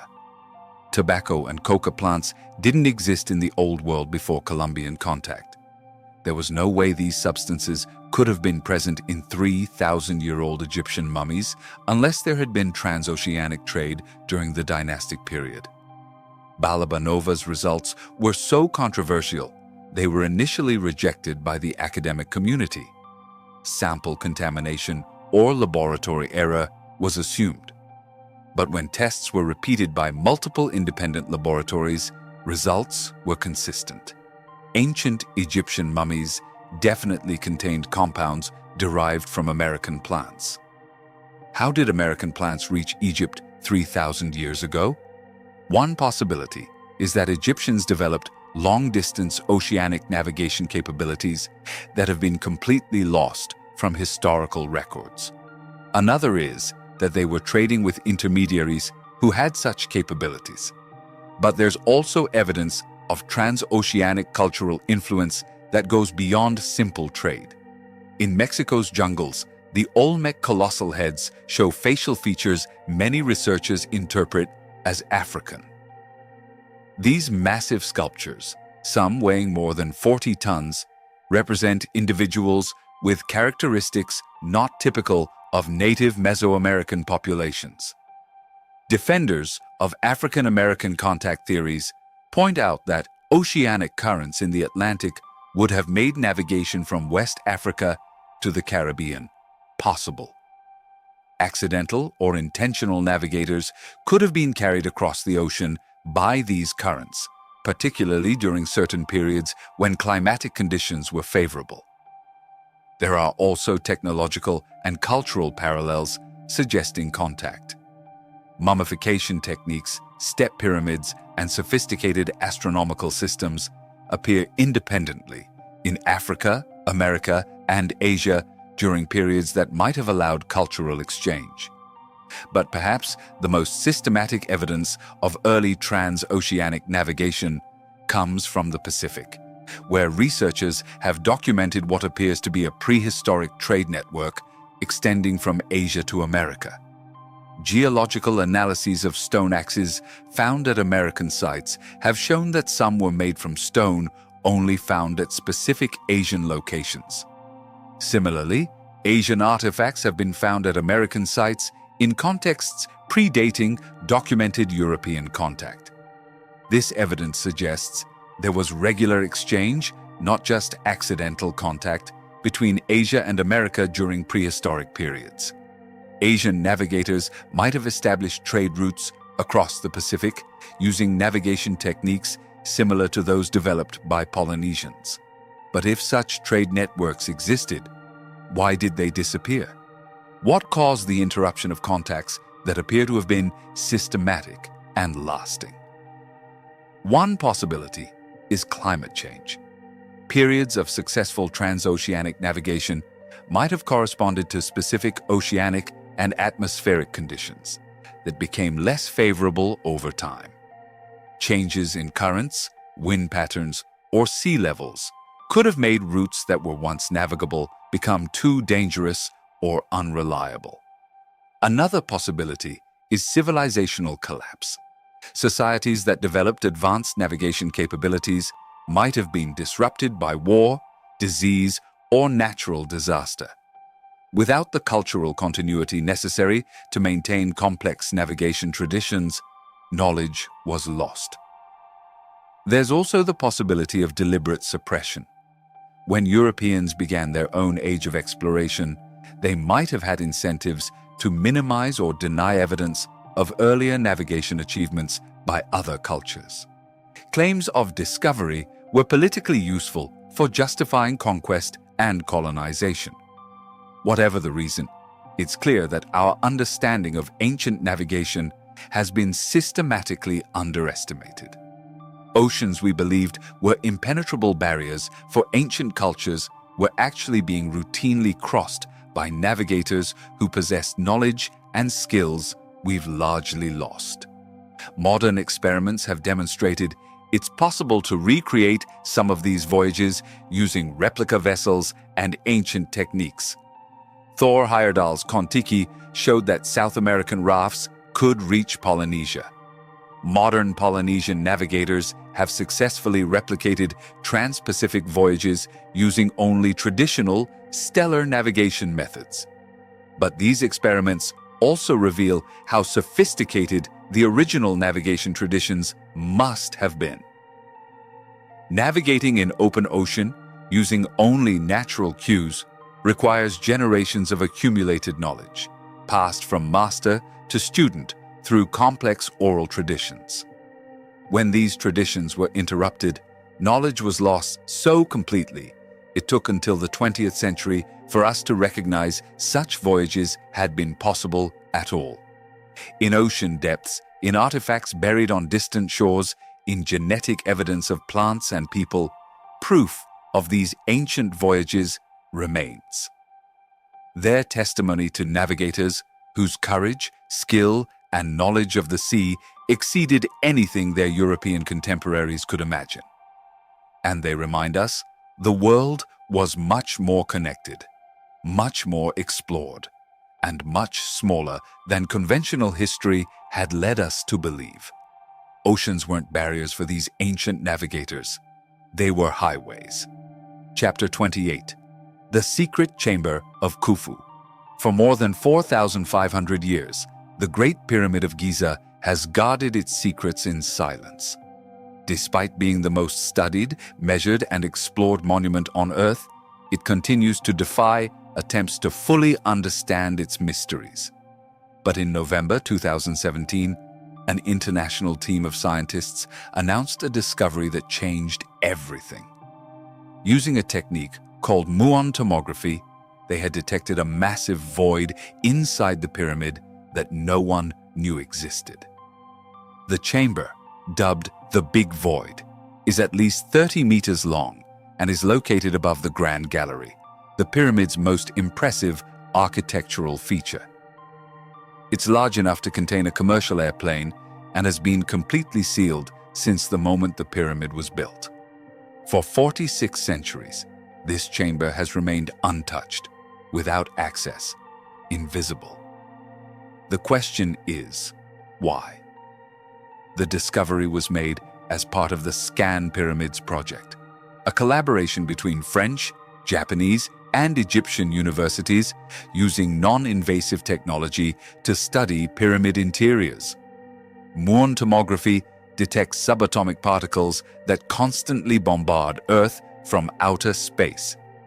These particles can penetrate solid stone, but are absorbed differently by empty spaces, allowing scientists to see inside structures without damaging them. What Muon's revealed was astonishing.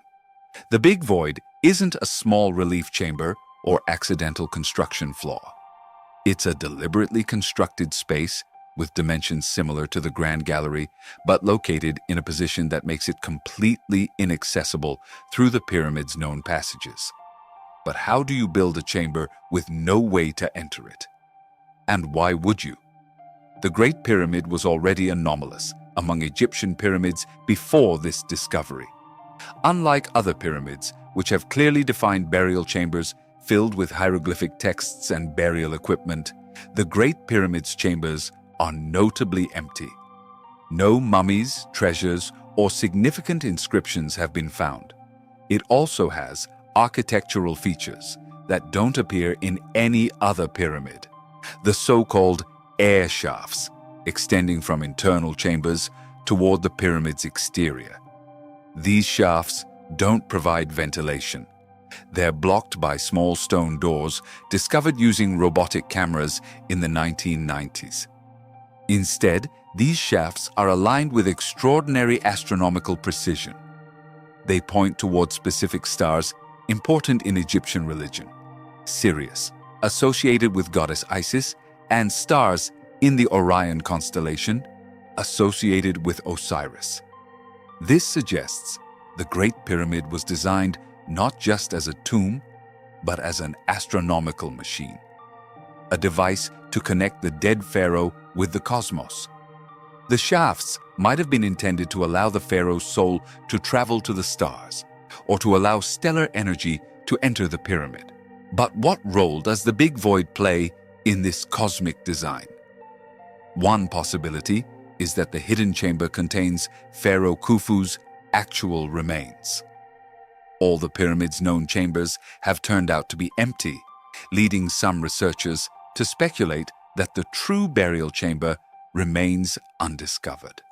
The Big Void would be a perfect hiding place, completely inaccessible to tomb robbers, but preserving the pharaoh for eternity.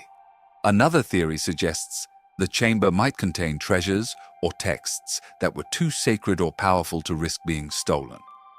In this view, the Big Void would be a vault for ancient Egypt's most important secrets, knowledge the builders wanted to preserve but didn't want easily accessible.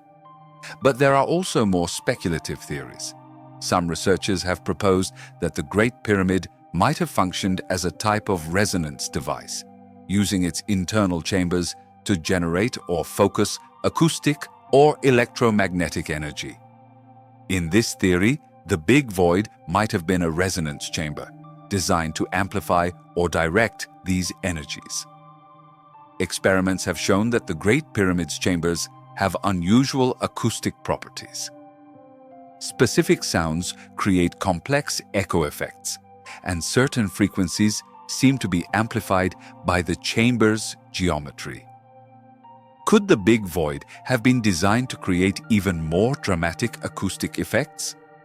There's also the possibility the chamber contains information.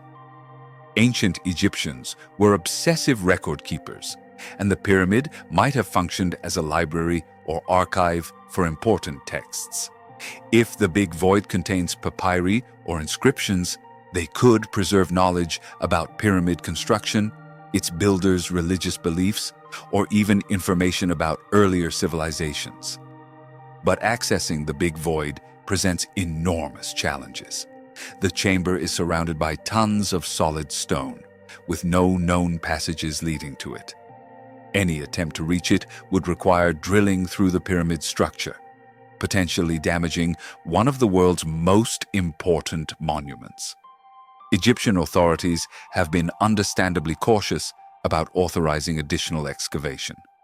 The Great Pyramid is a UNESCO World Heritage Site, and preserving its structural integrity is a priority. There are also political and religious considerations. Many Egyptians view the pyramid as a sacred site that shouldn't be disturbed. But technology is providing new possibilities for non-invasive exploration. Advanced imaging techniques could reveal more details about the Big Void's contents without requiring physical access. Miniature robots could potentially reach the chamber through small holes drilled through masonry joints. There's also the possibility that hidden accesses to the chamber exist that we haven't yet discovered. The pyramid's builders were masters of geometry and engineering. They might have created secret entrances so well hidden we've overlooked them for centuries. The Big Void's discovery also raises deeper questions about what else we might not know about the Great Pyramid. If such a large chamber could remain hidden until 2017, what other features might be waiting to be discovered?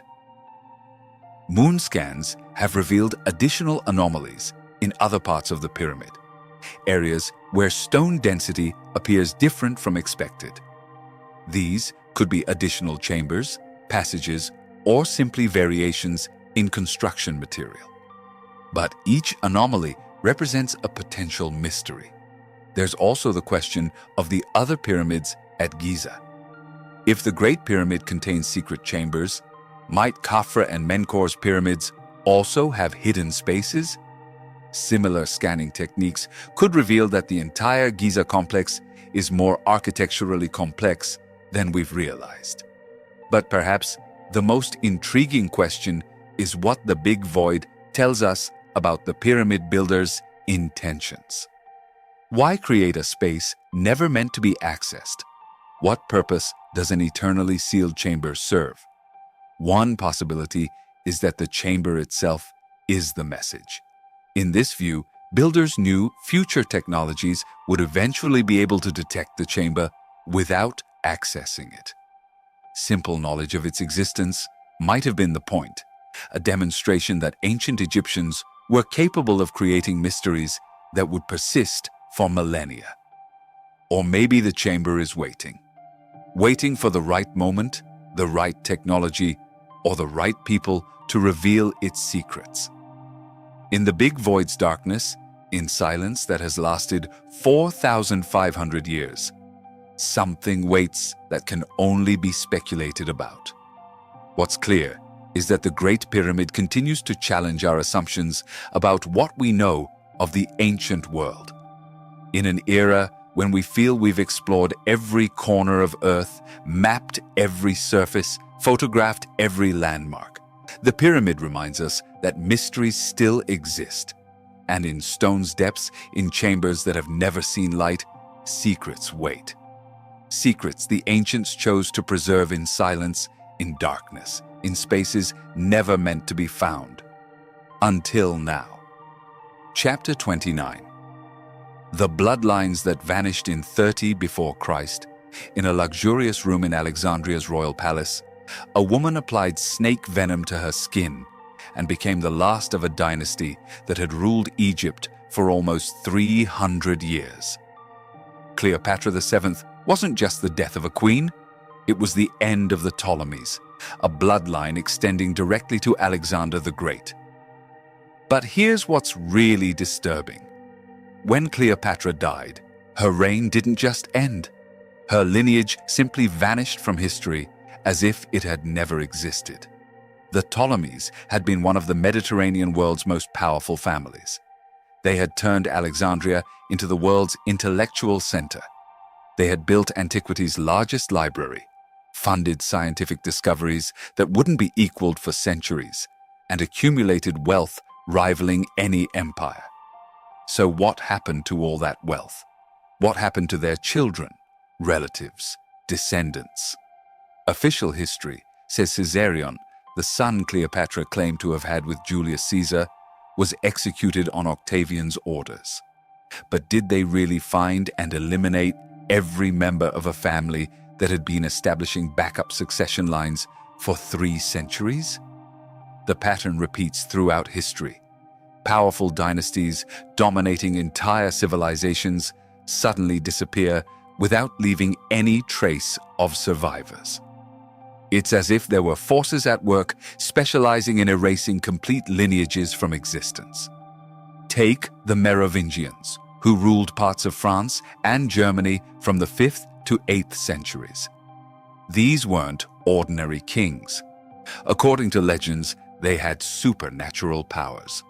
They were called the long-haired kings because they believed their strength was connected to never cutting their hair. They supposedly could heal with their touch and had a mystical connection to the land they governed. But the most disturbing thing about the Merovingians are persistent claims that their lineage traced back to something more than simple human nobility. Medieval texts suggest connections to Jesus' descendants, to bloodlines that supposedly preserved sacred blood through carefully maintained generations. And then, in 751 after Christ, it all ended. The last Merovingian king, Childeric III, was deposed by Pepin the Short in what history books describe as a normal political transition. But the speed and completeness with which the Merovingian dynasty disappeared from history suggests something more systematic. Where did all the Merovingian princes go? The princesses? The relatives? Did a family that had ruled for 3 centuries really have no surviving branches? Or were they deliberately hidden, their identities erased, their lineages scattered or eliminated? Some researchers have suggested the Merovingians didn't disappear, but went into hiding, maintaining their lineages in secret through carefully orchestrated marriages with other European noble families. In this theory, Merovingian sacred blood still flows through certain aristocratic families, but their true identity is kept hidden for reasons dating back to 8th century religious and political conflicts. But perhaps the most mysterious case of dynastic disappearance involves Egypt's native pharaohs. After Nectanebo II, who fled to Persia in 343 before Christ, there are no clear records of native pharaonic line survivors. For more than 3,000 years, the pharaonic lineage had been meticulously documented, traced through complicated genealogies, connecting each new pharaoh to the gods. And then, suddenly, that entire system of divine bloodlines simply stopped. The Greek Ptolemies took control, but didn't claim descent from earlier pharaohs. When Romans conquered Egypt, there were no native pretenders to the throne. It's as if thousands of years of royal lineage had been completely erased. But how do you completely extinguish a dynastic line that had been a civilization's most protected institution? Pharaohs had multiple wives, dozens of children, extended family branches ramifying through Egyptian nobility. The logistics of eliminating all possible heirs would have been enormous, unless survivors deliberately fled, adopted new identities, and disappeared into other cultures. Some theories suggest members of Egyptian pharaonic families might have established new kingdoms in Nubia, Ethiopia, or even more distant locations, carrying with them knowledge and traditions lost in Egypt itself. The Roman imperial line presents another disturbing example. After the Western Roman Empire's fall in 476 after Christ, Caesar descendants simply vanished from history. This is particularly strange because Roman citizenship and imperial titles were meticulously recorded and preserved. Some historians suggest Roman imperial family lines survived in Byzantium, but even there, connections to original Western dynasties become vague and undocumented after a few centuries. It's as if there was a deliberate cutoff point where historical record of these families simply stops. And then there are lineages that disappeared under even more mysterious circumstances. Sumerian kings, whose genealogies supposedly extended tens of thousands of years, have no traceable descendants after Mesopotamian city-states collapsed.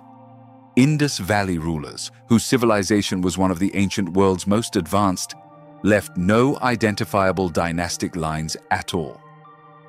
Is it possible these lineages didn't become extinct but were deliberately hidden? Throughout history, there have been significant advantages in concealing royal origins. During periods of political upheaval, claiming descent from fallen dynasties could be a death sentence. Wise survivors would have adopted common identities and disappeared into the general population. But there's also a more sinister theory, that certain organizations or forces have worked systematically throughout history to eliminate specific lineages. In this view, dynastic disappearances weren't coincidence, but the result of deliberate campaigns to erase certain bloodlines from existence. Why would anyone do this? One possibility is that these lineages preserved knowledge or capabilities certain forces wanted to suppress.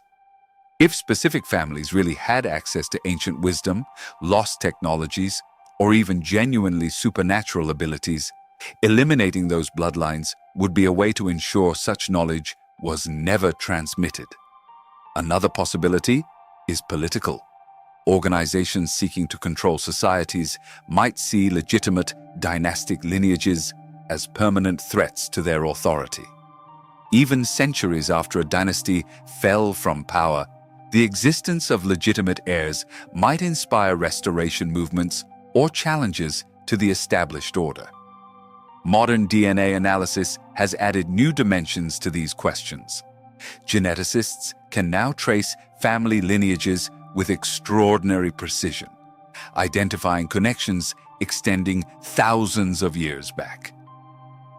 Some studies have suggested certain modern European families might preserve genetic markers from ancient royal dynasties. But these investigations also face resistance. Some families refuse to participate in DNA testing that might reveal connections to ancient lineages. Governments sometimes restrict research that might challenge established historical narratives. And there are significant financial interests in keeping certain genealogical mysteries unresolved. What would complete DNA analysis of all European noble lineages reveal? Would we find evidence of bloodlines supposedly extinct for centuries? Or would we confirm these dynasties really disappeared as completely as historical records suggest? There's also the question of what these lineages might have preserved beyond simple political legitimacy. If families, like the Merovingians, really had access to special knowledge, whether spiritual techniques, historical information, or even lost technologies, then survival of their bloodlines might have implications going far beyond politics. In private libraries in European castles, in family archives never examined by historians, in oral traditions preserved through generations of hidden descendants, secrets might lie that would change our understanding of the past. Or maybe these lineages really did become extinct, taking their secrets with them to graves that have never been found. In lost cemeteries, in sealed catacombs, in locations deliberately erased from maps, ancient dynasties' last members might rest with knowledge the world will never see again. History is full of endings that don't feel like true endings. Too convenient, too complete, too definitive for families that had survived for centuries by maintaining multiple survival lines. In the stillness of dusty archives, where genealogical records fade into blank pages, questions persist. Did these lineages really become extinct? Or did they simply learn to hide so well we've lost sight of them forever? Chapter 30. The Civilizations That Left No Trace.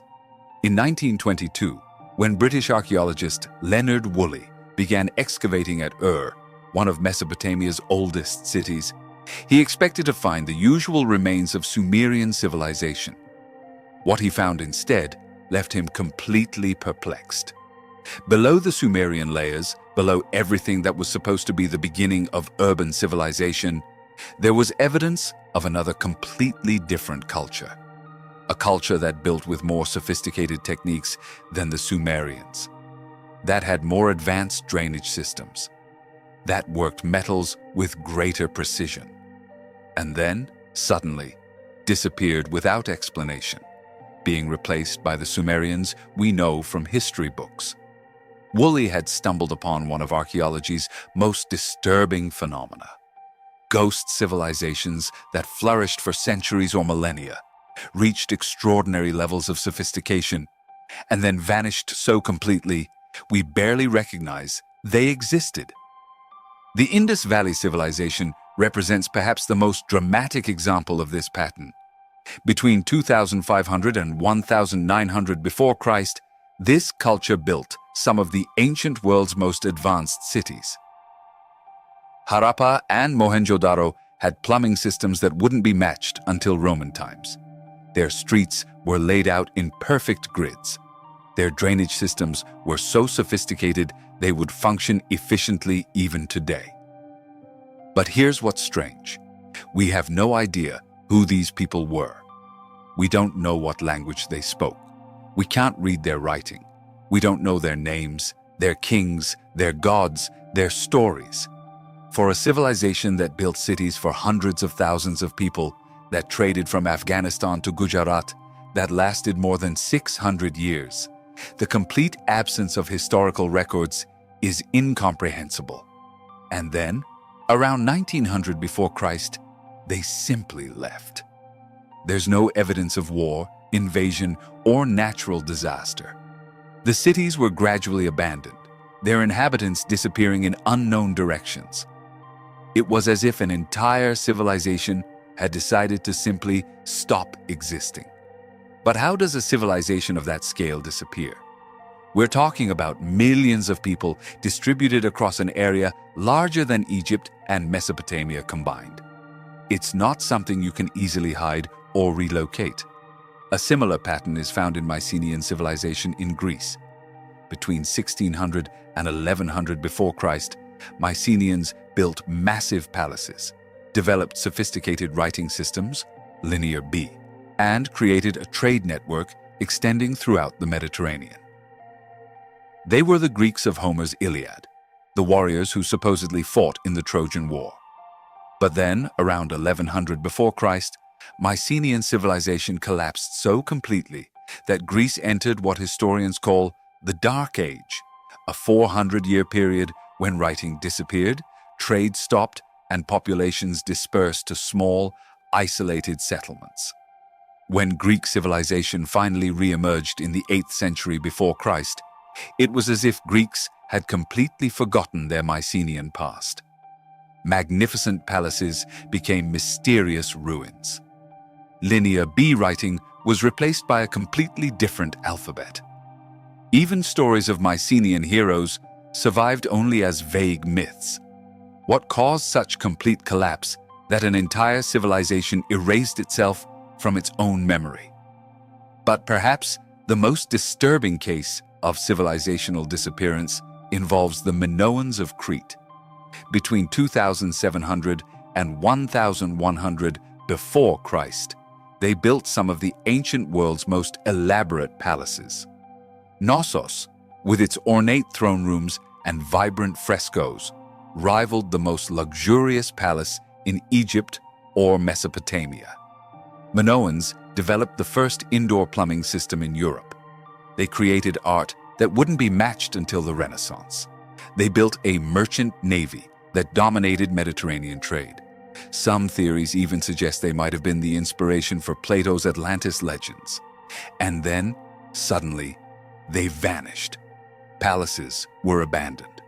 Minoan writing, Linear A, disappeared so completely, we still can't decipher it. Their religion, political system, language, everything was lost.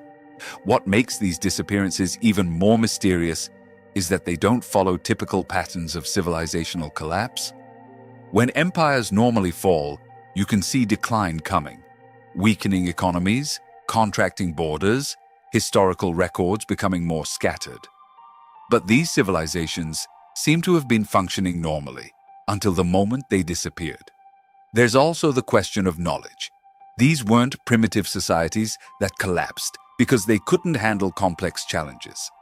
They were advanced civilizations with technologies, administrative systems, and cultural achievements that in some cases weren't matched for centuries after their disappearance. So where did all that knowledge go? How do you completely lose engineering techniques, writing systems, artistic traditions that had been developed over centuries? One possible explanation is environmental catastrophe. Climate change, earthquakes, volcanic eruptions, or floods could have made entire regions suddenly uninhabitable. Survivors would have been forced to disperse to new areas, losing their cultural and technological connections in the process. But even the most severe natural catastrophes normally leave some surviving populations that preserve at least fragments of their original culture. Complete disappearance of entire civilizations suggests something more systematic. Another possibility is war or invasion by groups that didn't just conquer, but deliberately destroyed all evidence of the cultures they replaced. Some ancient peoples practiced what scholars call cultural genocide, systematic destruction of languages, religions, and traditions of conquered populations. But even this doesn't fully explain why physical evidence of these civilizations is so scarce. Buildings don't disappear by themselves. Artifacts don't evaporate. Technological traditions don't vanish without leaving traces in later cultures, unless there were deliberate efforts to erase that evidence. Some theories suggest that later organizations, whether religious, political, or otherwise, might have worked systematically to eliminate records of earlier civilizations that contradicted their own narratives about human development. There's also the possibility that these civilizations didn't disappear, but evolved into something unrecognizable. Survivors might have integrated into other cultures, carrying with them knowledge that was gradually assimilated and transformed. In this view, elements of lost civilizations might survive in later traditions, but in forms so altered we no longer recognize their origins. Modern DNA analysis is beginning to shed new light on these questions. Genetic studies of modern populations sometimes reveal markers from ancient groups that disappeared from historical records.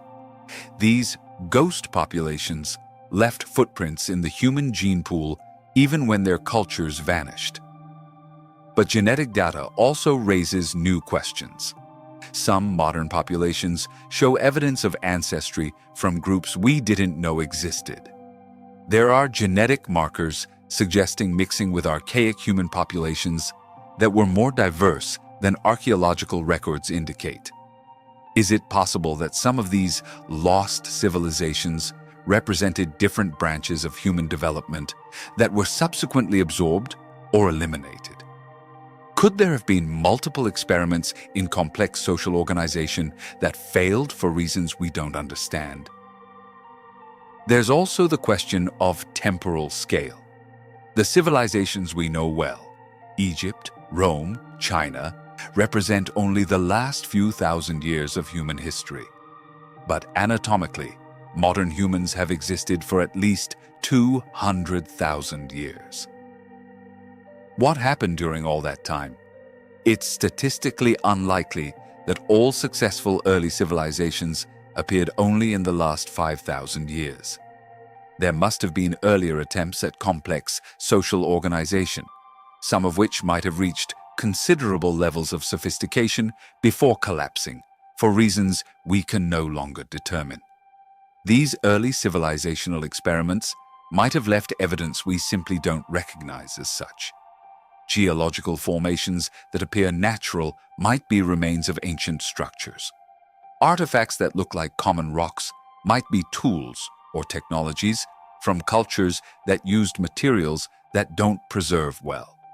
In Earth's deepest places, in geological layers predating known history, in formations we've classified as natural without a second look, might lie the remains of civilizations that flourished and disappeared long before we began keeping records. And in the silence, where once there were cities, where once there were voices, where once there were dreams of permanence and glory, questions persist. How many times has civilization begun? How many times has it ended?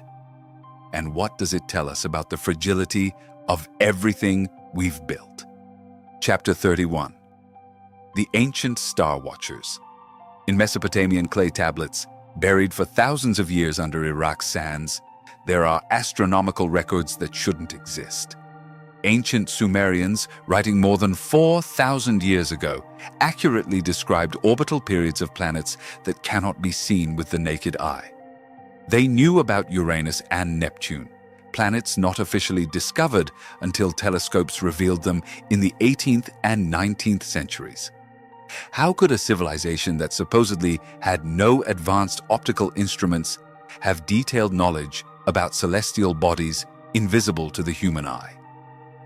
Sumerian texts describe a complete solar system, including what they call Nibiru, a massive planet with an extreme elliptical orbit that supposedly passes near Earth every 3,600 years.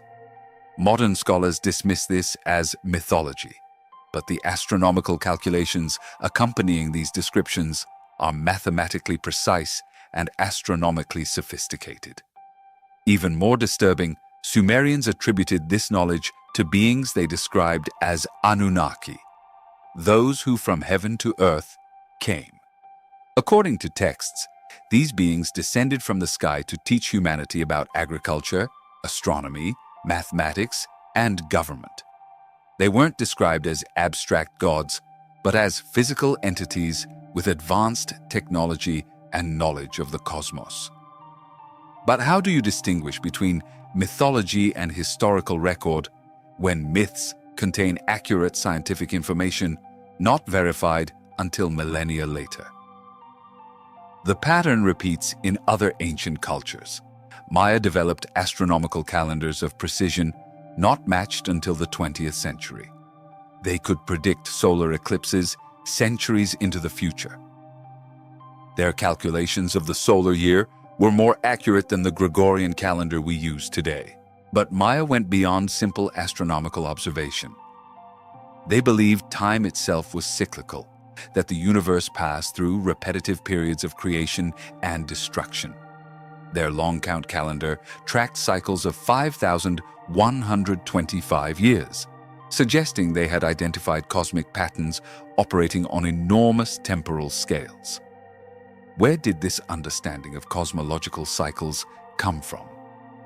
Maya had no telescopes, no precision instruments, no contact with other advanced civilizations.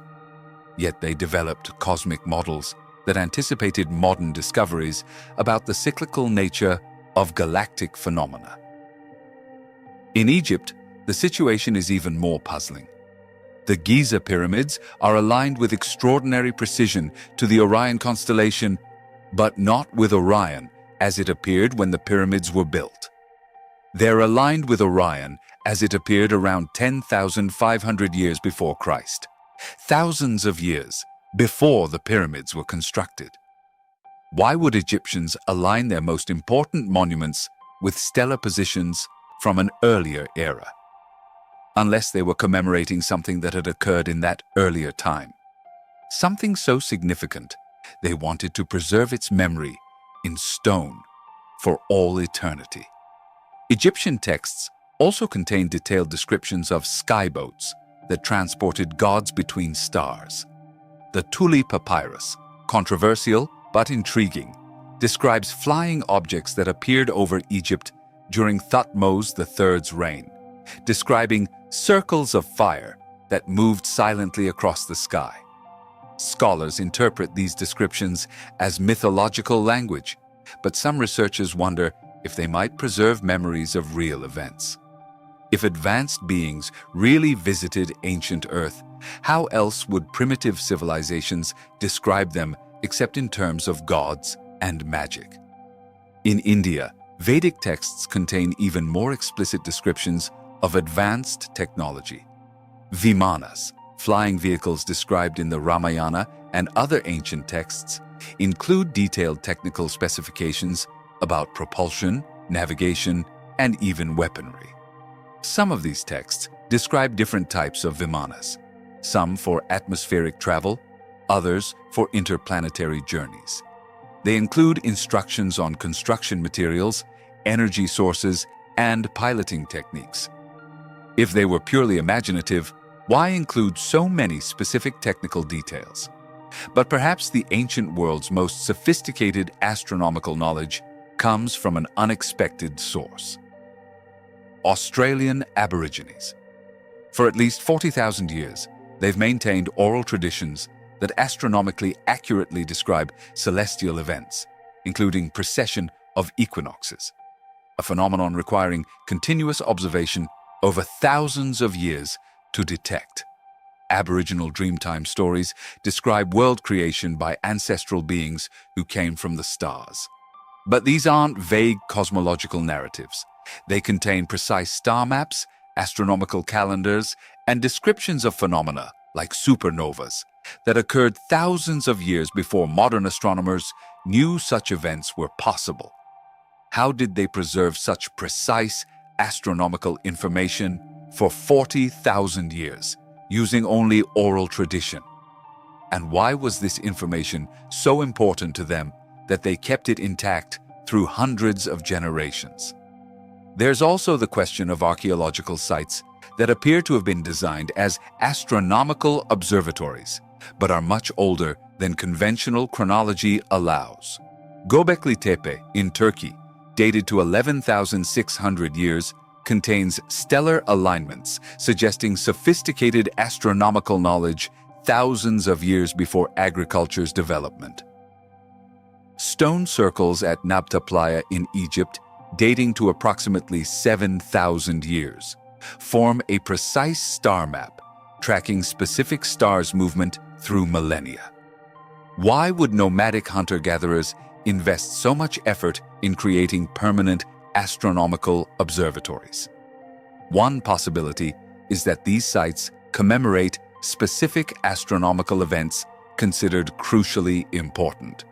Supernovas, comets, or even unusual planetary encounters might have been seen as so significant that entire civilizations dedicated enormous resources to preserving records of when and where they occurred. But there's also the most controversial theory, that advanced astronomical knowledge was imparted to early human civilizations by visitors from other worlds. In this view, gods described in ancient texts were really extraterrestrials who shared information about the cosmos with primitive humans. This theory would explain why sophisticated astronomical knowledge appears suddenly in multiple cultures without apparent gradual development. It would also explain why so many ancient traditions describe celestial beings who taught humanity about the stars. Of course, this idea is widely rejected by mainstream astronomy and archaeology, but it raises valid questions. How did ancient civilizations develop astronomical knowledge that in some cases exceeds our own capabilities until relatively recently?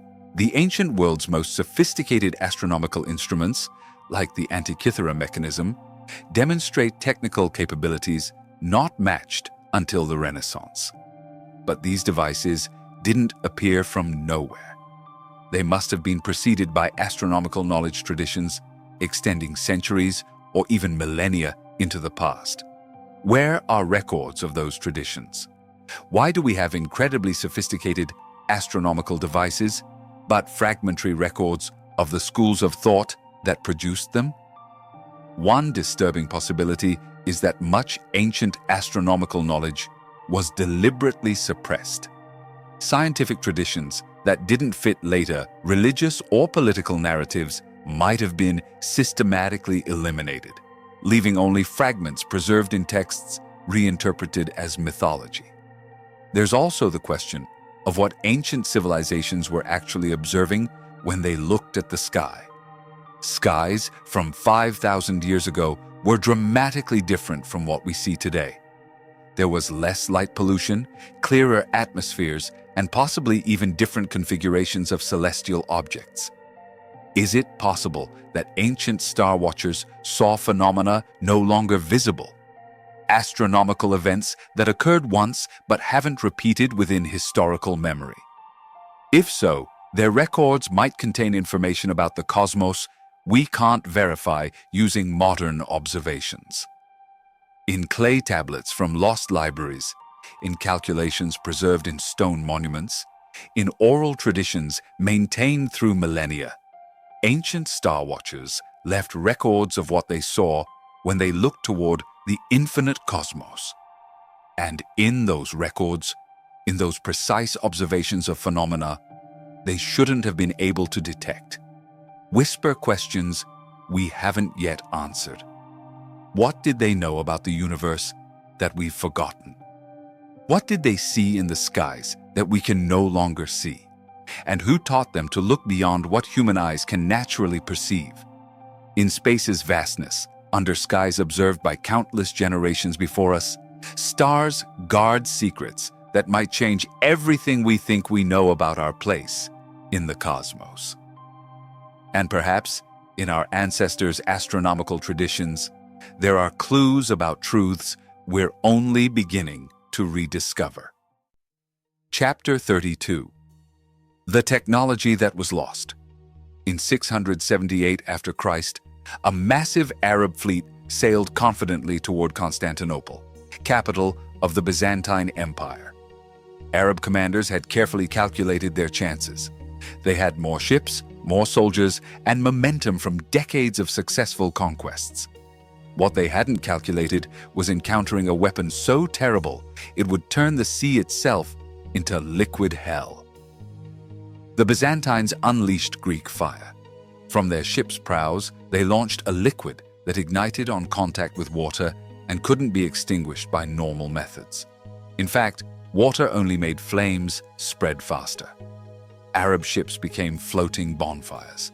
Sailors who jumped into the sea discovered the ocean itself was burning. The Arab fleet was completely destroyed. And for the next 400 years, Greek fire kept Constantinople safe from naval attacks. But here's what's disturbing. Nobody knows how to make it. Greek fire's formula was one of history's most carefully guarded state secrets. Only a few craftsmen in Constantinople knew the recipe, transmitted from father to son under oaths of absolute secrecy. When the Byzantine Empire finally fell in 1453, the last guardians of the secret died without revealing the formula. Modern historians have proposed various theories about what Greek fire might have been.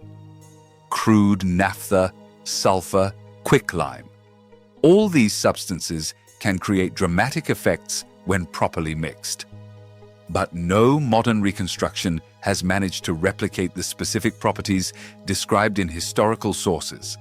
A liquid that ignites on contact with water, burns even underwater, and is virtually impossible to extinguish.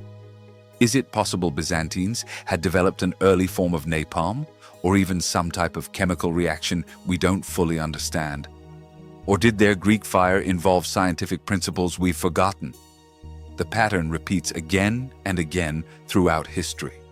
Technologies that worked perfectly for centuries and then simply disappeared, leaving only fragmentary descriptions and failed reconstruction attempts. Damascus steel is another example. For more than 500 years, from approximately 1100 to 1700 after Christ, Middle Eastern smiths produced swords of quality that hasn't been matched since. These blades could cut through silk floating in air and maintain an edge so sharp it remained lethal after decades of use. The secret was in the steel's distinctive wavy pattern, created by forging techniques Arab and Persian craftsmen had perfected over generations. But in the 18th century, true Damascus steel production suddenly stopped. Smiths lost the ability to create legendary blades, and since then, no one has managed to completely recreate the process. Modern metallurgists have attempted reverse engineering using samples from historical swords. They've identified unique carbon structures in the steel, crystallization patterns not appearing in modern forging methods. But even with advanced technology and detailed understanding of metallurgy, they can't consistently replicate results. What did medieval smiths know about metal manipulation that we've lost? Was it just artisanal technique transmitted through oral tradition? Or had they developed understanding of physical processes we still don't completely understand? But perhaps the most frustrating example of lost technology is Roman concrete. Roman engineers built structures that have lasted more than 2,000 years with minimal maintenance. The Pantheon in Rome, built in 126 after Christ, remains structurally sound. Roman harbors are so well preserved, some are still usable today. But when we try using modern concrete techniques to restore Roman structures, our materials deteriorate in decades, not millennia. Something in Roman formulation was fundamentally superior to our modern methods. Only recently have scientists begun understanding why. Roman concrete included specific volcanic ash that created unique chemical reactions. When seawater touched this concrete, instead of eroding it, It activated processes that strengthened it. It was self-repairing concrete. The longer it was exposed to marine conditions, the stronger it became. But how did Romans discover this property? Was it systematic experimentation over generations? Or did they have access to knowledge about materials chemistry that should have been beyond their theoretical capabilities? There are also medical techniques that were lost. Ancient medical texts describe surgical procedures that sound impossibly advanced for their time. Cataract surgery in ancient India, skin transplants in Alexandria, even brain operations patients survived. The Edwin Smith Papyrus, dating to approximately 1600 before Christ, contains descriptions of neurological procedures demonstrating sophisticated understanding of brain anatomy. It describes symptoms and treatments for spinal injuries with precision not matched until the 19th century. How did Egyptian doctors develop such detailed knowledge about the nervous system without diagnostic tools we consider essential? And why was this knowledge lost so completely it took thousands of years to rediscover? One disturbing possibility is that these technologies weren't lost by accident, but were deliberately suppressed. Throughout history, there have been powerful incentives to eliminate certain technical capabilities. Weapons too destructive, medical knowledge challenging religious authorities, construction techniques that might threaten established monopolies. Greek fire, for example, was so effective it could have completely changed naval power balance. Perhaps it was deliberately suppressed when it became too dangerous to control. Damascus steel gave certain groups enormous military advantages. Perhaps its loss resulted from sabotage or industrial espionage. There's also the question of dependence on oral tradition. Many of these technologies were transmitted from master to apprentice without detailed written documentation. When transmission lines were interrupted by war, disease, or social change, knowledge was instantly lost. But there's another more disturbing possibility, that some of these technologies depended on understanding physical or chemical principles we haven't yet rediscovered. In this view, ancient civilizations might have developed applied sciences operating according to principles our modern science hasn't yet identified. This sounds impossible, but consider how much of our modern technology would have seemed magical to observers just 200 years ago. If ancient civilizations had more time to experiment with natural processes than conventional chronology suggests, they might have developed techniques exploiting phenomena we still don't understand. There's also evidence that some ancient technologies were more sophisticated than historical records indicate. Modern analyses of ancient metallurgical artifacts sometimes reveal alloys and heat treatments that shouldn't have been possible with known techniques of the time. Optical lenses found at Assyrian archaeological sites show polishing quality requiring techniques not invented until the Renaissance. Pigments used in Egyptian art include chemical compounds we don't know how to synthesize using methods available in the ancient world. Is it possible we're constantly underestimating our ancestors' technical capabilities? That our tendency to see progress as linear blinds us to the possibility some technologies might have reached peaks in the past before being lost? Modern experiments in experimental archaeology sometimes confirm this possibility. When researchers try recreating ancient techniques using only historically available materials and methods, they occasionally achieve results exceeding capabilities we'd attributed to ancient civilizations. But they also discover that replicating lost technologies often requires not just technical knowledge, but complex cultural traditions. The ability to create Damascus steel, for example, might have depended not only on knowing the correct formula, but also understanding work rhythms, apprenticeship traditions, and even specific environmental factors that no longer exist. In ruins of ancient workshops, in fragmentary texts describing lost processes, in artifacts we still can't completely replicate, lies evidence our ancestors knew things we've forgotten. And perhaps the most important lesson isn't just that technology can be lost, but that we lose it more easily than we think. In a world where knowledge is increasingly specialized, where traditional techniques are rapidly replaced by industrial methods, what capabilities are we losing without realizing? In laboratories of the future, when scientists try recreating our current technologies, will they wonder how we could achieve things that seem impossible to them?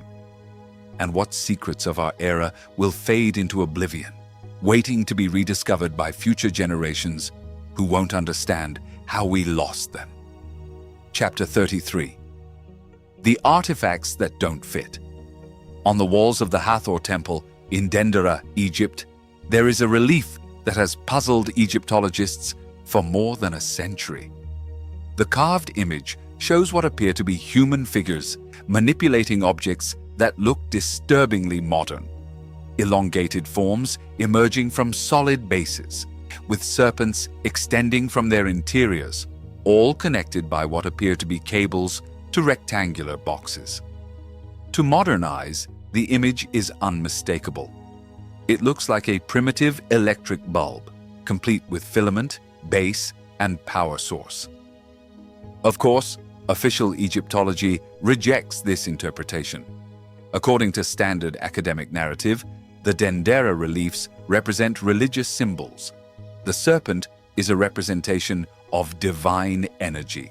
The elongated forms are sacred lotus flowers, and the boxes are stylized representations of shrines. But there are problems with the conventional explanation. The reliefs don't follow typical Egyptian artistic conventions for representing religious concepts. They're technically detailed in ways that suggest functional objects rather than abstract symbols. And they're located in temple sections associated with practical knowledge rather than ritual worship. Even more disturbing, the chambers where these reliefs are found show evidence of intensive use but contain no soot or torch residue. If these underground spaces were illuminated using conventional methods of the time, they should show signs of combustion. Instead, the walls are clean. Is it possible that ancient Egyptians had access to forms of illumination we don't understand? And if so, what other technologies might they have possessed that we've misinterpreted as religious symbols? The Dendera lamp isn't alone. In museums around the world, buried in collections where they attract little academic attention, there are objects that seem anachronistic, artifacts that appear too advanced for the cultures that supposedly created them. In Colombia's mountains, archaeologists have discovered dozens of golden figurines dating from between 500 and 800 after Christ. Officially, they're classified as animal representations, probably stylized birds or insects used in religious ceremonies. But when aeronautical engineers examined these figurines, they noticed something extraordinary. They don't resemble any known animal. They look like airplanes. The figurines have triangular delta wings, vertical stabilizers, and even what appear to be cockpits. When scale models were built and tested in wind tunnels, the shapes proved aerodynamically stable. Some enlarged replicas were even capable of powered flight. How did pre-Columbian artists develop forms incorporating advanced aerodynamic principles? If they were simply representing birds or insects, why do the resulting shapes work as aircraft designs, instead of resembling real flying creatures? But perhaps the most controversial artifacts of all are the crystal skulls that have appeared at sites around the world. The most famous, the Mitchell-Hedges skull, found in Belize in the 1920s, is carved from a single piece of quartz crystal with precision that defies explanation. The skull shows no tool marks. Under microscopic magnification, there's no evidence of abrasion or conventional carving. It's as if it had been formed using techniques that leave no physical traces of the manufacturing process. Crystal work experts have estimated that creating such an object using traditional methods would require more than 300 years of continuous work. Even using modern diamond tools and laser techniques, replicating the Mitchell-Hedges skull's precision would be extremely challenging. It also has unusual optical properties. When illuminated from below, the crystal channels light in complex ways, creating effects that don't occur in natural crystal. It's as if it had been specifically designed to manipulate light in ways requiring advanced understanding of optics. Skeptics argue that crystal skulls are modern forgeries, created using industrial techniques and then planted at archaeological sites. But even this explanation has problems. Some skulls were documented in European collections decades before the techniques necessary to create them were available. And then there are objects that simply don't fit any known category. In 1936, near Baghdad, archaeologists found a metallic object that appeared to be some kind of mechanical device. It had gears, springs, and components suggesting sophisticated technical function. The object was dated to approximately 87 before Christ, but its design was so advanced, it was initially dismissed as modern contamination.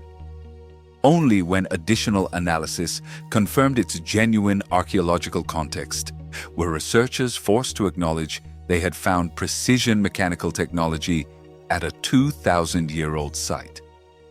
Similar objects have appeared at other ancient sites: gear mechanisms in Han Dynasty China, optical devices in Assyrian ruins, precision instruments in Egyptian tombs. Each individually can be explained as anomaly or misinterpretation. But taken together, they form a disturbing pattern.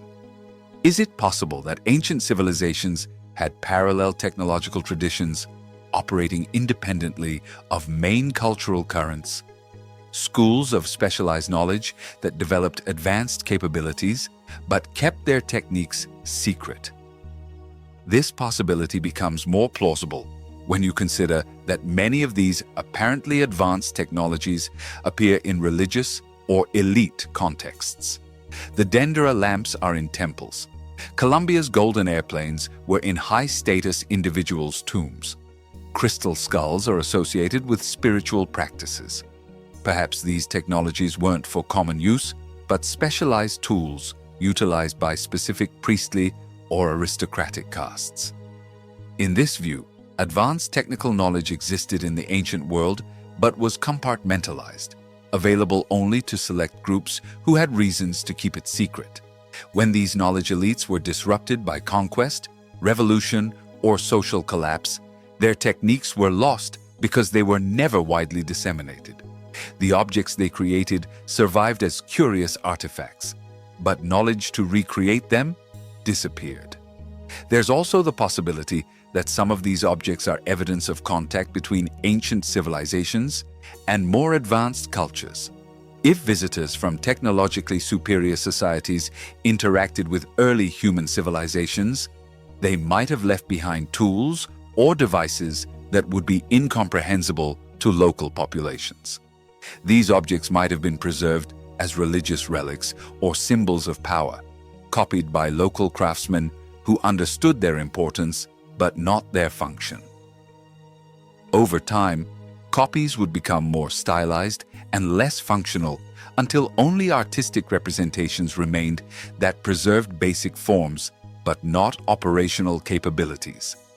Another possibility is that we're systematically underestimating ancient civilizations' innovation capabilities. Our model of technological progress assumes linear, gradual development, but real innovation often occurs in unpredictable leaps. Exceptionally brilliant individuals in ancient civilizations might have developed technologies centuries ahead of their time. Without institutional systems to preserve and develop their innovations, these technologies might have remained isolated curiosities instead of evolving into broader technological traditions. Modern analyses of some of these anomalous objects are revealing additional complexities. Advanced imaging techniques have shown that many contain internal features not visible from outside. Some have structures suggesting understanding of principles not scientifically formalized until the 20th century. But what do we do with evidence that doesn't fit our current categories?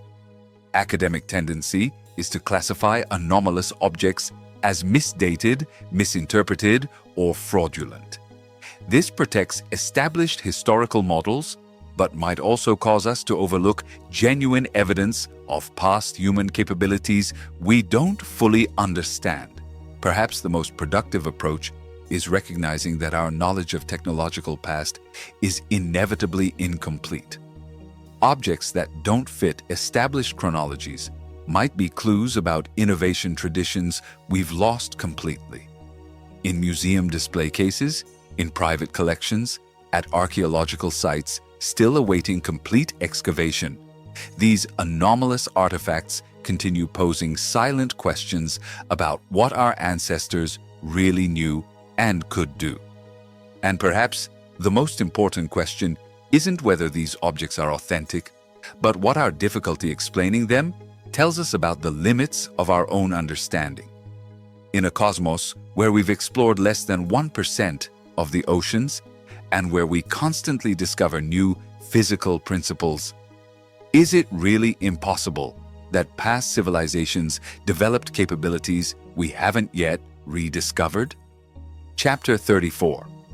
The Impossible Builders. In Bolivia's highlands, at 12,800 feet above sea level, where air is so thin that modern visitors struggle to breathe, lie the ruins of Puma Punku. They're not the world's largest ruins, nor the most famous, but they are, without doubt, the most precise. Puma Punku's stone blocks are cut with tolerances of less than 1 millimeter. They have drilled holes with perfect diameters that remain consistent for several centimeters deep. Corners are perfectly square, surfaces perfectly flat, measurements perfectly exact. And they were carved from andesite and diorite, volcanic rocks so hard that modern steel barely scratches them. How did they cut stone that defies modern tools with precision rivaling industrial machinery? Puma Punku's builders supposedly had no metal tools, no wheels, no pack animals. According to conventional archaeological chronology, they were a Stone Age culture working with rock hammers and copper chisels.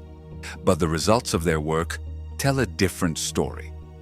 Puma Punku's famous H-blocks are so precise they fit together like giant Lego pieces.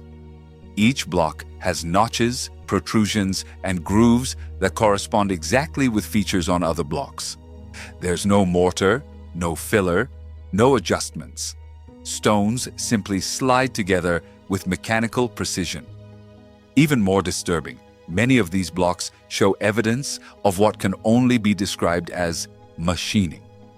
They have surfaces that are flat, within fractions of millimeters, across areas of several square feet. They have holes that are perfectly round and exactly parallel to each other. They have edges that maintain 90-degree angles with precision requiring instruments to verify. Modern engineers who have studied Puma Punku consistently express amazement at the stonework quality. With the best contemporary tools, diamond saws, tungsten carbide drills, laser measuring instruments, it would be challenging to equal the precision achieved by ancient builders. So how did they do it? One theory proposes that Puma Punku's builders had access to stone softening techniques, methods for making rock temporarily malleable using heat, chemicals, or even sonic vibration. This theory is supported by evidence from other Andean sites, where stone appears to have been molded like clay. But even stone softening techniques wouldn't fully explain Puma Punku's geometric precision. Molding soft stone still requires molds, templates, and extraordinarily precise measuring tools. Where did these tools come from? The site also raises puzzling logistical questions. Puma Punku is miles from any quarry that could have provided the andesite and diorite used in its construction. The largest blocks weigh more than 130 tons. How did they transport such massive stones across mountainous terrain without wheels, without draft animals, without machinery? And then there's the question of purpose. Why spend so much effort achieving precision that goes far beyond what's necessary for structural stability? Puma Punku's precision is functional. It allows blocks to fit perfectly, but it's also excessive for any obvious architectural purpose. It's as if builders were demonstrating technical capabilities for the sake of demonstrating them, or as if they were building to standards requiring absolute precision for reasons we don't understand. Similar patterns appear at megalithic sites worldwide. At Sacsayhuaman, Peru, multi-ton stone blocks are fitted so tightly you can't insert a paper blade between them. On Easter Island, Moai have red stone hats weighing 13 tons each, somehow lifted and placed atop 30-foot-tall statues. In Egypt, the Great Pyramid's core blocks are placed with precision rivaling modern construction, despite some weighing more than 80 tons.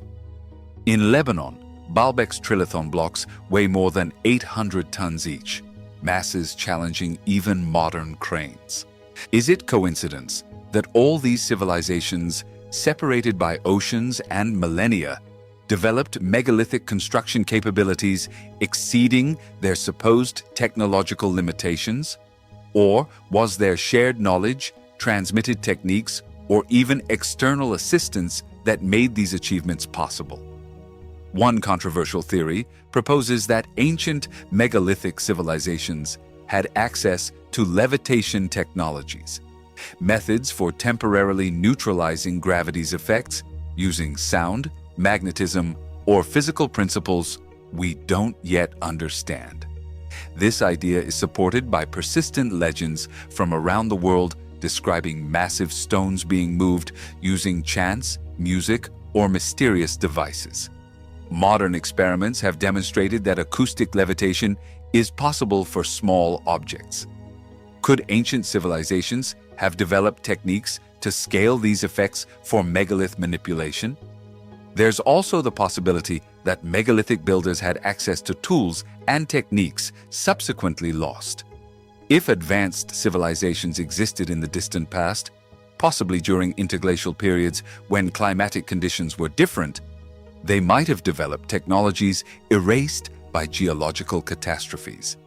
Survivors of such civilizations might have retained knowledge of advanced construction techniques, but not the industrial infrastructure to recreate original tools.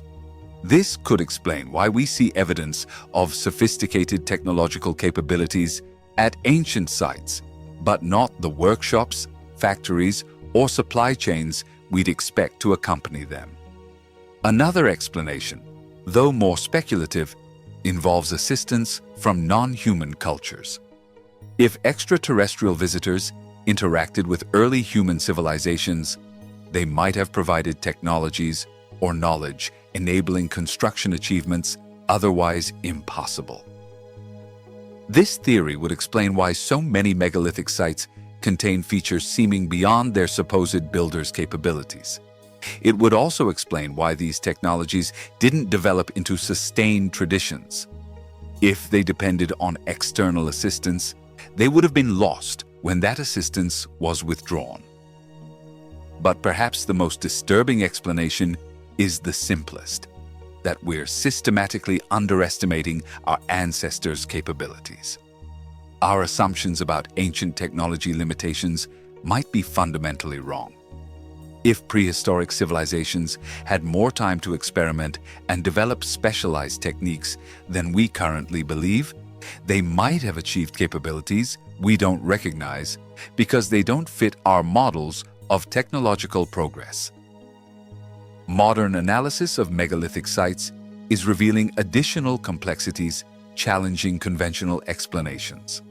Advanced imaging technologies have shown that many megaliths contain internal features, cavities, channels, and even chambers, not visible from outside. Some megaliths show evidence of precise acoustic resonance, as if designed to produce specific sound effects. Others have unusual electromagnetic properties, suggesting understanding of principles not scientifically formalized until the 20th century. Were these sites built simply as monuments, or did they serve technical functions we don't yet understand? Were megalithic builders, architects, and engineers, or also scientists experimenting with advanced physical principles? Questions multiply when you consider the global distribution of similar megalithic techniques. The same precise, mortarless joints appear in Peru, Japan, and Egypt. The same megalith transport methods appear in societies that supposedly had no contact with each other. Is it possible there was a global technological tradition in the prehistoric world? A megalithic culture extending across continents and oceans, connecting civilizations conventional history sees as isolated. In Puma Punku's perfectly cut stones, in Baalbek's impossibly heavy megaliths, in Sacsayhuaman's precise fittings, we see evidence of capabilities challenging our assumptions about what was possible in the ancient world. And perhaps therein lies the most important lesson, that the limits of the possible are more fluid than we think. Techniques we declare impossible for ancient civilizations might simply be techniques we haven't rediscovered yet. In the works of impossible builders, preserved in stone through millennia, we see silent reminders that human ingenuity has overcome apparently insurmountable limitations before, and might do so again. The question isn't whether they were impossible. Evidence clearly shows they weren't. The question is, what did they know that we've forgotten? Chapter 35. The legacy that still whispers in the stillness of night when the modern world finally pauses and civilization's constant noise fades to a distant murmur. Something else begins to speak. Not human voices, nor sounds that can be recorded by our instruments. It's something deeper, more ancient, the persistent whisper of mysteries that have waited for millennia to be heard. We have traveled together through 34 chapters of impossibilities. We've seen tombs that swallowed entire kings, technologies that disappeared without explanation, civilizations that vanished as if they never existed. We've examined maps showing lands that shouldn't be known, navigators who crossed oceans supposedly impossible to cross, and builders who manipulated stone as if it were clay. And in each story, in each mystery, in each unanswered question, a disturbing pattern emerges. The past is not what we think it is. We're not talking about minor adjustments to historical chronology or academic reinterpretations of known artifacts. We're talking about something much more fundamental. We're talking about the possibility that our basic understanding of human capability, technological development, and even the nature of civilization itself is incomplete. Because when you look at all these mysteries together, when you see them not as isolated anomalies, but as pieces of a larger puzzle, a different picture begins to take shape. A picture of a human past that was more complex, more advanced, and more mysterious than any textbook has ever suggested. Consider the patterns. Around the world, separated by oceans and millennia, civilizations independently developed technologies that shouldn't have been possible with their supposed limitations. They built with precision rivaling modern machinery. They navigated oceans supposed to be impassable. They preserved astronomical knowledge not rediscovered until telescopes revealed the same truths. Is it really plausible that all these are coincidences? That dozens of unrelated cultures accidentally developed capabilities beyond what conventional chronology allows? Or perhaps the simplest explanation is also the most disturbing. That human development hasn't been the linear, gradual process we've been taught. That there have been cycles, peaks and valleys, periods of extraordinary achievement, followed by collapses so complete they erased almost all evidence of what had been accomplished. If this is true, then the mysteries we've explored aren't anomalies. They're echoes, surviving fragments of entire chapters of human history we've lost. Whispers of worlds that once existed but have been forgotten so completely, we barely recognize their remains when we find them. And perhaps therein lies the most important lesson of all. That knowledge is more fragile than we think. That technologies can be lost. That civilizations can disappear. That extraordinary achievements can be forgotten so completely they become impossibilities for future generations. Greek fire that saved Constantinople was lost forever when its last guardians died. Damascus steel that could cut floating silk stopped being produced when artisanal traditions were interrupted. Roman concrete that strengthened with time became a mystery when formulas were forgotten. What other capabilities have we lost without realizing? What technologies disappeared so gradually we didn't even notice they were gone? In our modern world of extreme specialization, where knowledge is compartmentalized into increasingly narrow disciplines, what traditions are we losing at this very moment? Ancient star watchers knew the cosmos with an intimacy we've largely lost. Megalithic builders manipulated stone with techniques we can't replicate. Prehistoric navigators crossed oceans using knowledge that defies our understanding of what was possible without modern instruments. Were they smarter than us? Probably not. Did they have more time to develop specialized knowledge traditions? Definitely. Did they operate under different assumptions about what was possible? Absolutely. And perhaps that's the crucial difference. We know what's supposed to be impossible. They had no such limitations. When they faced challenges, moving 1,000-ton stones, navigating oceans without instruments, preserving knowledge for millennia, they didn't start from the premise it couldn't be done. They simply experimented until they found ways to do it.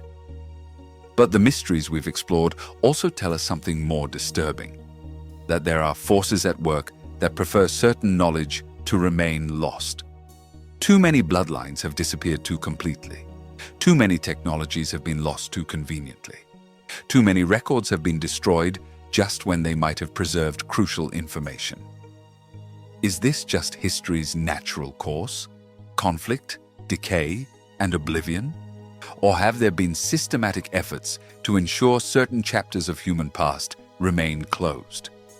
Perhaps we'll never know for certain. But the mysteries remain, whispering their secrets to anyone willing to listen. In stones cut with impossible precision. In maps showing lands that shouldn't be known. In bodies preserved that defy time. In technologies that shouldn't exist. And in those whispers, there's a truth transcending any specific mystery: that we're more capable, more ingenious, and more mysterious than we believe. That the limits of the possible are more fluid than we assume. That the past holds secrets that might change how we see the present and future. In modern laboratories, scientists study artifacts they can't fully explain. In dusty archives, historians find records that don't fit established chronologies. At archaeological sites around the world, each new excavation reveals complexities challenging our assumptions about what our ancestors knew and could do. The exploration continues. Questions multiply. Mysteries deepen. And perhaps that's how it's supposed to be. Perhaps the greatest mysteries aren't meant to be solved, but to be lived. They're not there to provide answers, but to remind us there are more questions than we ever imagined. In darkness, where unfound tombs lie, in ocean depths, where lost cities wait silently, in library archives where ancient texts preserve secrets we haven't yet learned to read. Our mysterious past's legacy continues whispering. It whispers that we're heirs to traditions we've forgotten, that we possess capabilities we've lost, that the world is stranger, more wonderful, and more full of possibilities than our textbooks have ever suggested. And it whispers a final question, the most important of all. If our ancestors were capable of things we consider impossible, what might future generations be capable of achieving that we consider impossible today? In the silence following that question, in the pause between what we know and what we might come to know, the mysteries wait, patient, eternal, ready to whisper their secrets to anyone with courage to listen. And somewhere, in night's stillness when the modern world finally pauses, something ancient smiles. Because the mysteries that should never have been found have been found.